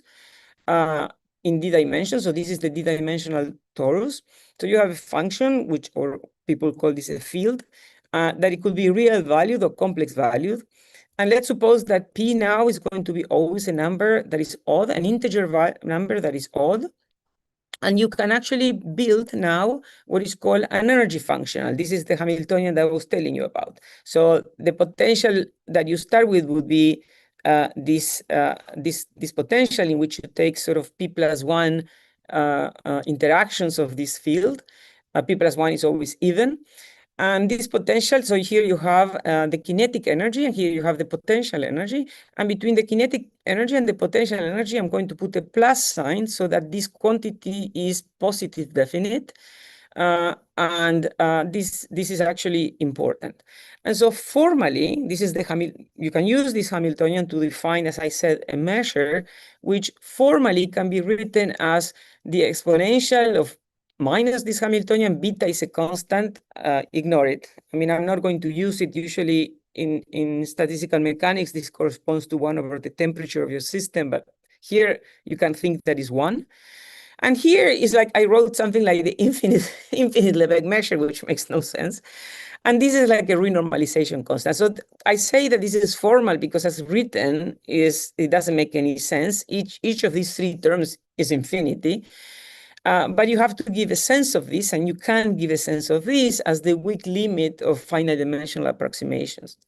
And so if you can give a sense to this, then once you have constructed this measure, there are 3 dynamical flows that you can, sort of like take something in the support of this measure, which is called the statistical ensemble for the measure, and you can flow that under 3 different dynamical equations. One is the nonlinear Schrodinger equation, which corresponds to, in my picture, if I had gone to the left, to Hamiltonian systems with complex value functions. So that corresponds to a nonlinear Schrodinger equation.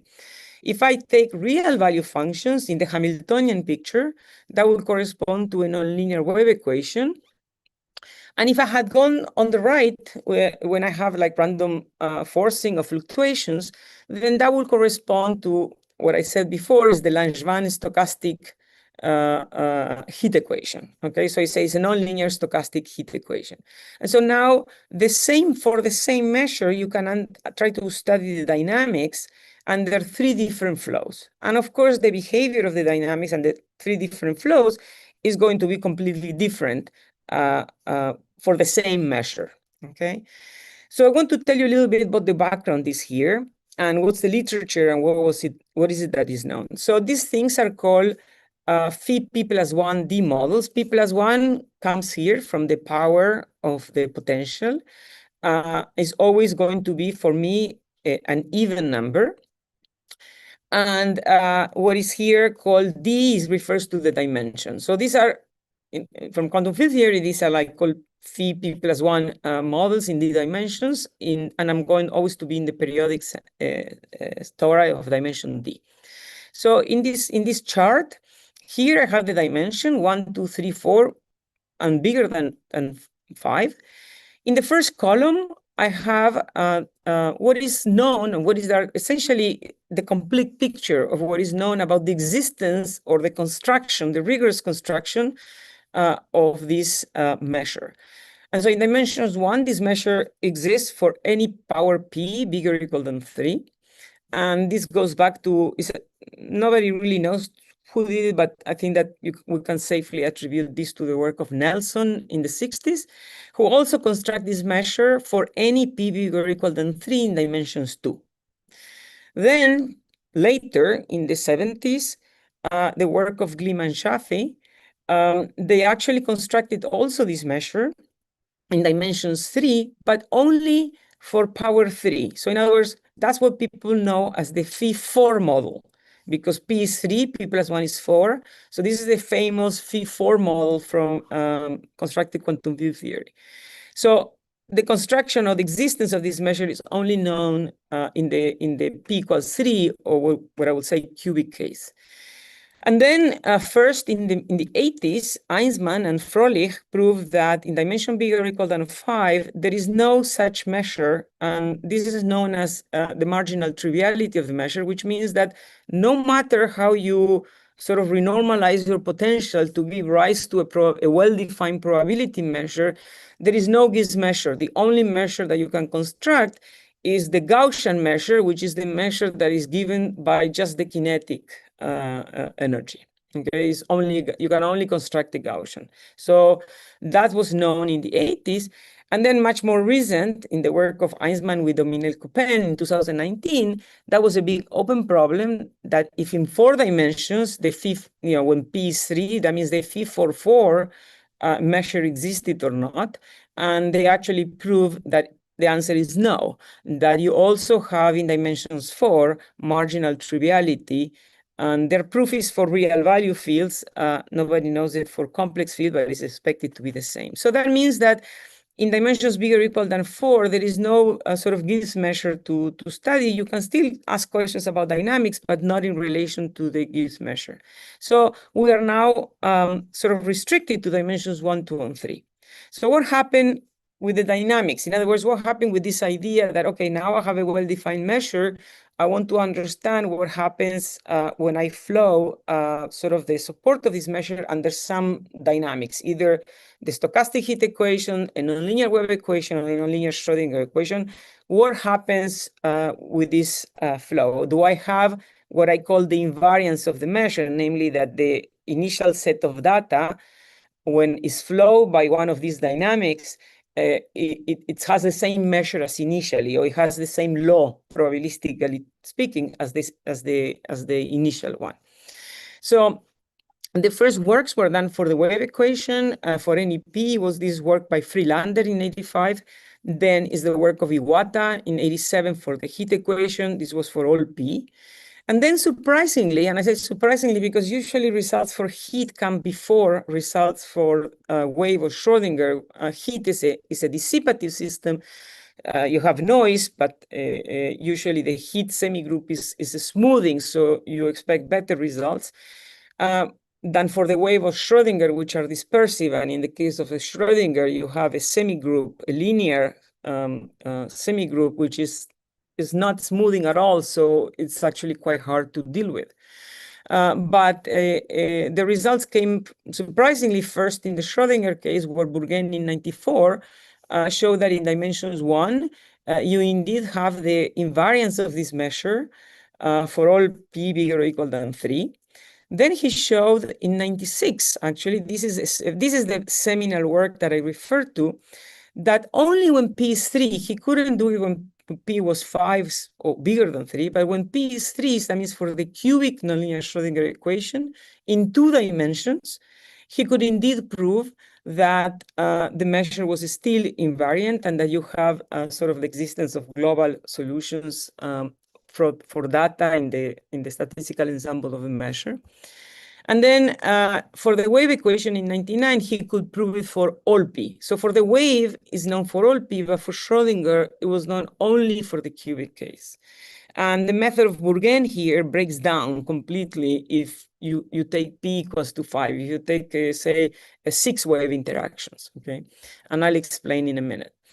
Then after that, we have the work of the Prato-Debush for the stochastic heat equation that they use some ideas that are related to Bourgain's ideas here, or at least at a first level.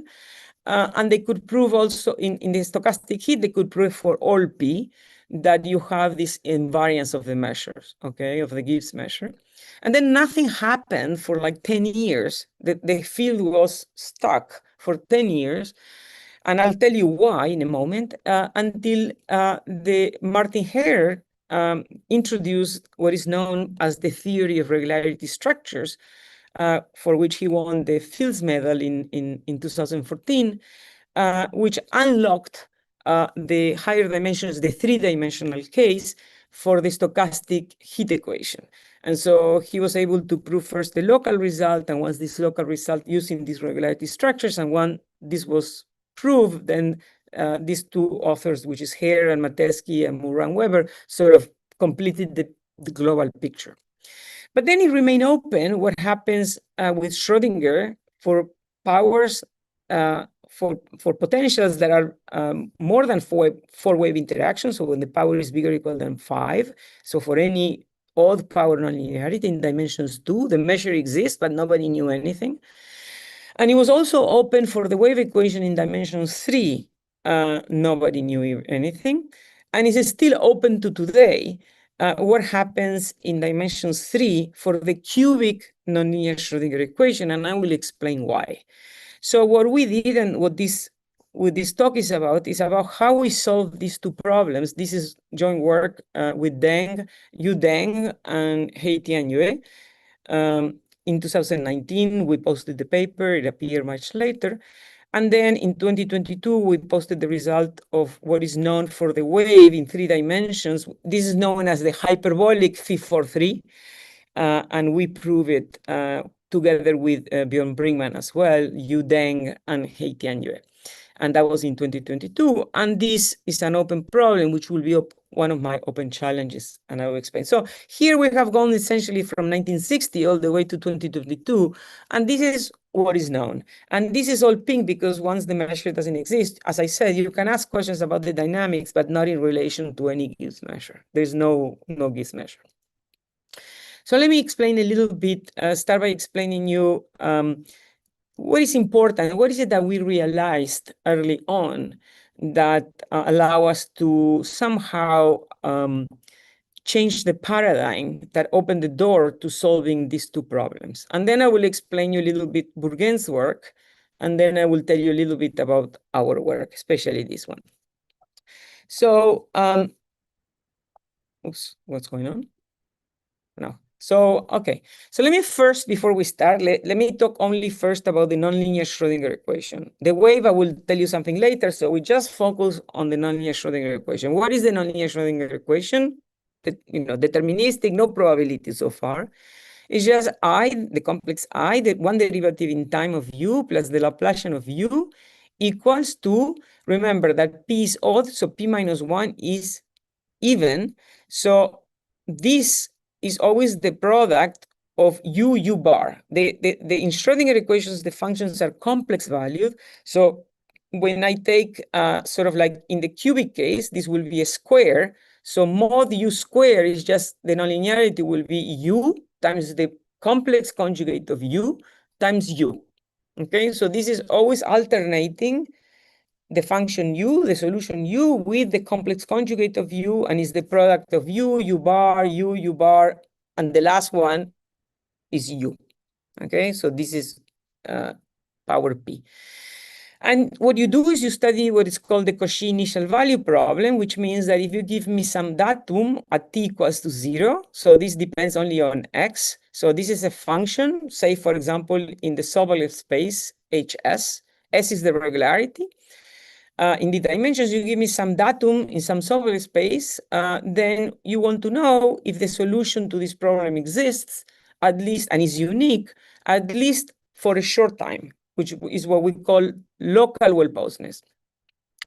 And this equation is actually very nice because, first of all, as I said before, I put a plus sign here, which means that this equation is defocusing. On my Hamiltonian is, I put a plus because I wanted my Hamiltonian to be positive definite, so, or to be coercive, which is the same as saying that this equation is defocusing. And that's very important for my talk today. So this equation has what we call two conservation laws, which are invariants of time. One is the mass, or the L2 norm, which means that the L2 norm of the solution is the same as the L2 norm of the initial data for all times. And the other one is the conservation of Hamiltonian, which means that at time equals to 0, when I plug in here my data, at time equals to 0, this quantity is the same at later times. So no matter the t, then this is a constant of time. So this HUT doesn't depend on t at all. Is the same as HU at time equals to 0. It's a constant of time. And these two conservation laws are very, very important in the study of these equations, in the deterministic study. Now, when you are on RD, this equation, which is dispersive, has a lot of dispersion, and it has a lot of properties that, a lot of estimates that we call Strichards that allow you to prove these local well-posing results. And then when you are sitting on one of the conservation laws, you can actually extend them to global. But when you're in the periodic case, because you have a periodic, or when you're on domains with boundaries, then the dispersion is limited because, you have a wave that, imagine that you're on a lake, you throw a pebble, you have a wave, then it will hit the boundary, and then the waves will come back onto them. So there will be the dispersion, it will be broken in some sense. You won't have waves dispersing forever. And so in the periodic case, the dispersive relations are much weaker. And so what that means is that although the scaling for this equation is the same as the scaling in RD, namely the dimension over 2 minus 2 over p minus 1. So what does it mean, scaling? It means that there is a critical regularity, which is this number, that depends, in the deterministic case, it depends on the dimension and on the p, such that you expect that if you are more regular than this number, then solutions should exist and be unique for at least for a short time. And if you are below this number, strictly below, you expect solutions maybe not to exist, to the problem to be ill-posed, okay? And if you're exactly at this number, which is called the critical problem, then many things can happen, and there's a lot of interesting phenomena, and it depends. It depends. It may exist, not exist. So what is the heuristics of this scaling also come, which is going to be important in a moment, come also from trying to understand what happens when you take, say, waves, which are at high frequency, the interaction of waves that are live at high frequency, and these waves interact, and you are looking at waves that interact, and the output of that interaction is also a high frequency. If you understand these heuristics of what happens, then that also gives rise to this number. I will say that more on that in a moment. So what is the big theorem in the periodic case? It's a big theorem because it came through many years and the work of many people, especially Bourgain in 93, then Bourgain and Demeter. It says that if this number is non-negative and you take regularity as data, which is strictly bigger than that number, then you always have solutions locally in time. And if you take data regularities, you take data in regularities which are strictly smaller than this number, then in the work of Chris Colliander and Tao, they show that you have ill-posedness in the sense that you have initial data, but as soon as you turn on time, you have what we call instantaneous blow-up. The solutions kind of like become uncontrollable, as soon as time is positive, okay? So this is kind of like a meta theorem. And before I finish here, I want to mention why is it that you're interested in powers other than the cubic, okay? So for example, the cubic, so this is, if you know, I mean, in the Schrödinger is related to the study of Bose-Einstein condensate.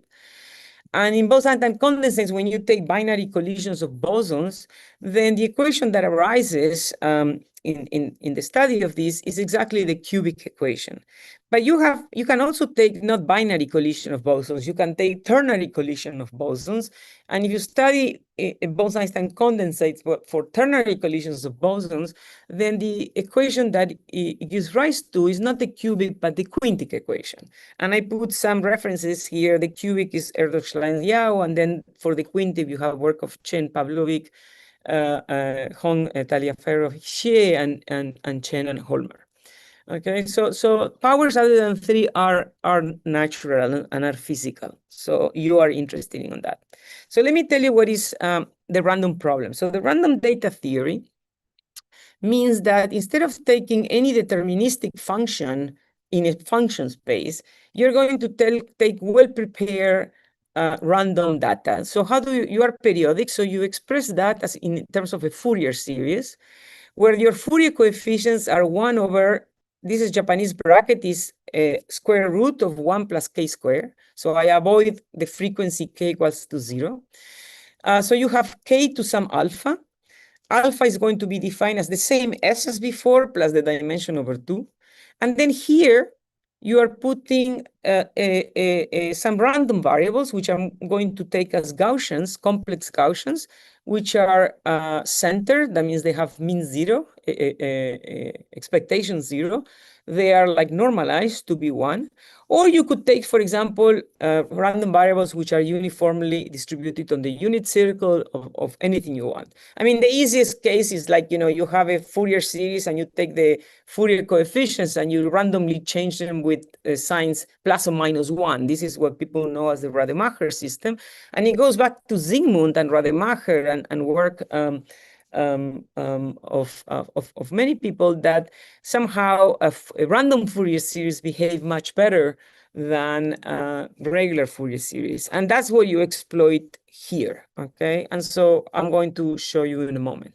Now, if you take this data, this is actually a random variable. You can think of this as a random variable whose law actually is formally given by a Gaussian measure, which is supported just below HS. So if alpha is S plus D over 2, then the law of this random variable is given by a Gaussian measure whose support or statistical ensemble is a little bit below HS. What does it mean? It means that it belongs to the intersection of all regularities which are strictly below S and with probability 0 lives exactly in HS. Okay, and this S is the same, it's alpha D minus 2. Now, there's a very special case that goes back to this notion of Gibbs measure, which is when alpha is 1. When alpha is 1, these random variables are very important because they correspond to the typical element or to the statistical ensemble of these Gibbs measures. So these Gibbs measures are described, the typical element of these measures, so the statistical ensemble, are described by these random variables for alpha equals to 1. So if you look here, when alpha is 1, okay, you can prove that this random function lives exactly in dimension 1, lives in 1 minus 1/2. It lives exactly in a space, Sobolev space of regularity 1/2 minus. So it's still a function. It's a function of regularity a little bit worse than 1/2. But when the dimension is 2 and alpha is 1, then this S now is worse than L2, is strictly below 0. So that means that in dimensions 2, you are already dealing with data or with things in your statistical ensemble which are distributions. And the same, even worse, if you're in dimensions 3. If you're in dimensions 3 and alpha is 1, then this is below H minus a half minus. So in dimensions 2 and 3, these measures are much harder than dimension 1 because you have to deal with somehow the local well-posits of these problems where the data are distributions. And this is a big problem. And so the questions that we tried to understand a long time ago was the questions that I posed a long time ago somehow were very basic questions, okay? So the question was, if you give me random data, okay, given by some canonical law, let's say Gaussian data with independent Fourier coefficients, okay, then I want to know how is this random structure that I give you initially gets transported, or how does it change? How does it look like when I take this datum and I make it flow under, say, the NLS equation? So that's one question. I mean, I want to know, how does it look like? So these are three natural questions. First of all, what is the optimal regularity or regime for that, so that the solution exists and is unique for, almost sure in the sense of probability, at least locally in time? The second question is, okay, if I give you this very, very specific datum with Gaussians, can you tell me how does the solution look like? Can you give me a description of the solution for even for a short time later in time? Can you tell me exactly how you look like? Can you tell me something about it? In other words, how the dynamics have sort of like modified this initial Gaussian random data. And then if you have a formally defined Gibbs measure, then can we rigorously justify the invariance in the sense that I said before? In other words, can you show that you have solutions which exist globally in time and that the initial datum, which is in the support of the measure, when it's flowed, gives you a set that has the same measure as initially, or that the two laws are the same? That's the rigorous justification of the invariance of the measure.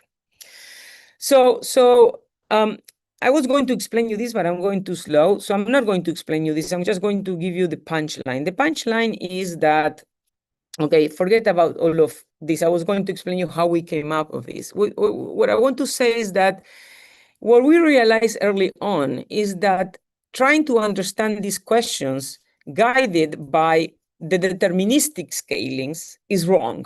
People were doing that for a long time. They were trying to sort of say, well, if I am up below the deterministic scaling, okay, you have ill-posedness, but if my data is random, then I can still construct maybe solutions.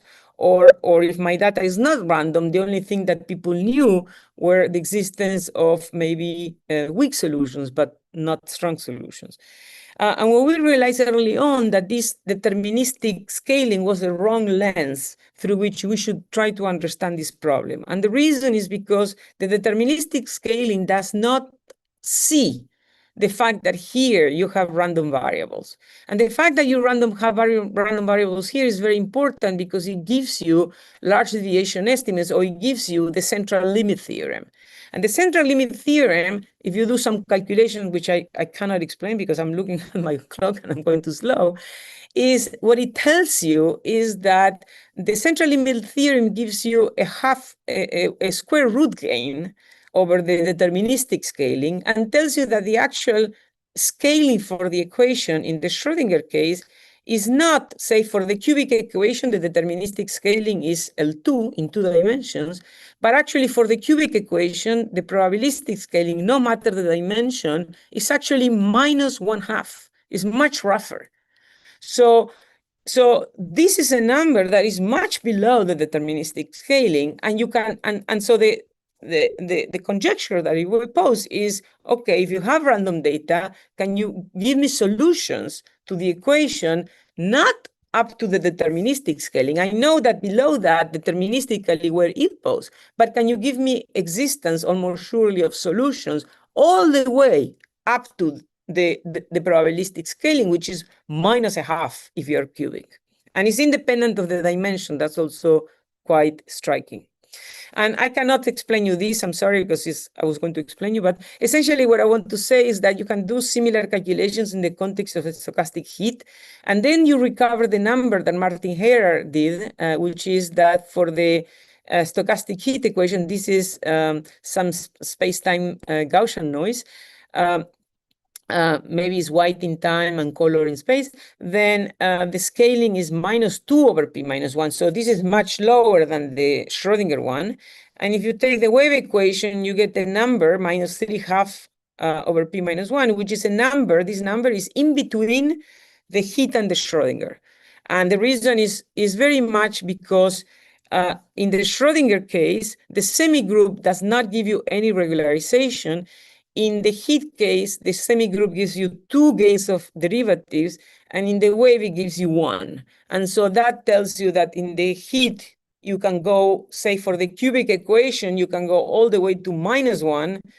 For the Schrödinger, you are at -1/2, and for the wave, you're in between at -3/4. Okay, so you can do this. And these are sort of guiding, these scalings are just guiding principles. I mean, they are not telling you that you necessarily are going to reach this. But what we prove is that in the Schrödinger case, the same as in the regularity structures case of the heat, we can actually reach all the way this threshold of -1/p-1. Okay, in any dimensions and for any power. Okay, so this is just a basic definition of what does it mean to be probabilistically well posed. I mean, let me just emphasize here that because in 2 dimensions, let's take the case of alpha-1. This is in the case of Bourgain. Alpha-1 corresponds to the Gibbs measure in 2 dimensions for the cubic equation. So here is cubic. Now, when you are in 2 dimensions, the measure is below L2, so you lose the mass. You have infinite mass, infinite L2. So your distributions, you cannot make sense of a cubic nonlinearity as a distribution unless you renormalize it. And the renormalization, which is what I wrote here, is what is called the weak renormalization, which for the finite dimensional system is kind of like, so what you do is you take data that is sort of like, you take the first n Fourier modes, and then you try to solve the equation for this first n Fourier modes. This is a finite dimensional equation. And the constant that you subtract here is kind of like a logarithmic. N is a dyadic number, and this is like all frequencies that are less than n. N is like a dyadic number.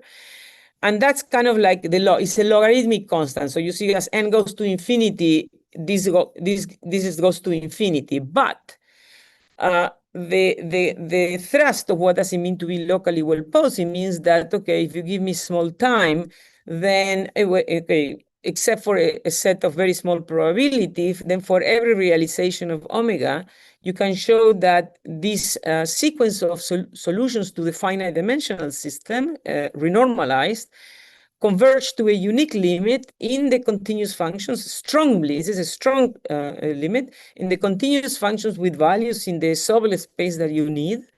And that in the limit, the nonlinearity that has been renormalized actually makes sense as a well-defined distribution. And the solution U in the limit actually solves the equation in the infinite limit, the real cubic equation, renormalized, of course, in the distributional sense. I want to emphasize that if you don't renormalize, you cannot even make sense of the nonlinearity as a distribution. So the equation doesn't make sense. Okay. All right. So what Bourgain did had 2 main ideas, which are very important. So he started, so the deterministic scaling for the cubic equation in 2D is L2. So it's 0. The regularity is 0. The measure is supported right below it. So it's a distribution below L2.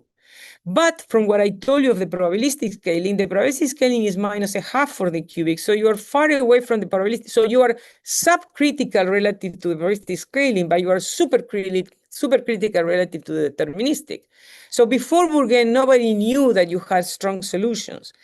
But what he did is he proved that actually, if you give me data here, and instead of trying to think of your problem as a fixed point argument, as a perturbative problem, the problem is not perturbative in the topology below, in the rough topology is false.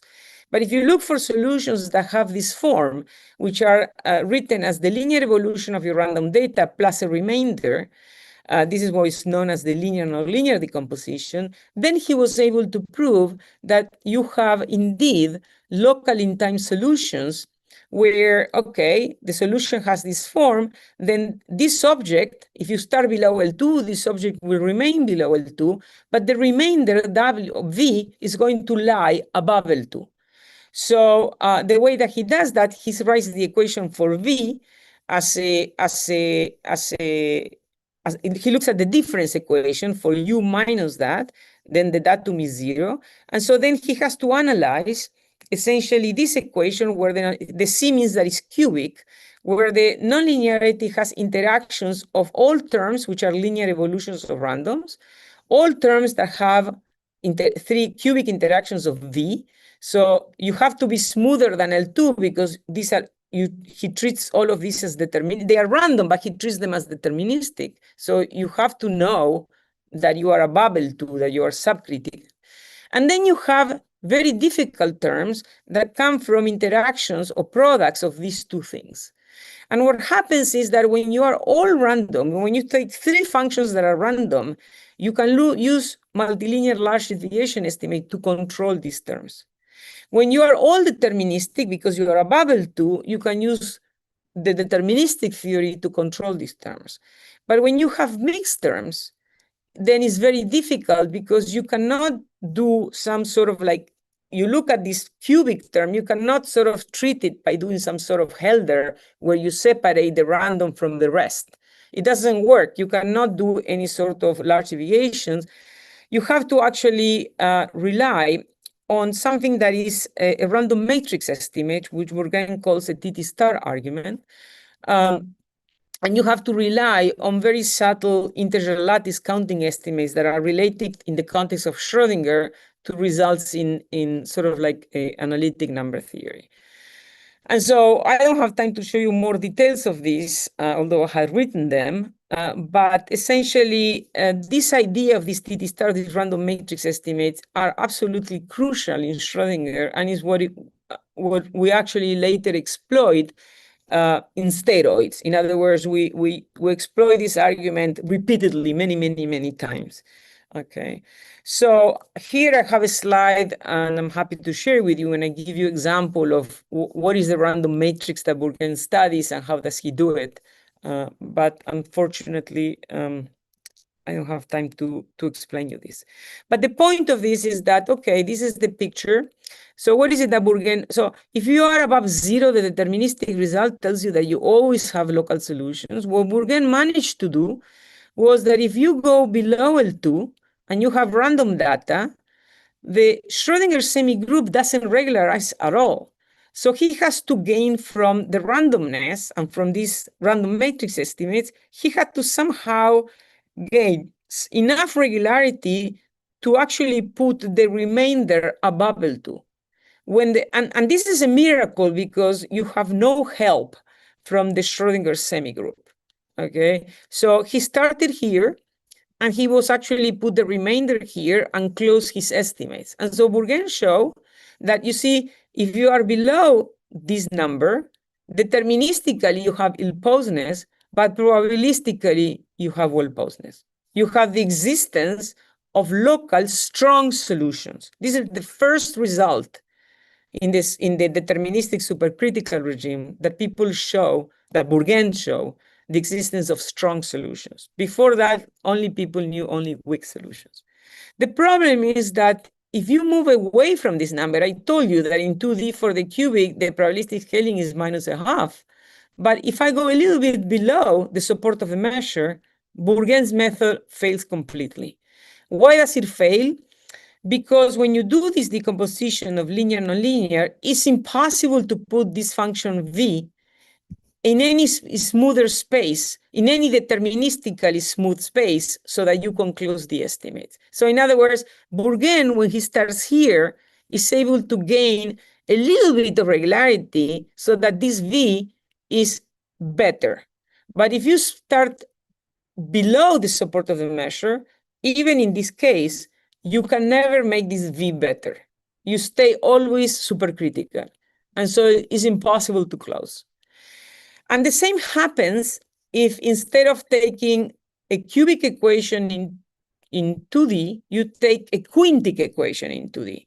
In a quintic equation in 2D, you start in 0. But the problem is that now the deterministic scaling is not 0. If you are quintic, then the deterministic scaling in dimension 2 is something like 1/2. And so instead of gaining epsilon derivatives to go from 0 minus to here, if you are quintic, you have to go from here all the way to 1/2.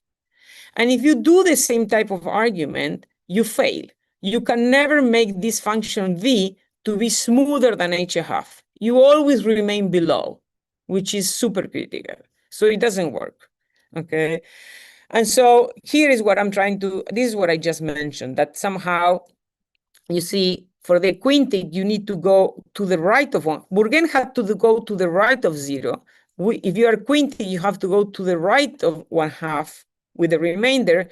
And for higher powers, you have to go even to the right of this number. So you have to get closer and closer to 1, which is harder and harder.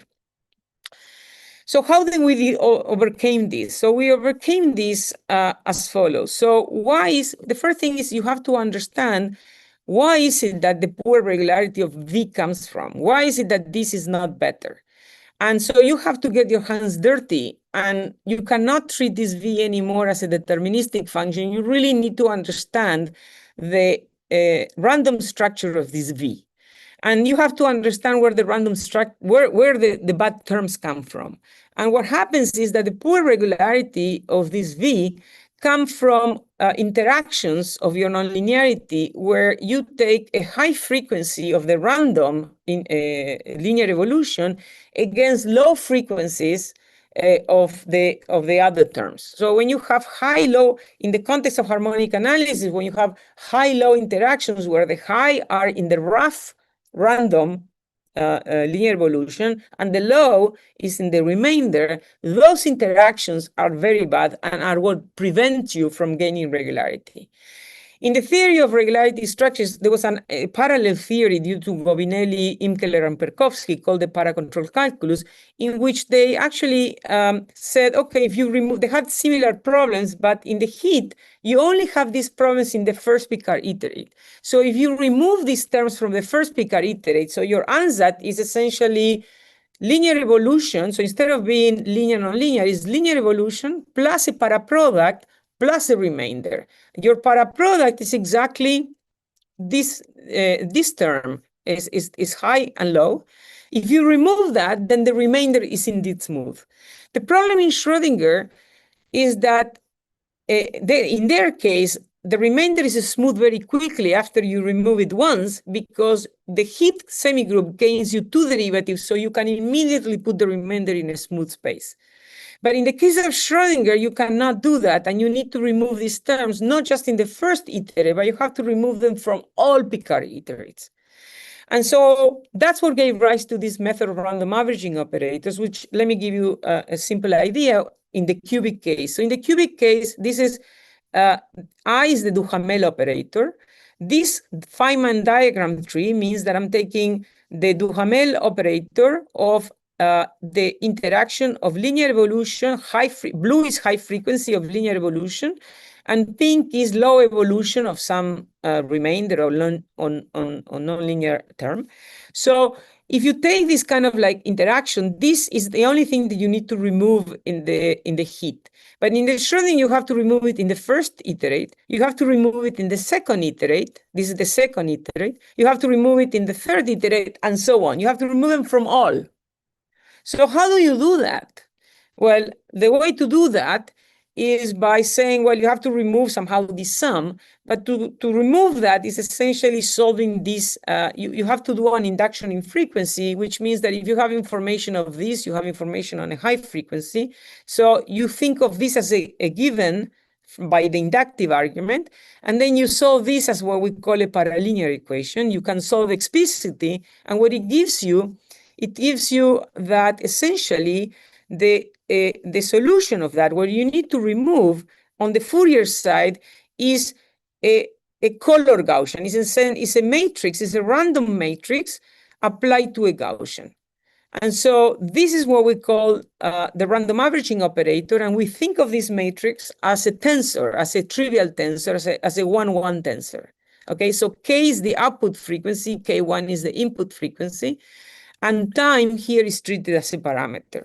So in some sense, our new ansatz is that we look for solutions of the form linear evolution of random, which is still bad. Then we remove this operator, which is a random averaging operator, which is given by a matrix applied to a Gaussian.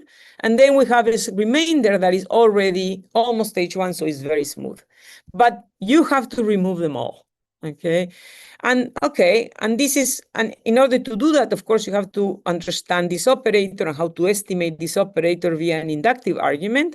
And the norms that you use in the inductive are actually very simple. They're just L2 norms or Hilbert-Schmidt norms. But you know, it's a new method. It was a new proof, and that's what gave us all.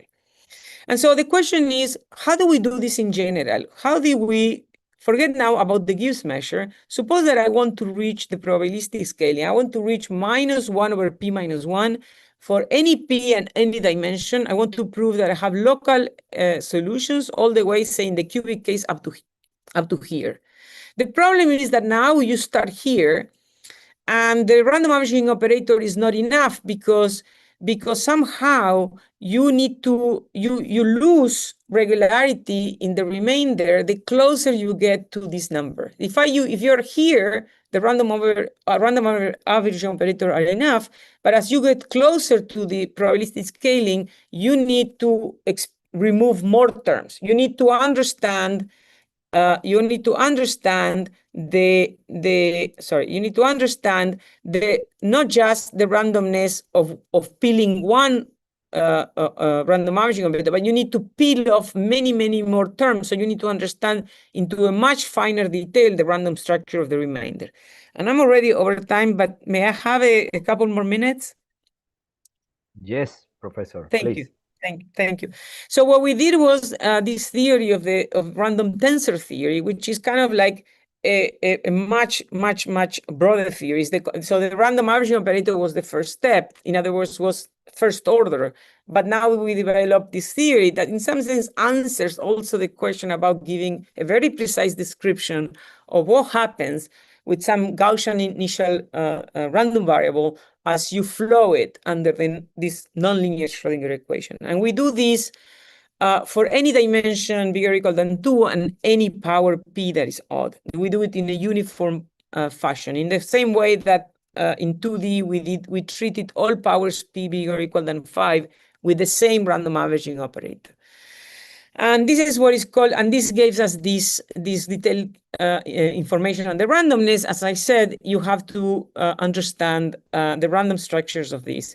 And somehow these random averaging operators come because when you actually try to understand the solution, you expand your solution using Picard iterates. And so you represent these Picard iterates with these Feynman diagrams, and you see all sort of, we call these Feynman diagrams trees, and you see all these kind of Feynman diagrams of all possible shapes. So things of these forms, when you have always one blue, corresponds to always something like the random averaging operators. But you could have things where you have two linear evolutions of random, and then everything else is low frequencies. This is what we call 2-1 tensors of any shape. Then when we have 3 linear evolutions and you keep on expanding, so then you have many more nonlinears, then this we call 3-1 tensors. And of course, you can have pairings between these things, which mean that the frequencies of different linear evolutions are the same. And these pairings give you some problems. You have to deal with them. And so we treat this with a very general theory. And so what is very important here when we develop this theory is that we have to build these tensors from small tensors to big tensors. And what is very important now is that in the theory, just as the random averaging operator, the kernel of the random averaging operator, what it has is it carries the information of the low frequency of the solution, while this term carries the information of the high frequency of the random data. And the most important thing here is that the low frequency of the solution, which is a random object, in this construction remains independent in the probabilistic sense of the high frequency. And so when we do the random tensor theory, we always have to guarantee the same, that somehow in the construction of these tensors, from small tensors to big tensors, we always have to keep the low frequencies independent of the high frequencies. And T is treated as a parameter, and with that, we are able to fully solve the problem for any P all the way up to the probabilistic scaling for the nonlinear Schrodinger equation. So we cover the full range. So in this context, our theory of random tensors has the same power of the theory of regularity structures for the stochastic heat. In this case, that we also cover the full range. The difference being that in the dispersive context, you have no help from the semi-group, from the linear operator, because it's not smoothing. So in some sense, what we do is in the same as regularity structures, we have a very precise description of the solution on the Fourier side as an expansion of these random tensors, which carry the information of the low frequencies against a Gaussian or the tensor of 2 Gaussians or the tensor of many Gaussians. And these objects are always independent of each other. And somehow we prove more. We prove that these objects behave like Fourier multipliers in the sense that they are almost localized around the diagonal. And so in that sense, this is the same as what happens in regularity structures. You get these expansions in terms of multilinear Gaussians with coefficients which are localized in physical space. Ours are localized in Fourier space, but it's also an expansion in terms of multilinear Gaussians times a remainder, okay, smooth remainder. And so the convergence of these and the existence of solutions is completely determined by whatever estimates we can prove in these random tensors. And so, and of course, the difficulty as you get closer and closer to a probabilistic scaling, then you need longer and longer expansions, but finite expansions. And eventually you get the remainder, and you can always make this remainder as smooth as you want, okay? And the other point that I want to make is that as you go from one term to the next, then you gain regularity, and the regularity that you gain is inverse proportional to how far you are from the probabilistic scaling. So what that tells you is that if you want to solve a problem exactly at the probabilistic scaling, which is what we call probabilistically critical, you are doomed in the sense that you will gain no regularity from term to term, which means that you can never do a finite expansion. You will have to do an infinite expansion. This is actually a feature of all critical problems, that you can never have a finite expansion. You have to have an infinite expansion, and the convergence can never be unconditional. It has to be conditional, and these things are much harder. So let me actually try to conclude here by saying that, okay, the random tensor theory, we have to do an algebraic theory to construct these tensors, then we have an analytic theory. And it is in the analytic theory where we use these ideas of Bourgain, but we use them in steroids, in the sense that it's not enough to do one random matrix theory or one, in the language of harmonic analysis, one TT-star arguments. We have to do this. We have to do this repeatedly, many times. And these are what we call these moment estimates or random matrix estimates, which you take TT-star to a very high power. And then you have to develop a theory of how do you construct these tensors, how do you merge them, how do you do the semi-product, how do you estimate these things. And then you need a very subtle algorithm to choose the right estimates, because there is some degree of freedom or flexibility in how do you estimate things. And so this is actually a very long theory, but we were able to do it. And somehow, in the two things that I told you, we proved not just the invariance of the measure and the existence of almost sure global strong solutions for NLS in 2 dimensions for all powers, which was a big open problem since Bourgain, but also the ideas that we develop in this random tensor theory, the analytic theory, help us also to solve this other problem in 3 dimensions. And in 3 dimensions, there are some other difficulties, because in 3 dimensions, your Gibbs measure becomes singular. Yes, becomes singular with respect to this. And anyway, but you are still subcritical, so you can do it. And so let me leave you with this final slide, in which somehow we are, of course, working on the probabilistic problem, which is a very hard problem. There's only 2 critical problems known in sort of like less complicated or less complex context. One of them is this wave kinetic equation, but this is much harder. And then there's other, and then there is other, besides this critical problem, there is these other questions about out of equilibrium dynamics. I said Gibbs measures is equilibrium dynamics. And then is how to develop this random tensor theory for nonlinear waves, in which you have to develop first a much more sophisticated renormalization theory. And so let me stop here. Thank you very much. Apologies that I went so long. Many thanks. Thank you, Professor Namut, for your wonderful talk.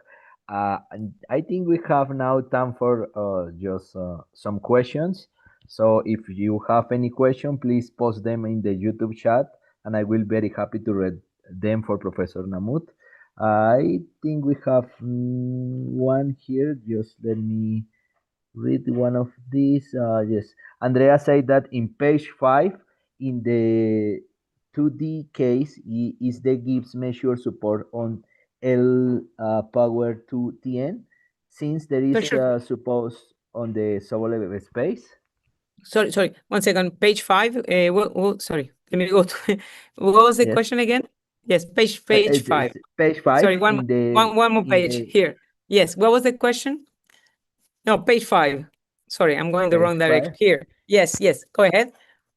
Yes, I just read that it's in the two-dimension case is the Gibbs measure support on L2 since No. there is support on the sublevel space. No. So to say that in 2 dimensions the measure is support below L2. So H0 minus means that the support of the measure is in the intersection of all sublevel spaces whose regularity is strictly less than 0. So it's a distribution. And with probability 0, an element in the measure is in L2. So the measure does not see L2. The measure does not see L2 at all. It sits below L2. It sits in any space below L2. And so it's not a measure. The support of the measure is not, they are not functions anymore, they're really distributions. Okay, thank you, Professor. I have here another question. I think it's in slide 4, just the previous one, I think. And the question is from Karina, and she said that, do we have any information about the well-posedness of the nonlinear Schrödinger equation on the torus in the critical case? That's an excellent question. So it's actually in H1. So let me say, it depends on the dimension and on the P, because if you are sort of like a critical in H1, which is the case, say, of when P is 5, then and you're in dimension C, this is 3/2 minus 2/4, that's 1. So then the critical will be H1. In that case, you do have, but for example, a case that is amazing is when the dimension is 2 and P is 3. That's the cubic equation deterministically with data in L2, which is critical. And to this day, nobody knows deterministically if you have a local solution with data in L2 in 2 dimensions for the cubic equation. There is a strong indication in recent work by Sebastian Herr and a student of his that any method that you can think of fails. I mean, there are like really, really bad growth estimates for what is called the L44 Stricher's norms and other things. But there is absolutely no result that tells you that if you take data in L2 and you turn on time, then you have instantaneous blow up. So that will be the real ill-posedness. So nobody knows. It's actually amazing that nobody knows. But I mean, there has been progress in the sense that people have worked a lot, and so far they have negative results, but then they have negative results to various approaches or various things that you would expect to happen, but nothing really proves ill-posedness, and nobody knows well-posedness. Thank you, Professor, again. After to continue with a YouTube question, Duvan has raised the hand, so please, Duvan, go ahead. Okay, thank you very much. Maybe I have a question because later we have also the presentation of Professor Robinson dos Santos from Springer. But actually, I couldn't resist myself to ask you, Professor Namut, because you had mentioned today, okay, I mean, very interesting works for harmonic analysis, right? You start with this very early work of Bourgain. You mentioned this classical result of the NLS.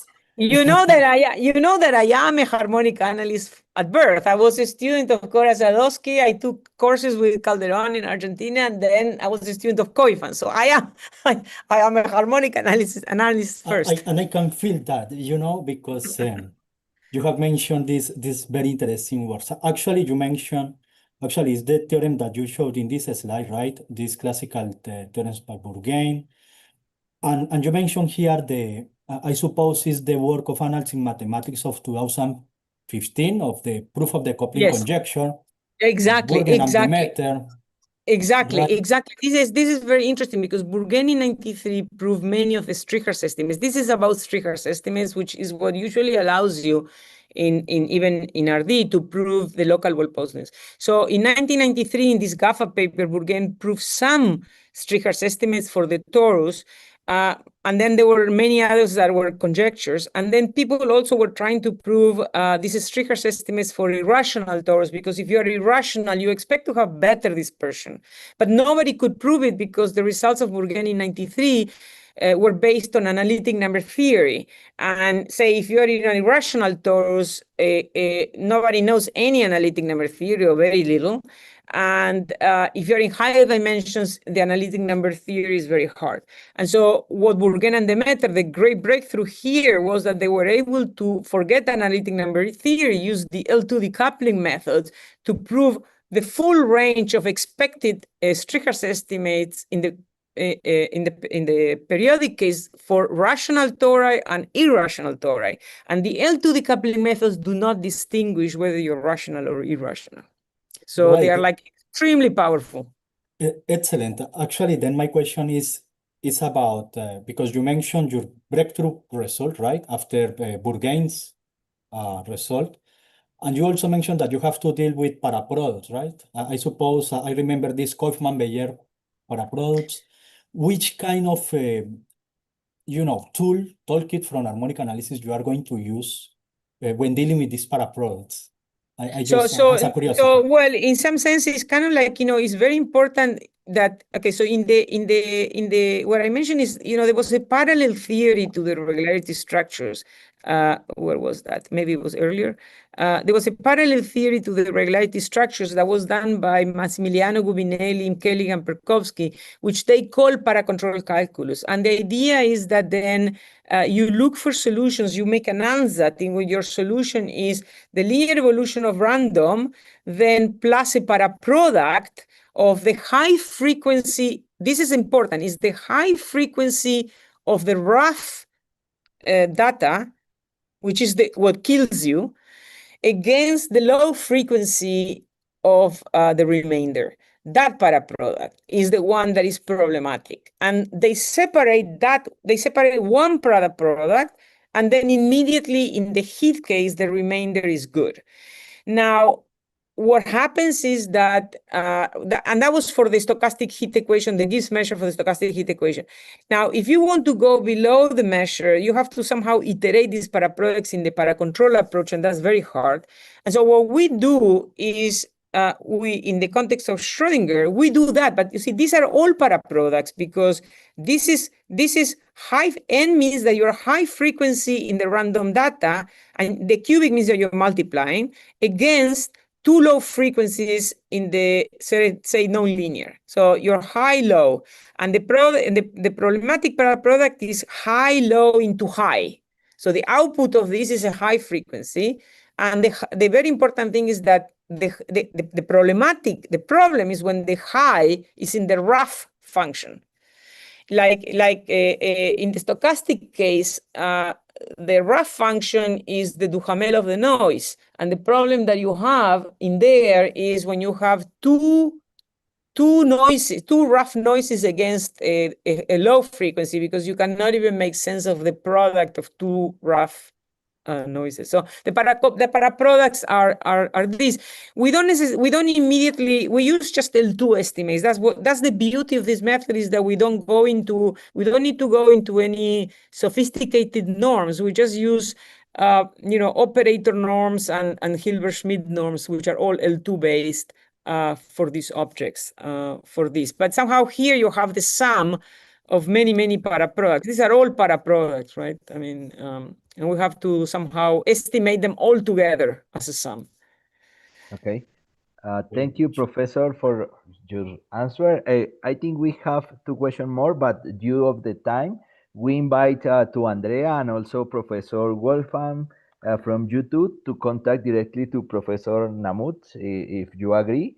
We can put on our abstract book memories the email of Professor Namut, so we can you can feel free to write. I think so. I hope. Definitely. I would be very happy to if you write to me, and I'm very happy to engage with you and have a discussion about all of this, or any other ideas or questions that you may have. I will be very happy about that. Yeah.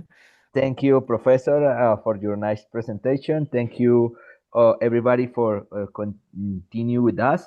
And now it's time to invite our next speaker, which is Robinson Santos. So just in a minute. And let me thank again to all of you, to Professor Carmona, to you, Professor Fernandez, and all the other organizers, I guess, Professor Gonzalez, and for really the very kind invitation. Thank you. Thank you, Professor. Thank you.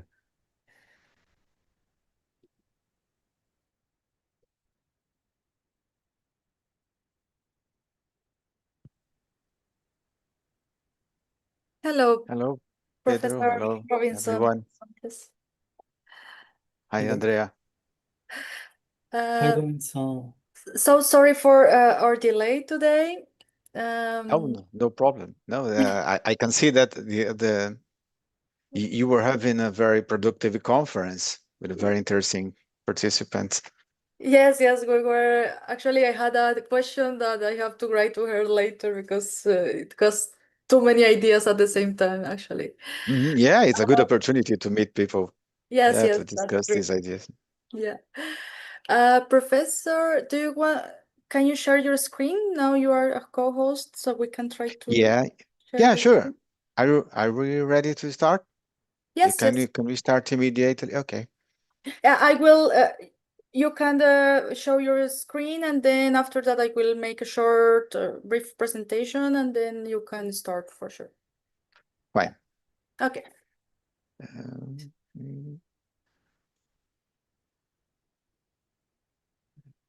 Great.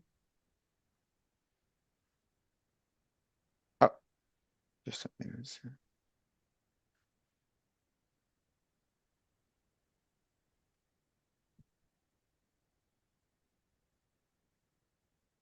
Okay, we can start. Okay. It is a pleasure to introduce our next speaker, Professor Robinson dos Santos. Robinson is a senior editor for mathematics at Springer Nature and the publishing editor for the Latin America Mathematics series. Through his editorial work, he supports the publication and international dissemination of mathematical research from Latin America. He has also been closely supporting the editorial projects of ICMAM Latin America, so thank you very much. We are pleased to have him here with us today. Professor, you can start. Thank you very much. Oh, thank you, Andrea, for the presentation, and thank you. I want to thank you, the organizers, by this invitation, this opportunity to discuss with a little more depth what we editors do at Springer and how we support researchers and mathematicians with our services. The main topic of this presentation is how to publish your book with Springer Nature, and I'm also I will also discuss how we are taking advantage of the latest technologies in this process. First, well, the presentation is organized in this way. I will talk a bit about the Springer Nature, what Springer Nature is today, and then I will skip to the author's journey when I will describe how we handle book proposals from the early beginning of a book proposal until the post-publication services. And we will also discuss how we use AI in the scientific publication process these days. And I will finalize this presentation with some suggestions and advice of best practices in the use of AI in scientific publication. First, I'd like to do a brief biography of myself.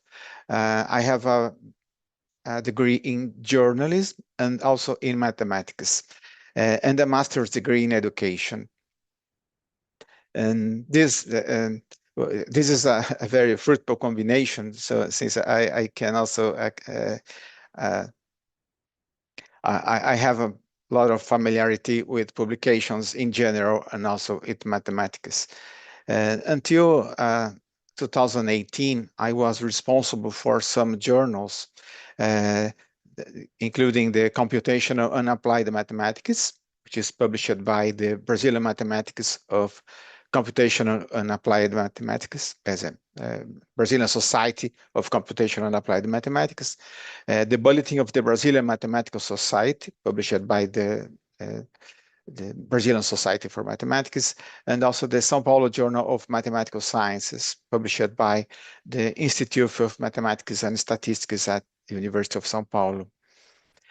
But since 2019, I am dedicating myself exclusively to book publishing, with more than 100 books published since 2014.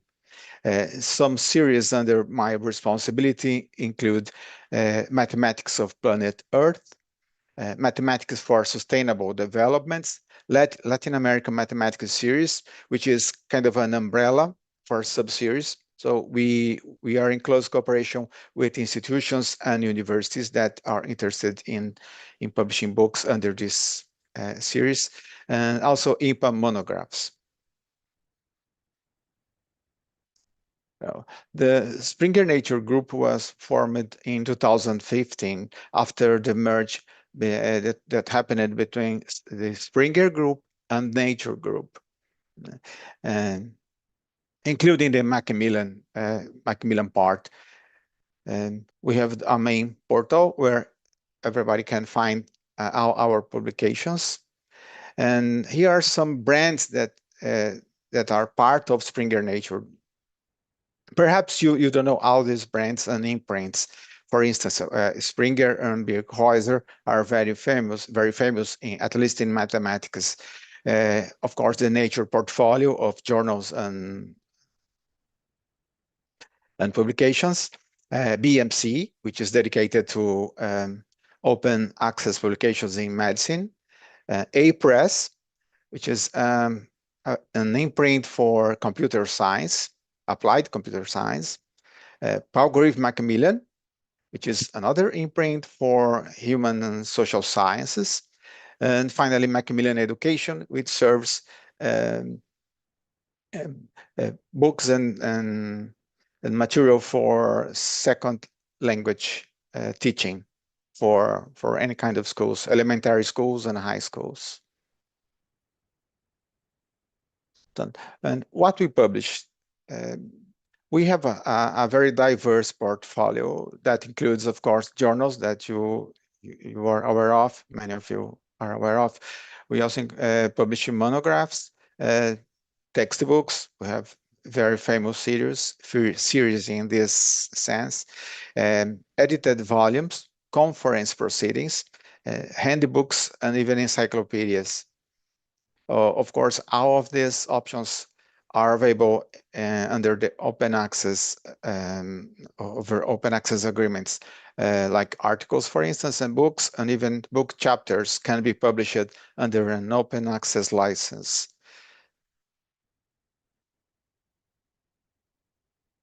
Okay, well, here we can start about the author's journey, how we editors work when we receive a book proposal. First of all, we can receive proposals from very different sources. An author can reach out to an editor like me directly. We also do online campaigns inviting mathematicians and researchers to submit book ideas to us. So in this sense, we can discuss a book idea, a preliminary book idea. That means that you don't need to have a full book to submit to us. If you have a book idea and you just want to discuss with us if that idea is viable or not, if we could handle this internally, we are ready to start a discussion from this very beginning. Of course, the more complete information you have about your book idea, the more assertive will be our answer about this proposal. So if you have a manuscript or a partial or full manuscript, I will be able to assess it and invite external referees to give their opinions about this manuscript and perhaps make publication viable in this way. So the author's journey is comprises all these steps. First, we make an evaluation of the proposal. If the author has a manuscript ready for evaluation, we can do first an internal evaluation to see if it fits into our program.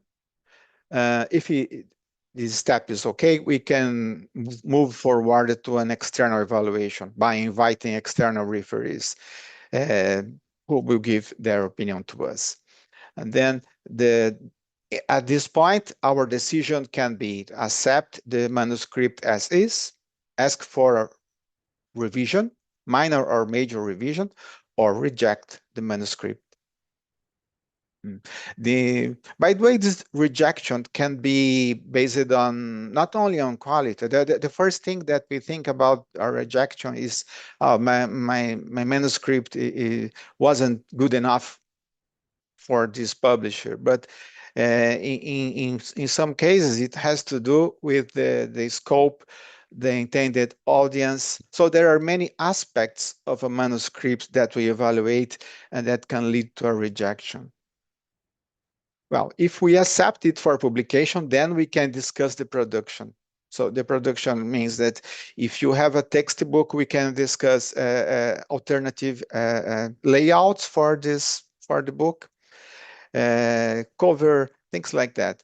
Our books are available in many formats, in print and as an ebook, PDF, EPUB, and so on, and as an online rendition. So if an institution has access to our website, the researchers from that institution are able to see a rendition, an online rendition in their web browsers of the content on the book. And that means that since we can have this variety of ways,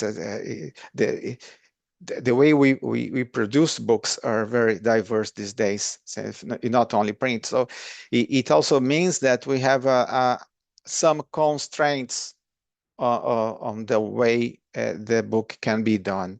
For instance, just an example, we know that many mathematicians like to start a book with chapter 0, but chapter 0 is not allowed under these circumstances because of the online rendition and ebook rendition. So these things changed over time. But I'm happy to say that most of the people understand these limitations because, on the other hand, we have the possibility of taking this book to different audiences in different formats. That's what people want these days. And finally, as a last step, we have some actions for distribution and marketing. I don't know if many people are aware of it, but our main customer, a part of individual customers that want to, that in general they buy books as they want. We have universities and institutions, even companies, big companies that acquire access, many online access to our content. So our distribution channels and marketing activities also targeted these groups of customers. So, and on the top of it, I think that these days this is the best, or perhaps the most prominent contribution we do for scientific publication, is to ensure that the research that we promote, that we publish, has integrity, or That means that we have created tools that help not only us, but also the authors to ensure that the research, the content that we publish here are accurate. And between these activities are concerned that we have research integrity and all the steps of the author's journey, we have AI. AI in this sense appears here as a basket of tools, not only a single tool. And we do not expect AI to do everything, but we understand the importance of this tool, and we in many cases we see these small AI tools working on behalf of the authors and the publishers too. So, and how we are using AI in our editorial processes. We have around 60 AI tools currently in use. If you think about the process, the publication process, it will be easy to find these AI tools working in manuscript verification. I'm not only talking about plagiarism here. Of course, we do this checking, but since that these days we have a lot of demands, one critical demands, for instance, right now is to add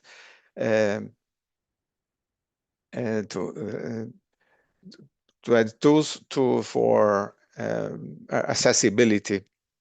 So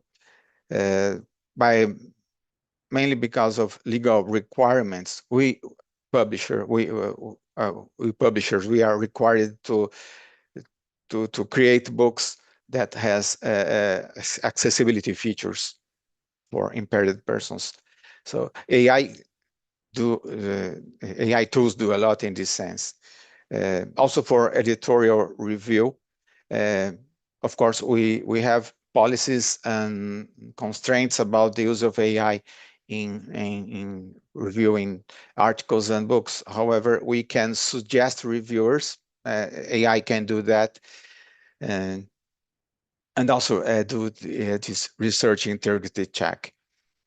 And our objective here is to support authors, editors, not only I as an editor, but journal editors too.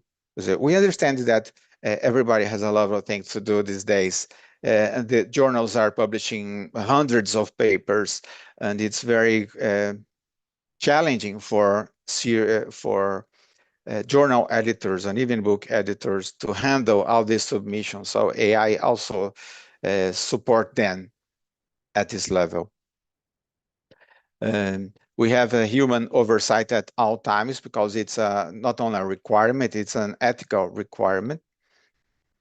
So we do not do AI do things by their own. We always have someone responsible for the decisions that we take. And some examples of use are the Journal Finder, and a tool that can suggest journals for anyone who is trying to publish a paper. Editor's evaluation, as I said, if an editor needs to evaluate an incoming paper, they can get help from some of AI tools that we have. And also journal transfer recommendations. When someone submit an article to a journal and we understand that this is not a good match, but the system can suggest another journal that can receive this submission. So let's talking a bit more about how we humans do when we receive a manuscript. What does an editor look for? The answers are very simple here. We look for scientific relevance, a clear target audience, that's very important, or originality, well-defined scope, and delivery feasibility. Scientific relevance, regarding this, we also we always ask for help from other researchers and mathematicians. So because depending on the field, we editors are not able to judge or to assess a given manuscript. However, there are other aspects that we really care about with more closely, like the clear target audience. If a mathematician has an idea for a book, it's very important that he or she knows exactly what the audience will be. It sounds simple, but it's not, in fact, because many people think that they can write from undergraduate students to mathematicians in the field. So this is not really true. When one sees a manuscript, it's kind of easy to understand that the book will be more suitable for mathematicians, very experienced mathematicians. And it's not only about the quality, the content or the subject of the manuscript. It also has to do with the way they are created or structured. So the language is also important. And if you want to target undergraduate students, you will need to use a more clear language and with lots of exercises and examples and so on. Originality is one thing that I think every publisher looks for. We are not allowed by legal reasons to reproduce content unless we have permission to do that. The same question is about audience. We can apply with scope. The manuscript, a good manuscript needs to be a well-defined scope. So it's not uncommon to see manuscripts that try to cover everything from a historical point of view until the applications. One thing that we publishers we understand about this audience is that we mathematicians look for publications to find answers to questions. So the most focused, let's use this word, the most focused in the proposal is, or a manuscript is, the most successful it will be in the market. And so that leads to the most common problems that we face as editors. And in many cases, we receive out of focus manuscripts. We have also overlapping with existing works, which is not, one thing that I can say about this is that overlap is not, by itself, is not a bad thing, because one author can revisit a content or a subject in a more creative way or in a more accessible way for different audiences. However, it is just an overlapping. Let's say another calculus book with no innovation in the presentation won't be attractive to a commercial publisher. It can work with our audience at your university, but not worldwide. So that's the kind of discussion that we have with authors. The same thing, lack of clarity for the target audience. Is another thing that we can identify in some manuscripts. some preliminary, this is not very not a good word that I use it here, but about preliminary proposals that we receive, sometimes they are very broad. Like I thought, some authors try to embrace the world. This is not a good move to do regarding books. Excessive self-reference. This happens when an author makes a reference to their own works without taking into account what has been developed, what was developed before. Fortunately, this is not very common, but it happens also. And the same thing can be said about the weak or no connection to current global discussions on the proposed topic.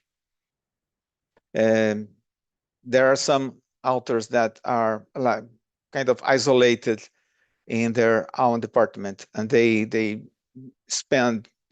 can spend years working on a manuscript, but without looking outside what is happening outside. This is easy to detect.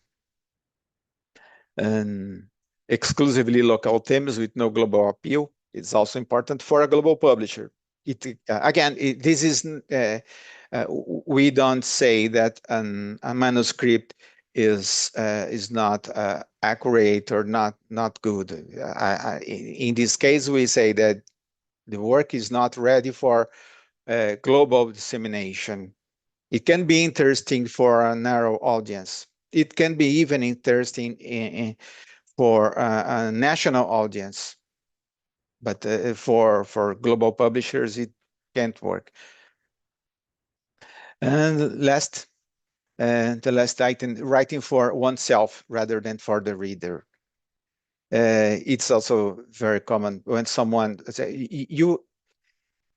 when you write a book, you are communicating something. You need to be very careful when you communicate. You need to use the right words. You need to, I don't know if it's in English, it's a correct word to be seductive.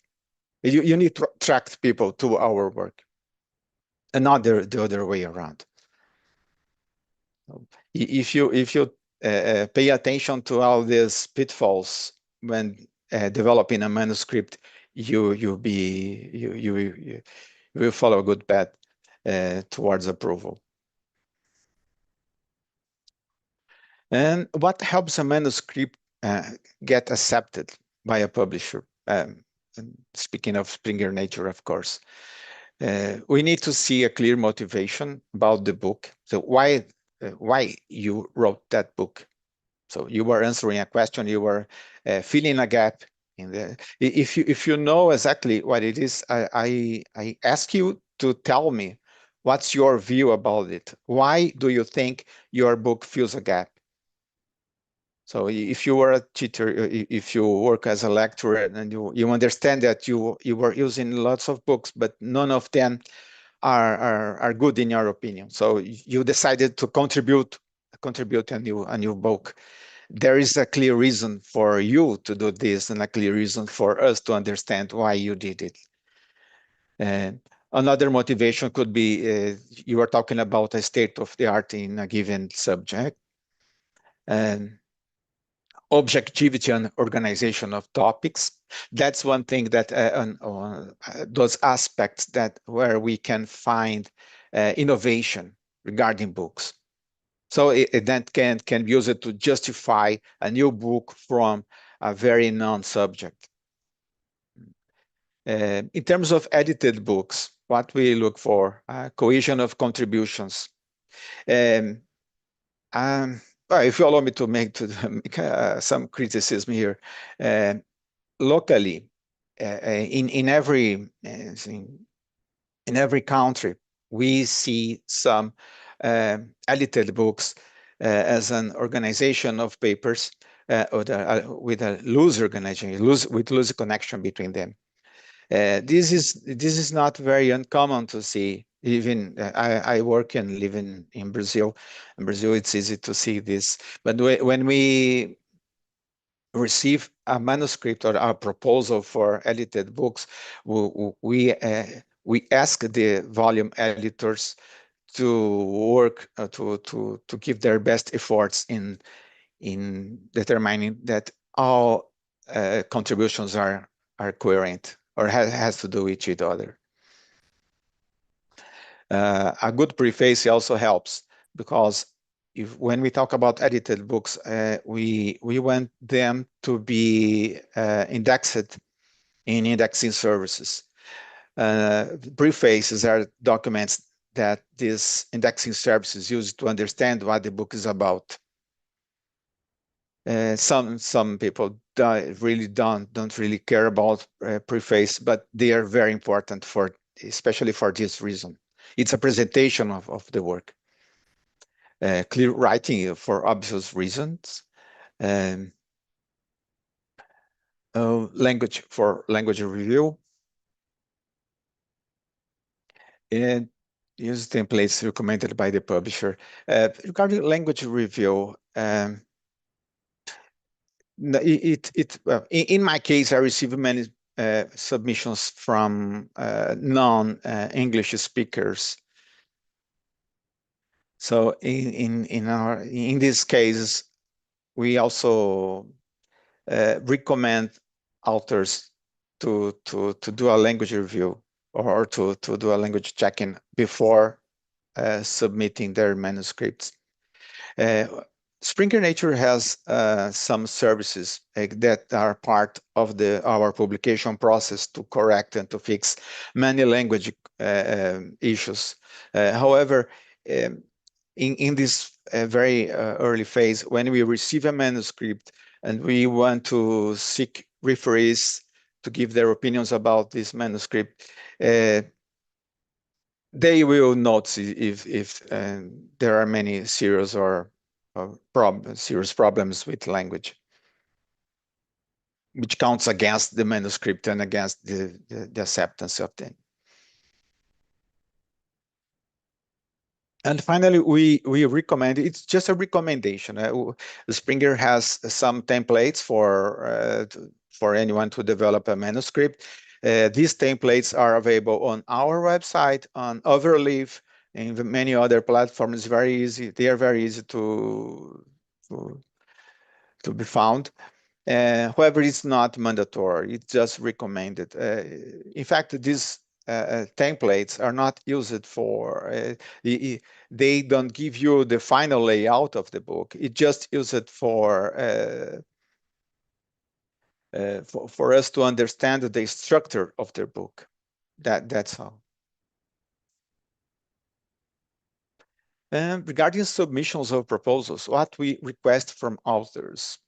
We have a standard proposal form that are available on our website.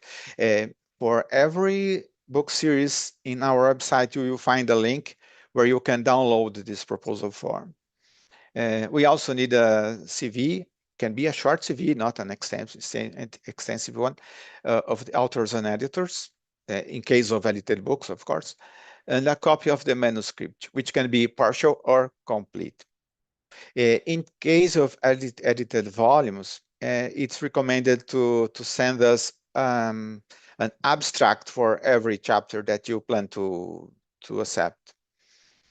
That helps us to decide on the proposal, about the content, about the suitability of the book, and how it matches against our book program. And again, there are some links here that can help if someone who needs more information about how to get this templates, our editorial policies, and so on. And even here, I've put a link, a direct link to proposal form. Another question about publishing a book is what book series should I submit to? Springer can publish books as we call it standalone, when a book is not linked to any book series.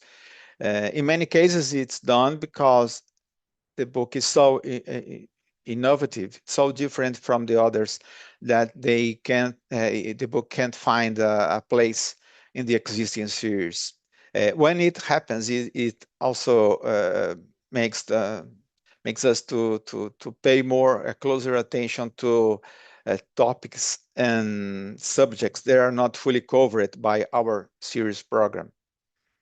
And that helps. It happens usually happens when when you have an overlap between fields, or in applied mathematics, for instance, there are some topics or subjects that are not fully covered. But a good idea, if you want to find a book series for your book, is to search for already published books on the proposed topic, the topics you want to propose to, looking for a series in which leading authors in the field have published, or even looking for a series whose editors are recognized experts in the field. Perhaps you know some series editor, so in this case, it's a good idea to, you can, an author can write directly to a series editor just to ask if they think it's a good idea to submit it. And in all these cases, the series editor will probably forward this message to one of our editors.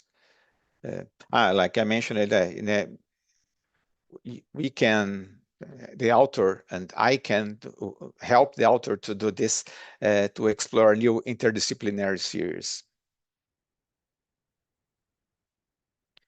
And how the evaluation works. We have some stages here. First, we as internal editors can receive a proposal and can do this preliminary assessment. And then we can invite external referees. We also have gatekeepers. Depending on the book series, we have, let's say, we don't call the word owners, but they are indeed gatekeepers. There are people, some editors that are responsible for ensure that every submission corresponds to the series requirements. I myself, for instance, I am a gatekeeper for the Springer proceedings series in mathematics and statistics. And there are other colleagues that are responsible for other series too. And for many of these series, we have series editors who are not tied with Springer. They are not Springer employees. They are other mathematicians, other researchers and professors who do this curation of the content. And we all work together to reach a decision on the given submissions. So the author can have an interface with we editors, external referees, through the editors, the internal editors, to gatekeepers of series, of some series, and even series editors.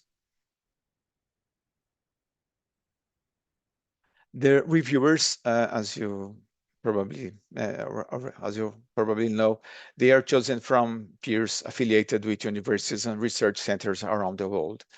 They are invited to evaluate topics, aspects such as topic relevance, the clarity, organization of the book, language quality, the reference the author is using, if they are updated or not, and other specific aspects. Okay, that depends on the type of publication. The textbooks, for instance, they are a different planet with different with very specific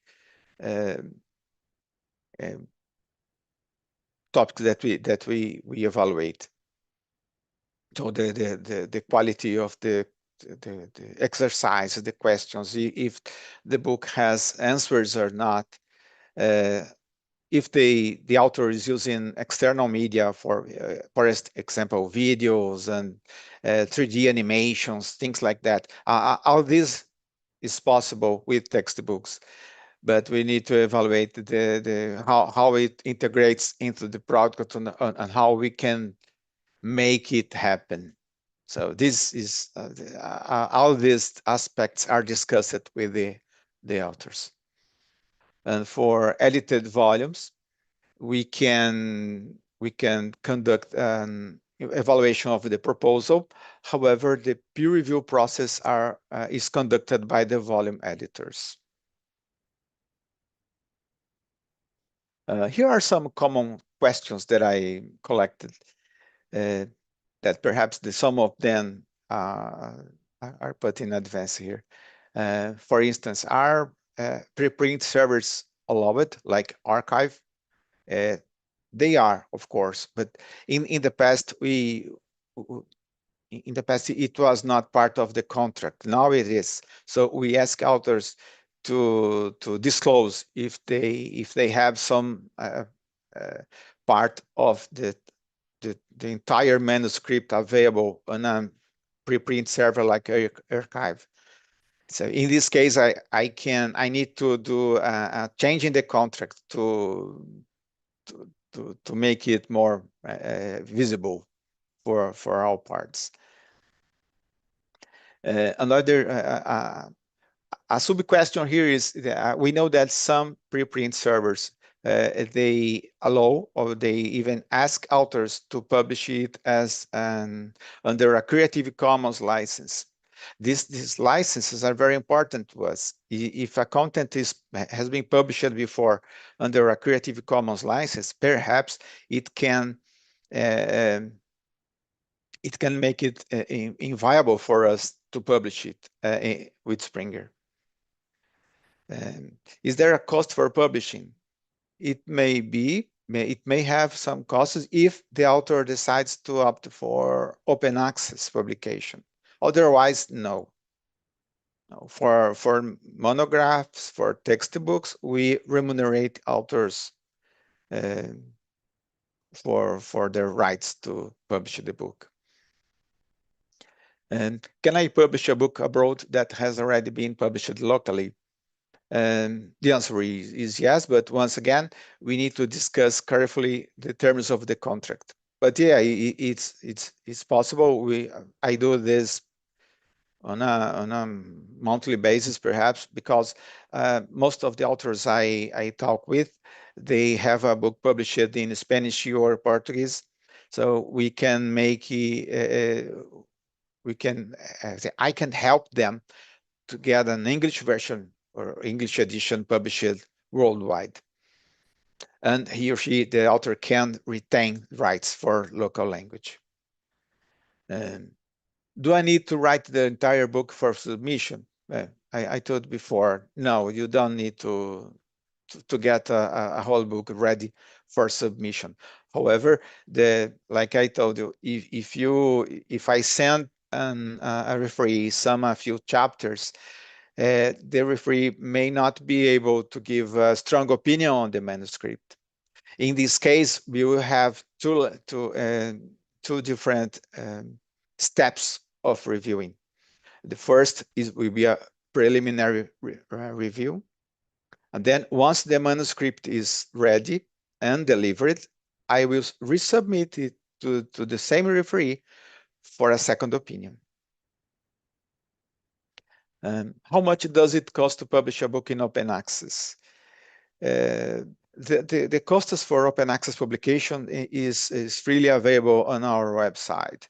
I would say that in general, we are talking about $10,000 or $12,000 or euros, depending on the number of pages and the type of the book.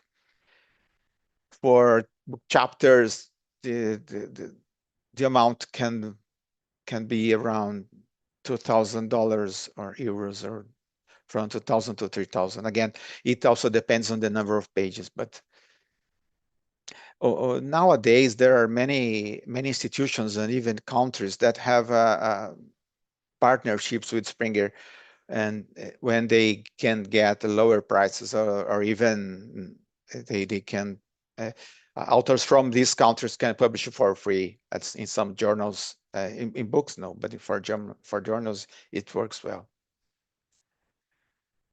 Okay, can I include? Yeah, can I include content in my new book that has already been published in other books or articles? And the answer for this question, it will depend. It will depend on the extension of the content you want to reuse. There are some rules for reuse of content that every major publisher agrees with. But depending on the content, you will need, the author will need to get a special permission. Can I reuse figures from other books and articles? The same thing applies here.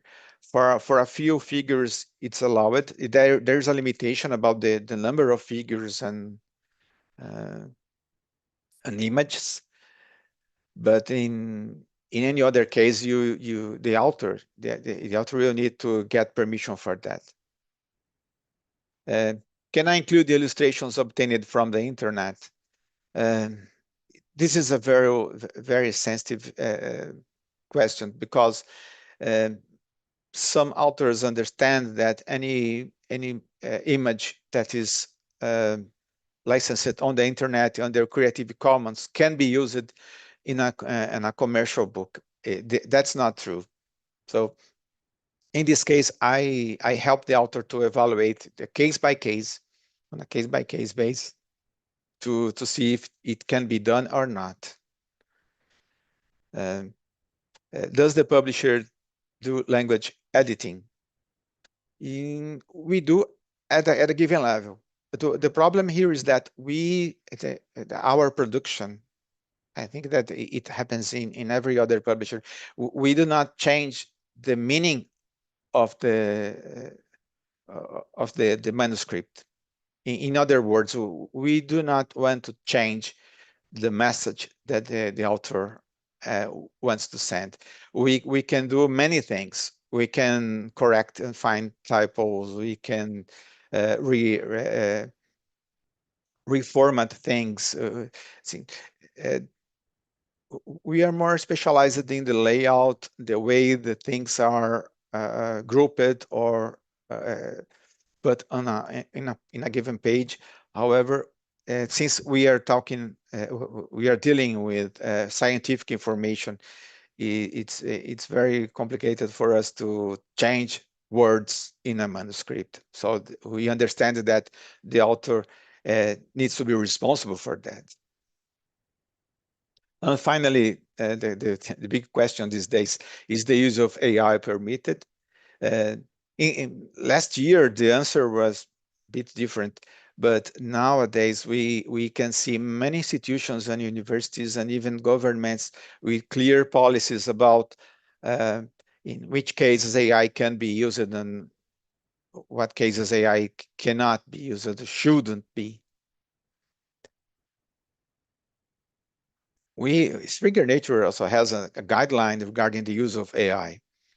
We have a special page on our website describing all these situations, but the main message here is that AI cannot be understood as an author. So there must be a human being responsible for the content. You can use AI under a given some criteria, but for instance, as a language editing tool, this is totally allowed and permitted. And if the authors don't need to disclose this to the publisher, so it's okay. However, if the author uses AI as a generative tool, so in this case, all the content created with the help of AI needs to be disclosed. Graphics, images, altered images, editions, things like that.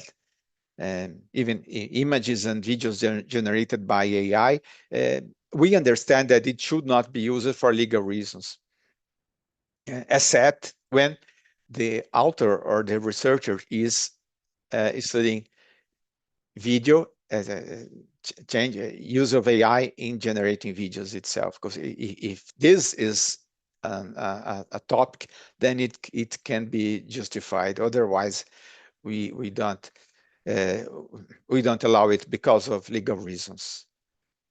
However, if you use AI to create tables, flowcharts, and other simple graphic elements, it's okay. And in the beginning, it was we had also a question about how to cite generative AI. Many people make these citations just like any other software tool, but there are rules for that too these days. And here I've listed some tools that we at Springer can use on a daily basis.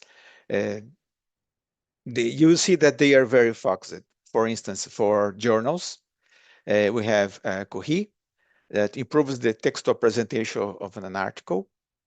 It's integrated into the manuscript workflow. So if anyone submits an article to a journal, a Springer journal, this person will see this tool in action. It can be used to translate, to revise a paper, and to prepare it for submission. There is a free version and also a paid version. Geppetto is another tool that we use to detect AI-generated text. This is very complicated. It all started a few years ago with papers from the computer science field. And we are very, I think every publisher is very concerned about this possibility because we need to retract this. Once we identify a published article with this problem, we need to retract this, and it's bad for the journal reputation, for the publisher, and so on. So this kind of tool is very important for us to be used at the beginning, at the submission point. And of course, this tool does not make decision about an article, if it will be accepted or not. It just gives a score to an article, and someone will see the score and decide if there's a problem or not. The same with Snap. Snap is another tool that we have, an article processing platform. It not only helps the authors to auto-complete a form when they submit a manuscript or a paper for a journal, but it also helps to verify the article integrity. Imagine, for instance, when you submit an article and you use an email address that's not an institutional email address. It can raise some issues or some concerns. So this tool can at least raise some flags that can help the editor of the journal to decide what to do. And finally, you have a snapshot that analyzes the integrity of scientific images. In the past, we had some pictures, fabricated pictures in some papers that led to a lot of problems. And that's why we created this. So we can analyze the PDFs that the researcher submits that contains images, and we can at least flag them if there are some suspicious of manipulations. It's just an indicator again. And how we can help for book authors with AI and technology. We have created this tool, the machine-generated literature overview. It's based on our database of articles and books. So we do not have access to competitors' database, just ours, but we can help authors to automatically generate a literature review. on a given subject and is structured by topics and subtopics. We can mine the collection of content available in Springer Nature publications. Our first book with this format was published in 2021, and it can be offered as an extra service without any additional cost, and it can be used as a part of a book. So if you have developed a book on a given subject and you want to use it as an appendix, a literature overview on this subject, we can provide that. Or if you have an idea of a literature overview only, we can work together to create this and to turn it into a book. And finally, we have an AI-assisted translation that speeds up the preparation of manuscripts that were originally written in other languages. It has been very useful, especially for people like me who work with authors who don't have English as their main language, and also because we have plenty of nice, very nice books published in Spanish and Portuguese on other languages, even Catalan. I'm right now publishing an English version of a book in Catalan that was previously published in Catalan, and it doesn't mean that AI will do everything at a high quality, because it's not. We still have a few problems, especially when we work with LaTeX and with formulas too. The AI sometimes can change formulas in a very subtle way. And also the AI, well, every 3 months I see I see different results, even better results than before. So these tools are being improved in a way that it's incredible. However, we still have some problems, and we work together with the author to address them. Anyway, you don't, if you as an author, if you decide to go into this tool, you will save a very important time by not translating everything. But like I told you, human review is required at all times, and it's also offered as an extra service without additional cost. Here are some examples of books that we published that used AI-assisted translation. We published from various languages to English, from English to German too. We have a German program that, in this case, I work together with my colleagues in Germany to select the books that are more suitable for the German market. And then if they agree, and if the author agrees, we can make it viable. We can have a book that was originally published in Portuguese, Spanish, or even English to German too. And as I mentioned before, we also use AI to check plagiarism. That is especially important in edited volumes and proceedings volumes. And alt text, that's the technical name for captions for accessibility. That this alt text needs to be generated for every image, every graph in a book. So you can imagine for books with hundreds of images, we can use AI to have at least a first draft of these captions. And as a next level of service, we are working with AI agents. This service has been offered by Nature Research.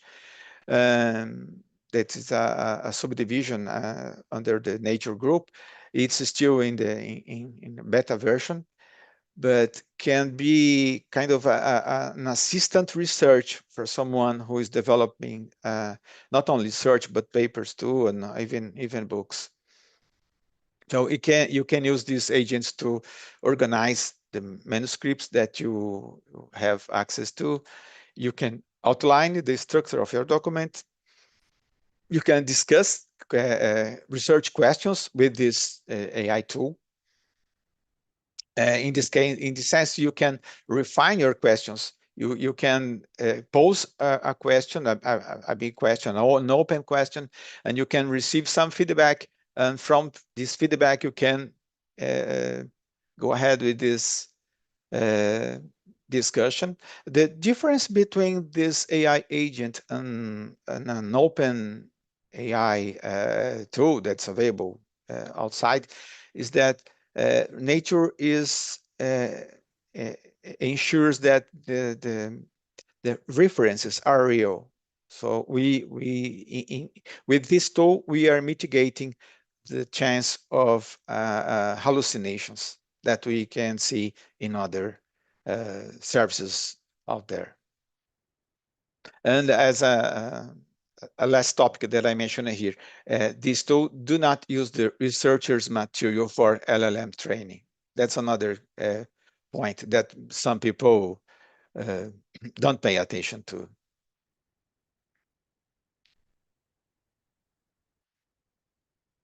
So finally, about research integrity, what we ask for our partners when we talk about the use of AI in submissions, in evaluations of papers and manuscripts, and now other phases of our author's journey. So first, the reviewers. We understand, Springer Nature, we understand that reviewers are responsible for accuracy and opinions expressed in their reports.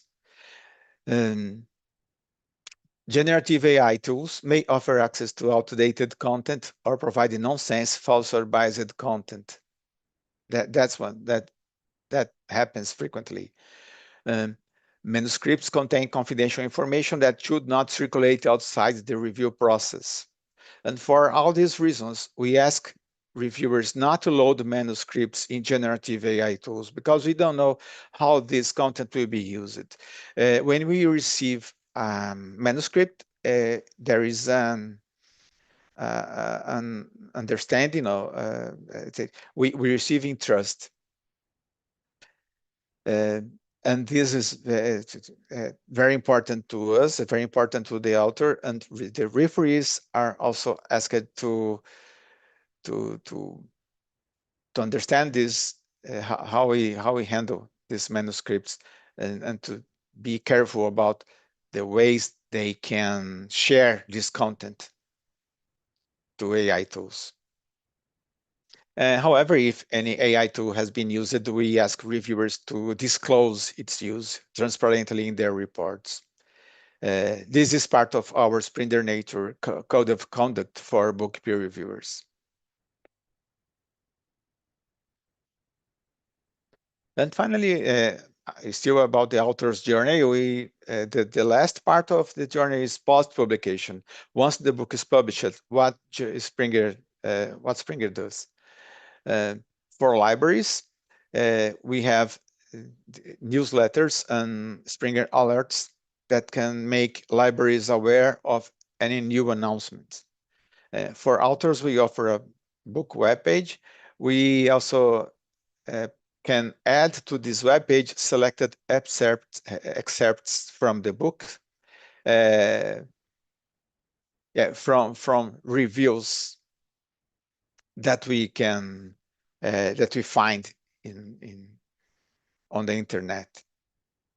And there are two aspects here. We can add excerpts of the post-publication reviews of the book on the book webpage, and we can also, in some cases, to deliver copies of the book for reviewers, for post-publication reviewers. For the general public, we invest on SEO to make our web pages well positioned on search engines, and now we are investing in GEO, which means Generative Engine Optimization. As we understand that many people nowadays use AI tools to find sources of information. So we want to make Springer books available on that list. And we also work closely with bigger retailers like Amazon.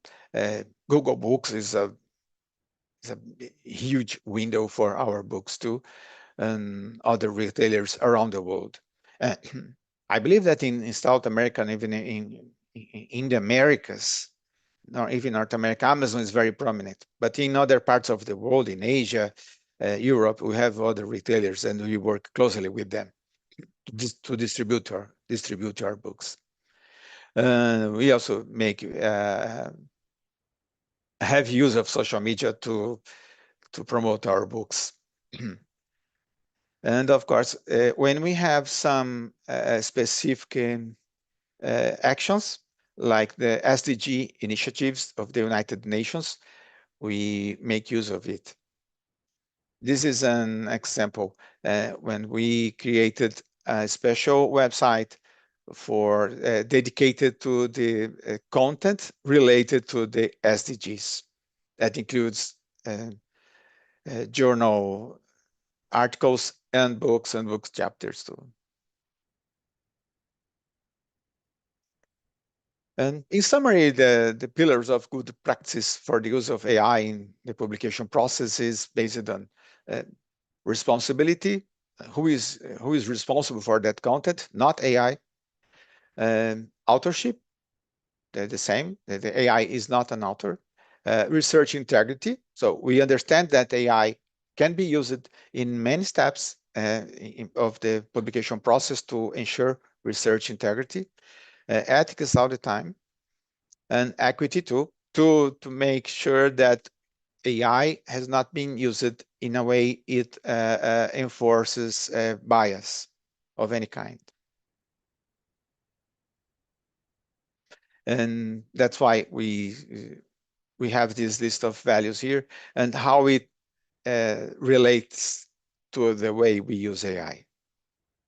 So the values here are transparency, responsibility, privacy and data governance, justice and equity, and dignity, respect, and harm minimization.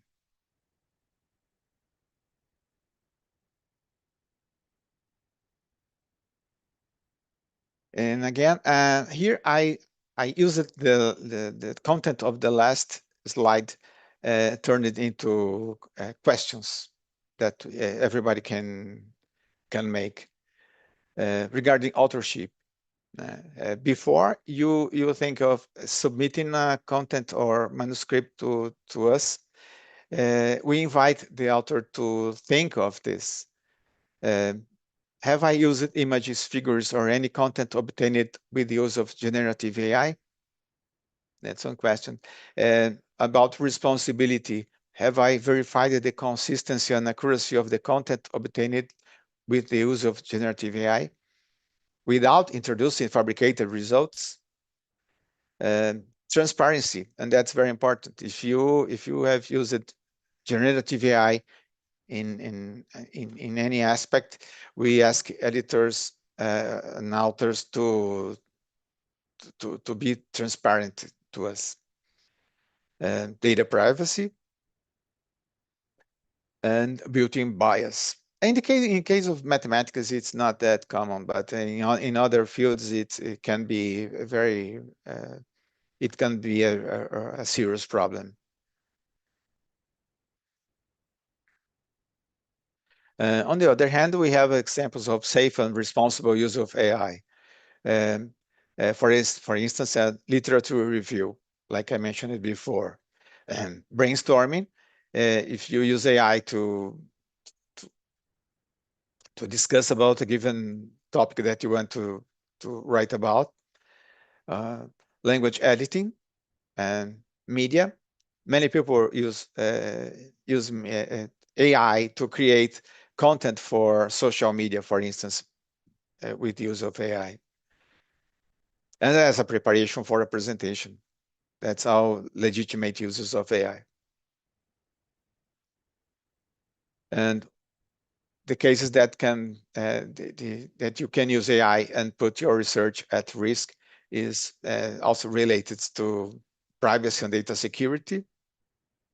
If you allow, if you upload the content of your research in a model and you allow for model training, authorship, and fabricated images or AI generated images are always at risk. Hidden biases.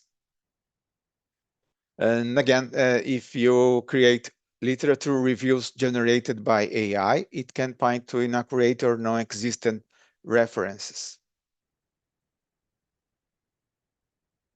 As an advice, I've noted that many institutions have their policies for the responsible use of AI, which is very, very nice. The COPE is an institution that Springer is affiliated with, and we use it a lot to discuss cases that are not in our policy. The European Commission also has some interesting content about it, and our webpage about artificial intelligence also summarizes some key points on how to use AI in research. In summary, that's the main message. AI doesn't write the paper or the book for you. It just politely rearranges your confusion. And that's it. Thank you. Thank you so much for your attention. I hope this content can be useful for everybody who wants to submit a book proposal. Thank you very much, Professor Robinson dos Santos. So we have one question in YouTube, and then I will proceed to ask you this question, and then after that we have our questions here, if that's okay for you. So I can stop sharing right now. I think it's okay. Yeah, that's okay. Thank you.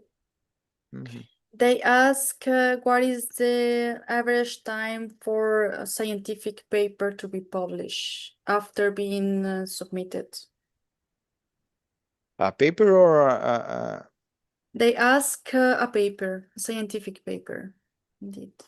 The time from the submission to the publication? Yeah, from the submission to the publication, yeah. It will, well, it will depend on the journal, in fact. It can be as quick as 3 months or as low as 2 years. You know what we do in this case is a journal editor monitors closely this kind of thing, and we can change things overnight. But if we understand that a journal has a long time from submission to publication, we can change the way it publishes articles. So with that, the journals these days have many challenges. One of them is to find referees, and to find referees with time to give their opinions. I think nowadays this is the most demanding step in terms of time. And the publisher also can change the way the journal is produced. So when I was responsible for journals, we did this for the journal from the Brazilian Mathematical Society for Computational and Applied Mathematics. They still have a lot of submissions, hundreds.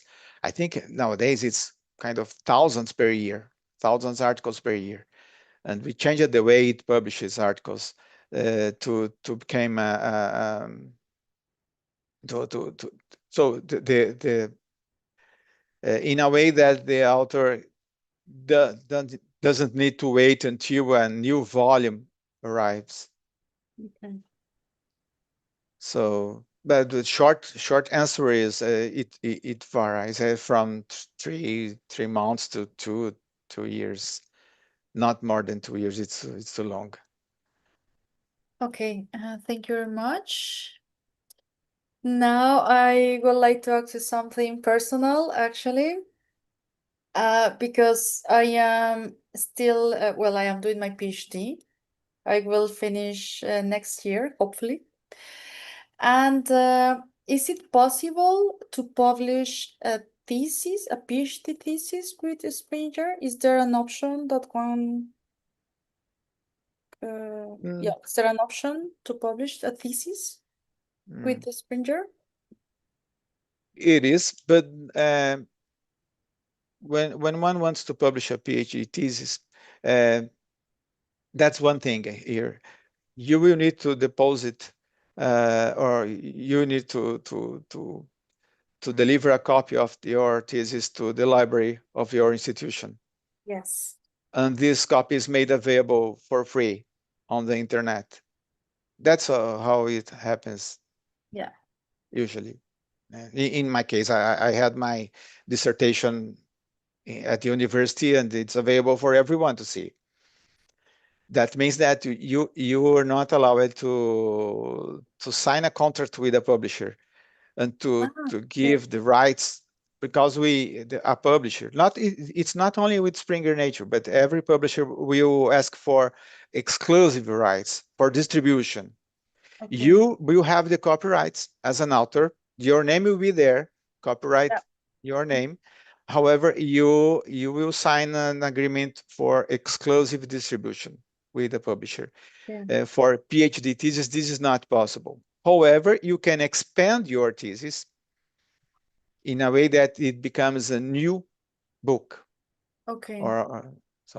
And what we do in this case, when I receive a PhD thesis and the author agrees to work on this manuscript to make it more broader or more specific, more in-depth, I can send it to external referees and collect some opinions. So you can have an idea, a brief idea on how to do this. In many cases, your supervisor will have this idea. Or we have some ideas for you to work with. Okay. So that's my advice in this case. It's not possible to publish a PhD thesis as is. However, if you are free to or are able to work on it, in many ways expanding, it can be possible. It can be turned into a commercial book. Okay. Thank you very much. Okay.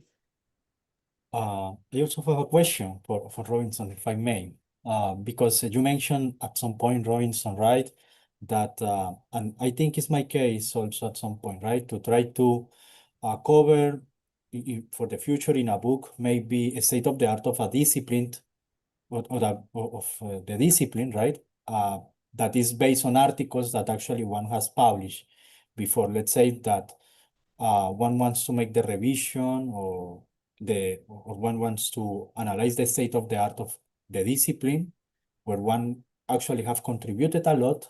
One has an amount of articles, right? But more than that, you want to contribute not only to the state of the art, but also to promoting the field with your colleagues or something, right? Then I wanted to know, right, in that case, how it works for book proposals, actually.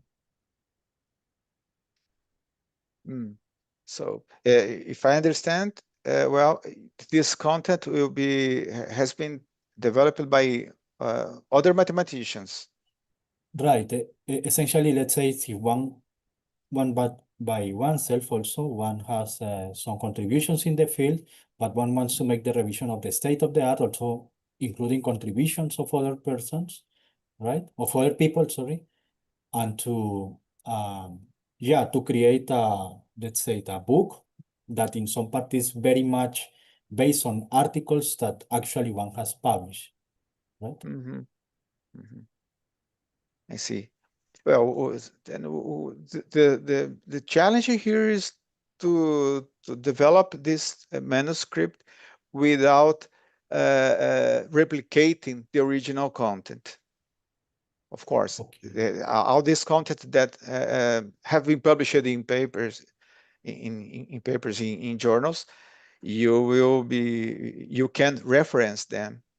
You can reproduce at a given level what was published before, but not as in the same way it appeared in the journal. Otherwise, you will need permission from the journals. Okay. Or from that publishers, from these publishers. Okay. But you were talking about a survey, right? Probably Right. that's the main idea of a book like this. Right. You were Let's say collecting. collecting several papers, right? When one is reviewing the past contributions on a field, right? When actually one has been very active in that field, I mean. And also one wants to refer to the work of other people that at the same time have contributed to the topic, to the discipline. I see. So your contribution here will be to with the organization of all this content, to put all this in context, and to make them to create a dialogue between these ideas, to explain in a different way. Perhaps you can elaborate more on a given topic, on explaining things that when it appeared in a journal, it was very synthetic, very. Right. Yeah. So this is how a book can contribute. This is in summary, this is a viable project. It's just a question of discussing how to make these references. I can even find some examples at Springer that we published that we can use to discuss different ways of making it work. Thank you very much. And also thank you very much because at some point you also mentioned important things, right? That one has to take into account when one is preparing a book. You mentioned state of the art. You mentioned to put also the mind in the audience. Okay, I think this is a very good. This is very good feedback for the people that is for our attendees, for ourselves also. So thank you, Robinson. Thank you. Yeah, I hope it can help. Professor Dos Santos, I received just 2 comments. They say muito obrigado, Professor Santos. And another comment from Daniela Almeida. Very, very good presentation. No, thank you. Thank you for this feedback. I'm glad to help. Yeah, thanks. Excellent information and references. So really, thank you very much because we can have this feedback from an actual person doing this work, and for us, like we are somehow lost in this process. So it's really great that we can have this feedback from an expert like you. It's really great. Thank you very much. As a final, if you like, I can send you a copy of the presentation. I don't think I did it. But there are some live links in the presentation that people can use. Yeah, that would be great. We can then post your presentation with these links so people can access to this information easily. Yeah, That for would be anyone who is amazing. interested. Thank you very much. Okay. So thank you very much for attending the 3rd date of ICMAM 2026 conference.